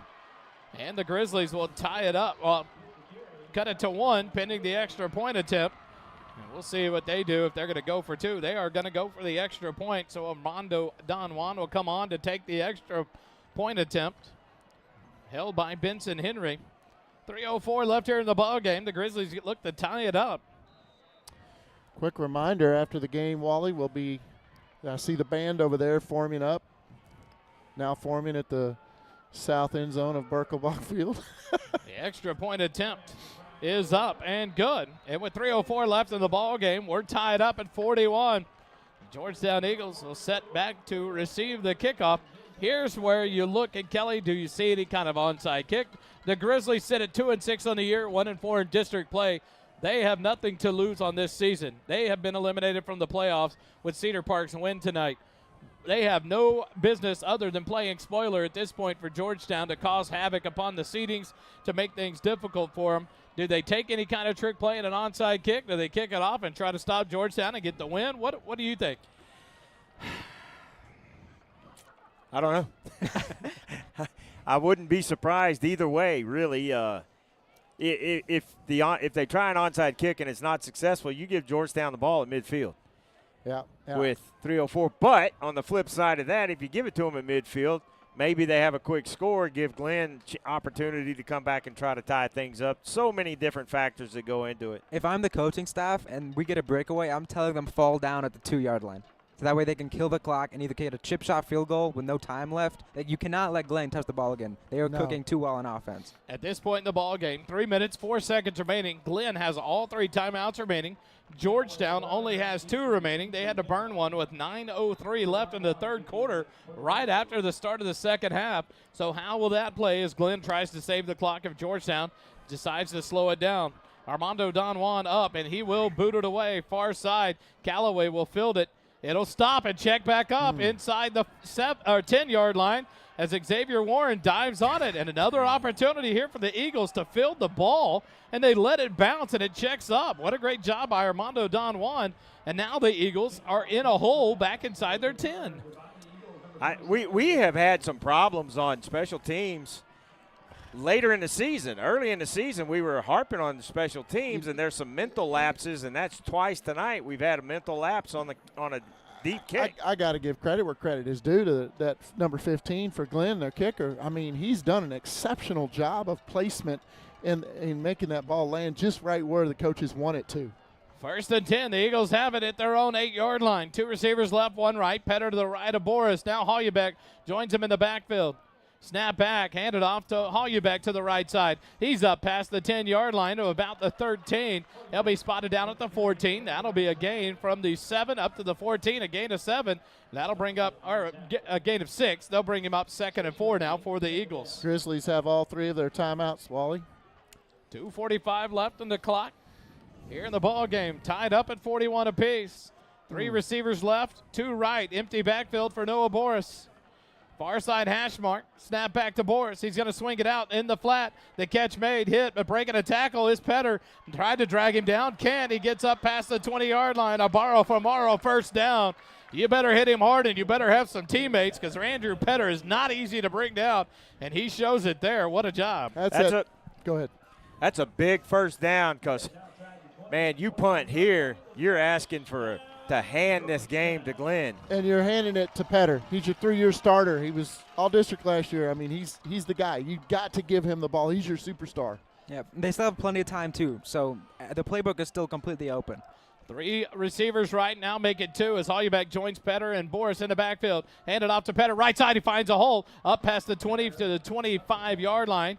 They'll mark him at the 24. A gain of 3 brings up 2nd and 7.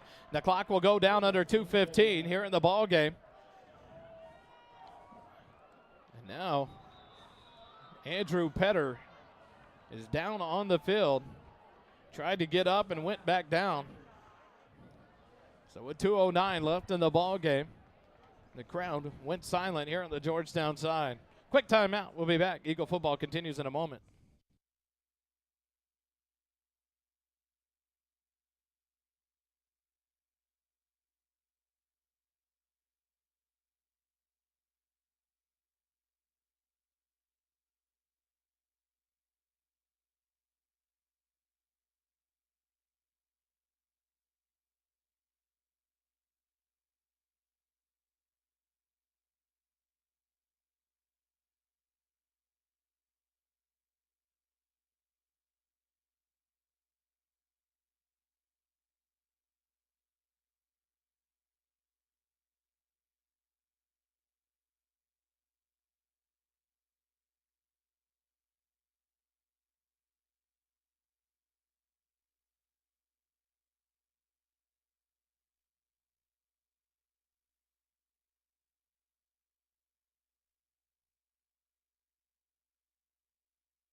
So Andrew Petter gets up and walks off gingerly onto his own power. The Eagles have it 2nd and 7 from the 24-yard line. 2 receivers left. Now Callaway in motion. He'll settle in the backfield beside Boris. Now empty back out to the left flat. Quick pass out to Callaway in the left flat at the 20. Gets a block up past the 25, and he'll be thrown out of bounds just before the 30-yard line. Clock will stop with 1:55 remaining. It'll be at the 29-yard line, and that'll be a big 3rd and 2 now for the Eagles. Oh, man, this is the kind of stuff that's going to make me age a whole lot real fast. And this is prime Petter territory. If he's in the field, you just give it to him and expect him to power for 2. But with Hollybeck, the slasher type, might be a little bit more tricky. Hollybeck in the backfield, left side of Petter. 3 receivers right, none left. Handed off to Hollybeck right up the middle, and he's stopped at the 30. They're going to try to push forward. And now the whistle will blow. It'll be a gain of 1. But right there, you talked about it, Holden, a different type of running where Petter runs forward hard to bring down without getting 2 or 3 yards when he falls forward. And that's a big stop, makes it 4th and 1, and a timeout here by Coach Crosskoff for the Glenn Grizzlies.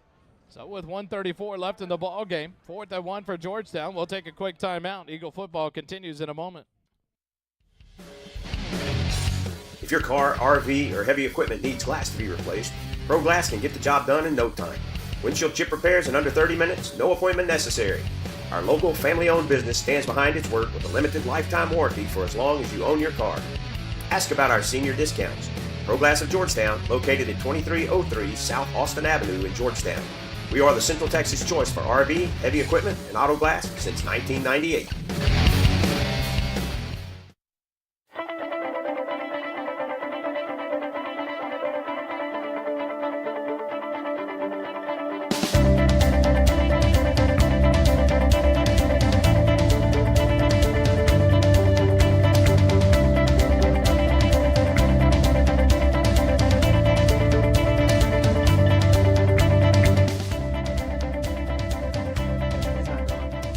Here live, Burkle Block Field. We're in the JCT Memorial Broadcast booth.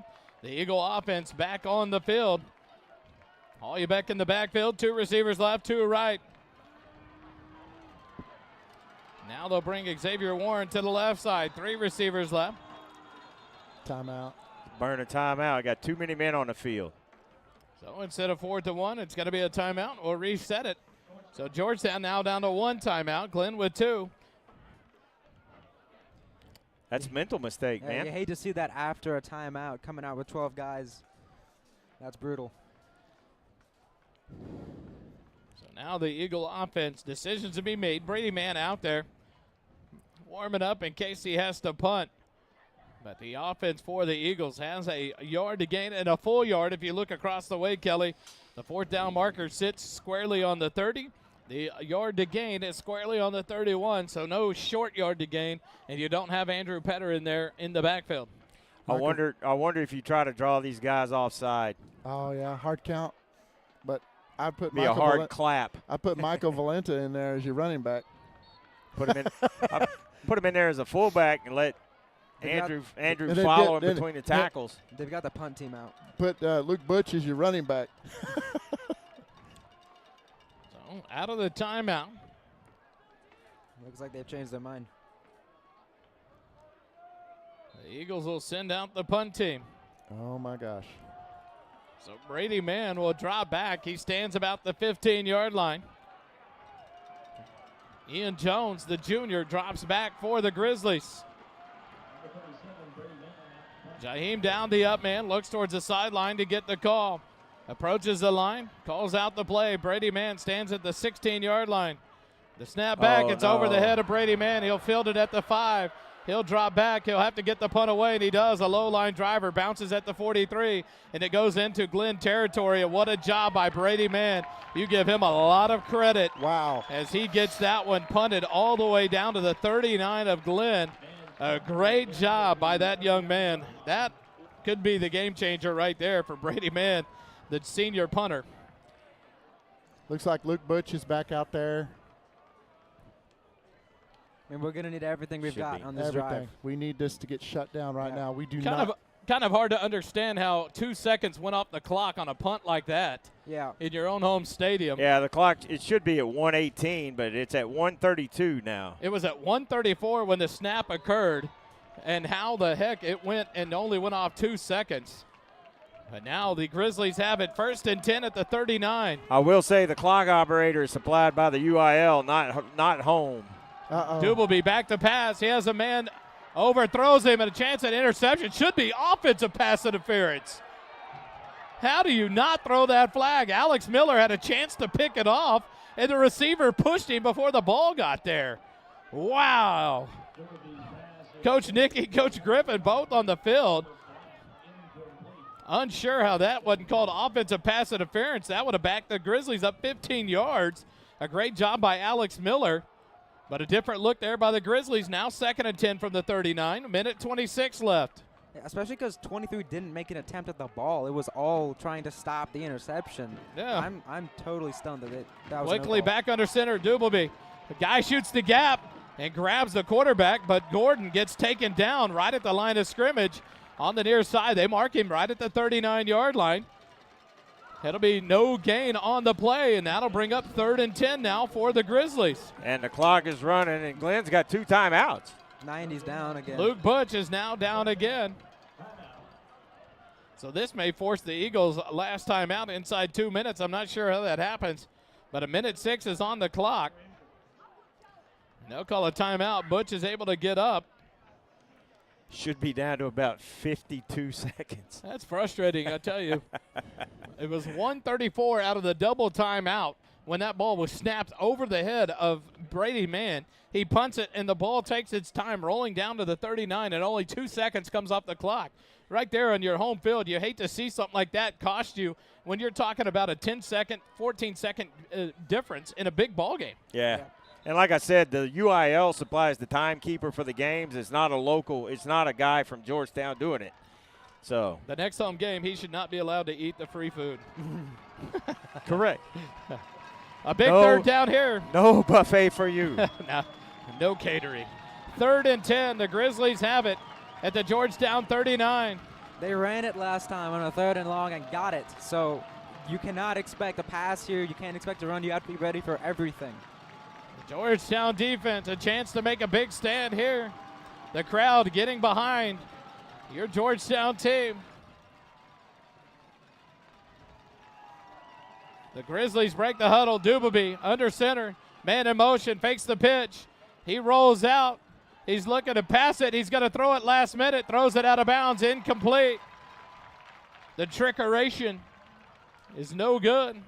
That brings up 4th and 10. So we'll see what the Grizzlies do here with 31 seconds remaining. Man, you got to punt it if you're Glenn. You have to punt this. And here comes the Grizzly punt team. Kelly, they were listening. And if you're Georgetown, you cannot go after this punt. You cannot go after it. You have to expect a fake, and you tell everybody to stay away from it. I really like the crowd making a lot of noise right now. That's a big deal. It's a light crowd, but they are definitely making an impact right now. Back to punt is Rosas. They're going to have to call timeout. Yep. Late sub. And now the Grizzlies are going to have to burn their second timeout. 31 seconds left in the ball game. Quick timeout. Eagle football continues in a moment.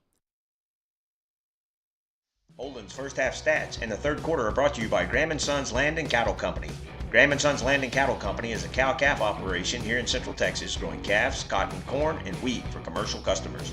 Austin Graham and his team of crazy cowboys and cowgirls produce some of the best tasting meat that the First Responder Broadcasting team has ever eaten. Thank you, Graham & Sons, for your support of our broadcast of Georgetown Eagle football. Eagle fight never dies.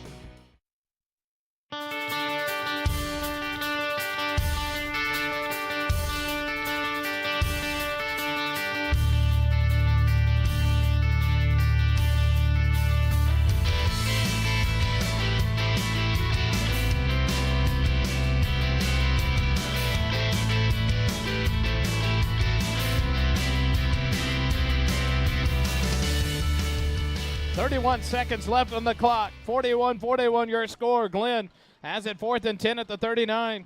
Back to punt. Angel Rosas, the senior. Snap back to Rosas. He will get the punt away. Callaway will head over. It bounces at the 38 and takes a Georgetown roll. He goes out of bounds at the Georgetown 40. That was huge. 23 seconds remaining, and Georgetown will have a chance with one timeout to get down and get an extra or a field goal attempt for Aaron Guzman to win it.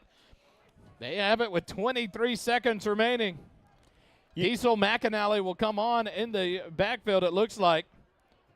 You can't verify it because of the mute button, but I interviewed Aaron Guzman at the coaches show the other night, and it looked like. And what a great coaches show I heard you had. He looked good while we were sitting there. Oh, he did. But believe it or not, we talked about football, how nervous you get in these kicks. And he said every once in a while he does get a little nervous. Diesel McAnally, the senior running back in the backfield. Oh, boy. The Eagles have got to get this snap off. 2 seconds remaining. Snap back to Boris. Looks right. Now he's going to roll left. He's got a man open. He's going to throw it deep. Xavier Ward's behind the coverage. Yeah! 15, 10. Down at the 6-yard line. What a play. Noah Boris throws it up and hits Xavier Warren. They've got to come up and get the spike off. The Eagles are going to take their time here. The chains will get set. They'll start the clock. It'll be 1st and goal inside the Smoothie King red zone. Snap back. Boris will spike it down with 12 seconds remaining. Where's that timekeeper now when we need him to keep his big thumb off of the activation switch? So the Eagles will have it for 2nd and goal at the 7-yard line. What a play. I love it. The cheerleaders, the Georgettes all coming down, making noise. For this Georgetown Eagle offense, the crowd in full force. Looks like the student section's coming too. What a ball game. They're going to probably try to run one more play, draw as much time as possible, and then chunk it out of bounds. And the good thing is you have one more timeout remaining here. 12 seconds remaining. 2nd and goal from the 7. Inside the Smoothie King red zone. Diesel McAnally to left of Boris. Shotgun snap back. Fake the handoff. Throw it up to the end zone. In through the out of the hands of Holubeck. Incomplete. 8 seconds remaining in the ball game. Yeah. Holubeck had to go through his hands. He had to go up and turn in the air. Good pass, only where Holubeck could go get it. So you like where the location was. You like who you threw it to. And Cody has made that catch before. But that is going to be the last timeout for Coach Chuck Griffin. His final timeout comes 8 seconds remaining here in the ball game. Quick timeout. Eagle football returns in a second. Holden's first half stats in the third quarter are brought to you by Graham & Sons Land and Cattle Company. Graham & Sons Land and Cattle Company is a cow-calf operation here in Central Texas, growing calves, cotton, corn, and wheat for commercial customers.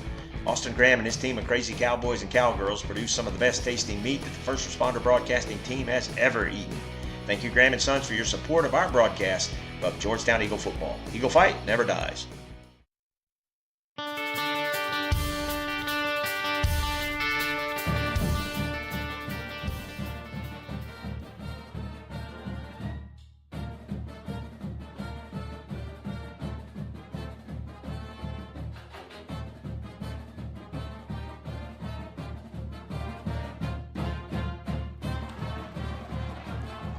The crowd's got to know not to make too much noise here. You want to be quiet. I'm letting you hear the crowd right now.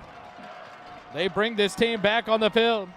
The G-Town Lumber and Supply field goal attempt brought to you by Aaron Guzman. Boris to hold. He'll put it down at the 14-yard line.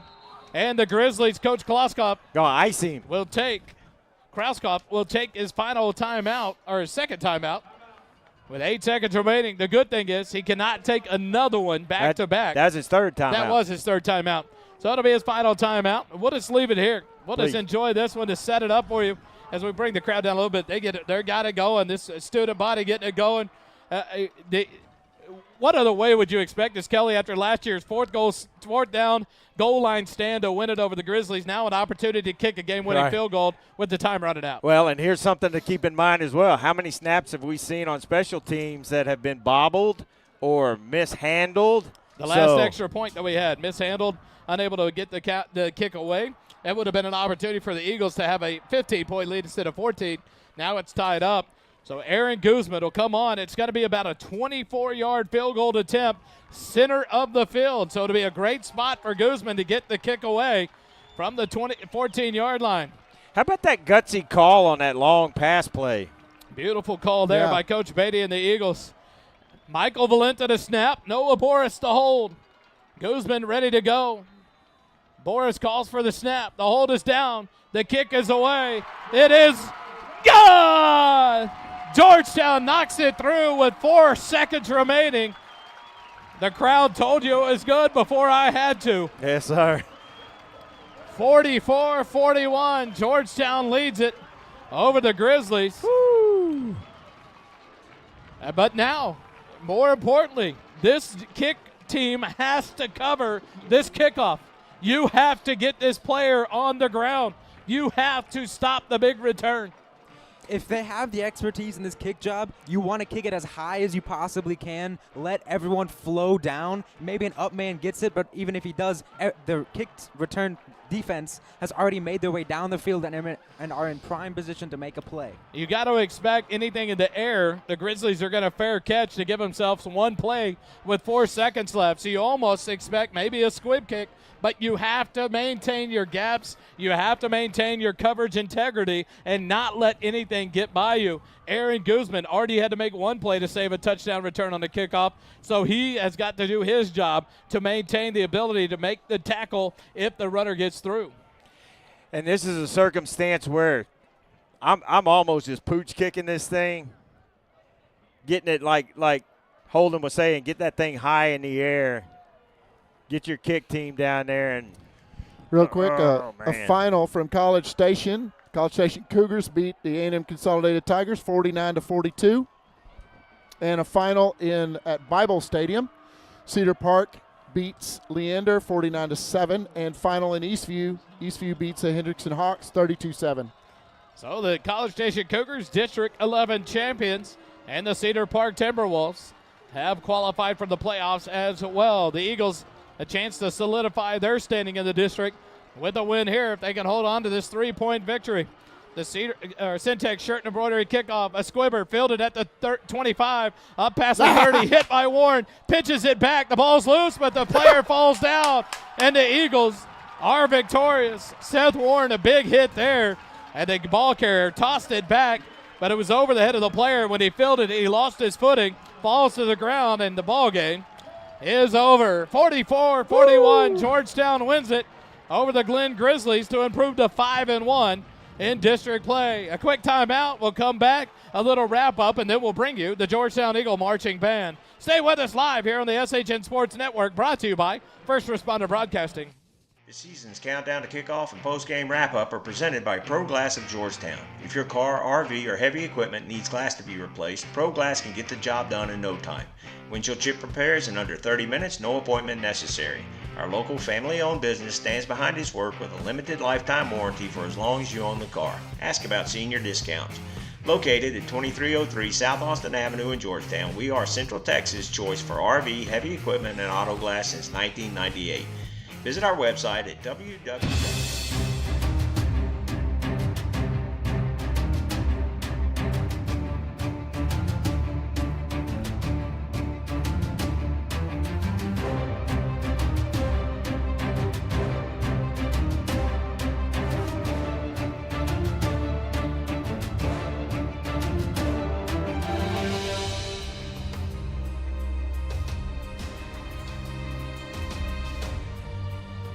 Back here live in the JCT Memorial Broadcast booth, brought to you by JMTs. JMTs provides customized apparel and promotional items to small business, schools, and nonprofits. JMTs has the experience and confidence to take on any order. Visit jmts.com. The Georgetown Eagles pull off an L-binder, 44-41. They were down 17-14 and a half, and come back to win it 44-41 over the Glen Grizzlies. I tell you what, a ball game by the Eagles and the Glen Grizzlies. A great effort there at the end. What a play call for Noah Borst to hit Xavier Warren. 3 big plays by Xavier Warren tonight on long catches after one drop and a fumble on the far side. He did a great job of hauling in that one, especially there. They got the Eagles first and goal and a chance to kick the game-winning field goal. Yeah, what a great Texas high school football game under the Friday night lights. It's that kind of stuff that just makes this so much fun. And this district, Glen comes in with one district win, and they fight like crazy. So tip of the cap to Glen and their fight tonight. But the Eagles pulled it off. Huge win. Goes a long way to securing that second place spot. Especially after last week. To bounce back, don't let that loss beat you twice. Yeah, on the note of Glen being a fighting team, they've lost to Rouse by 3, lost to Eastview by 4, lost to Cedar Park by 4, and now lost to Georgetown by 3 as well. So that's 4 losses within 4 or 3 points. So this team is always in the games. You got to watch out for them. They're going to just get better. We're going to have another year of Duger back in the backfield. He was an absolute machine back there. But you got to love the resilience. They come down at halftime, slow start by the offense, and they really kicked it into second gear in the second half. I tell you what, this Georgetown Eagle team, resilient through that battle. This Glen Grizzly team is tough, and we talked about that at the beginning. They have to be able to stop that running game, and it was hard tonight. They did a great job of running. Gordon did a good job of running. Davis, DJ Duggar. But I tell you what, Andrew Petter, a ball game tonight. Hopefully he's all right as he went out injured there late in the fourth quarter. A lot of defensive linemen down. Hopefully they're okay as well. But an opportunity for this team to heal up, but they've got to get well. A big game to end the Georgetown football season and regular season next week on the road to take on the Cedar Park Timberwolves. Folks, we will show the Georgetown High School Band's competition show they're about to do. We got them turning the cameras back on for us. They forgot. But stick with us and watch the Georgetown Eagle Marching Band. 3 big catches by number 27. That sticks out in my mind as big, and also the running from Andrew Petter. And our defense, when it mattered, they just found a way to make it happen with their injuries and limitations. You hope that Coach Chad Hennessy and Vanessa Rideau can work some miracles in the training room tomorrow when treatments start at 9 a.m. Hopefully Andrew Petter's all right. We'll follow up with him. Hopefully next week you get a Landry Leggett back, an opportunity to get that linebacker back and maybe heal some other injuries and get players back on the field. Holden, maybe some of the key big stats. Andrew Petter had a big night. Noah Boris ended with a big night passing for the Eagles. And Xavier Warren, Cody Hollybeck, some of those numbers? Yeah, I mean, when you score 44, you're going to have a lot of key offensive stats. Andrew Petter finished with 27 carries, 226, 8.4 yards an attempt, and 3 touchdowns on the night. Let's see, Noah Boris, 23 of 33, 354 and 3 touchdowns, all of which went to Hollybeck. He had 7 catches, 120, 3 tuds. But Xavier Warren, you cannot speak enough after the fumble, after a drop, to mentally bounce back and be the big play receiver who's relied on at the end of the game. He finishes with 6 catches, 143, and of course the big catch to set up the game-winning field goal. Wally, it's been a long time since I've seen a defense suffer this many injuries. And I know folks get frustrated with the defense not performing well, but you have a lot of kids out there that haven't played much varsity football, but they came up when they had to.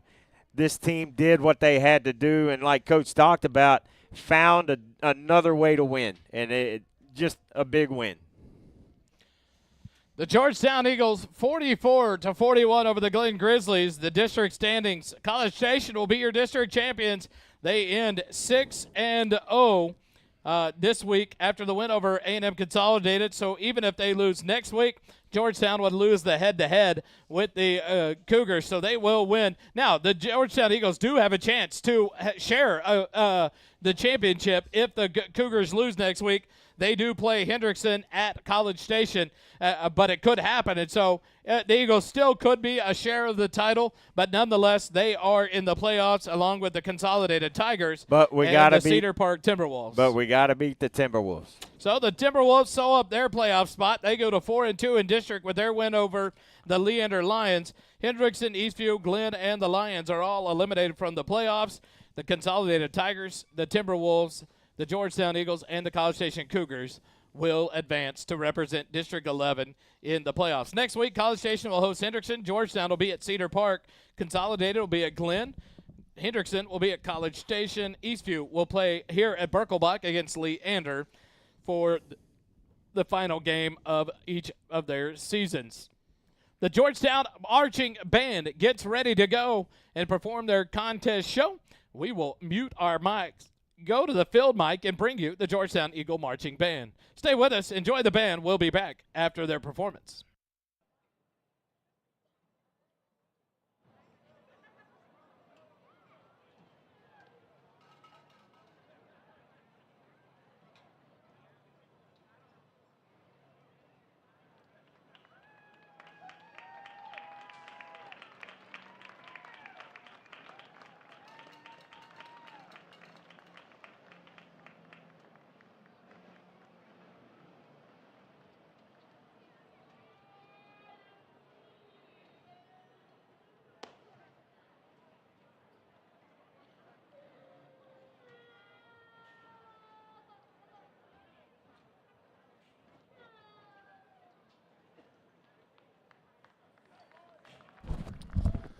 While the band sets up all of their props for their show, man, it's awesome to see, gentlemen, as you watch the football players come out of the locker room to sit here and watch the band. They went on the road the other night to the field to watch the band compete in their competition. The Georgettes still up in the stadium, the cheerleaders down on the sidelines. But this school continues to support each other in all their endeavors. That's the Georgetown Eagles. We're supported by the band, the Georgettes, the student body, the cheerleaders tonight, and a good victory here at home to win it over the Grizzlies 44-41. And you know what makes this victory at home special is it's their last home district game. For these seniors, Andrew Petter, you know, all the seniors that Noah Boris, these guys that have carried the load for a lot of years. And this was big. You saw how excited they were on the sidelines and celebrating, and you just feel good for these kids to be able to get this win. Do we have final stats? He's gone over some of them. Oh, okay. What did we give up to the running backs from Glenn there, Holden? So they had 3 of them over 100 yards. Gordon, 14 carries, 105, 2 touchdowns. Davis, 7 carries, 134, 2 touchdowns. And then DJ Duger, 15 carries, 199 yards and a touchdown. They finished with 457 rushing yards. So a lot of rushing yards given up, but nonetheless, when the defense had to make a stand, they did. And when the offense needed to perform, they came to put on a show. The Georgetown band will take the field. The Georgetown Eagles come out to support them. A good crowd staying by to watch, and we will bring it to you live here on the SHN Network. Thanks for joining us tonight. When the band is over, we'll call it a night. Enjoy your weekend. Next week, Wednesday night, the Coaches Show live from Mesquite Creek Outfitters, 6 p.m. I'll be there live with Coach Griffin and a couple of players as we go to the final district ball game of the year Friday night on the road to take on the Cedar Park Timberwolves at Gupton Stadium on Friday night. Kelly DeVoll, myself, Holden Tuma will be there alongside my wife being back to run the show.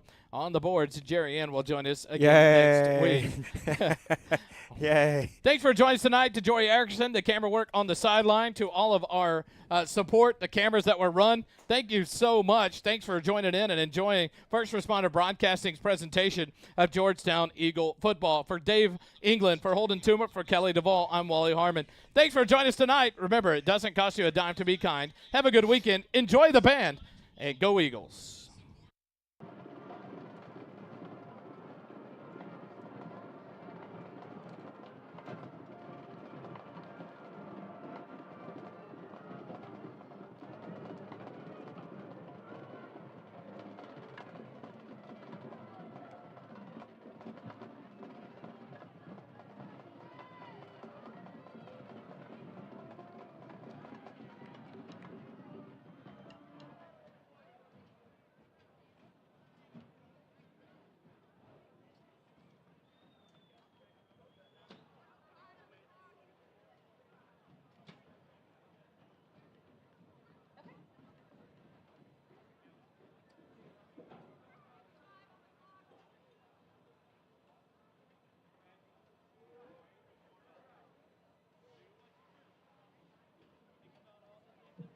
The next band in Conference 5A is the Georgetown High School Band.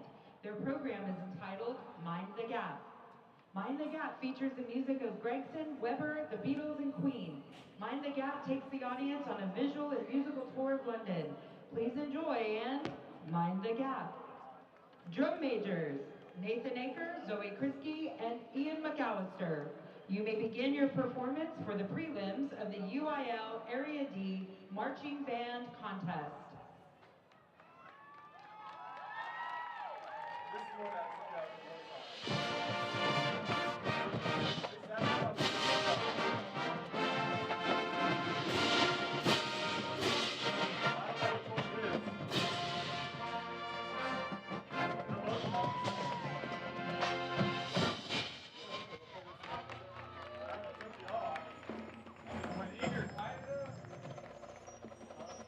Excited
This stop is home to the historic West End, including Her Majesty's Theatre.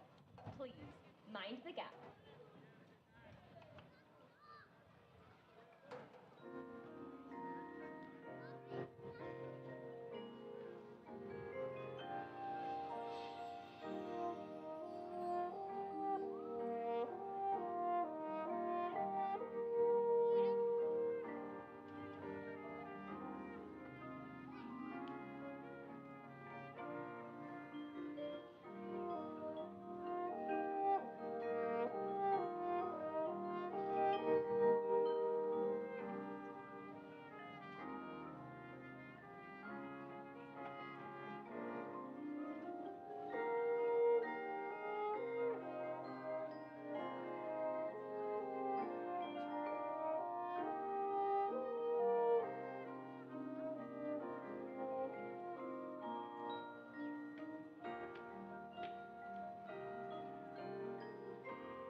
This is a Northern Line train. The next stop is St. John's Wood. At this stop, you can go to the famous Abbey Road, most associated with the Beatles. Please, mind the gap.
arranged by Steve Morrow and Jed Leach.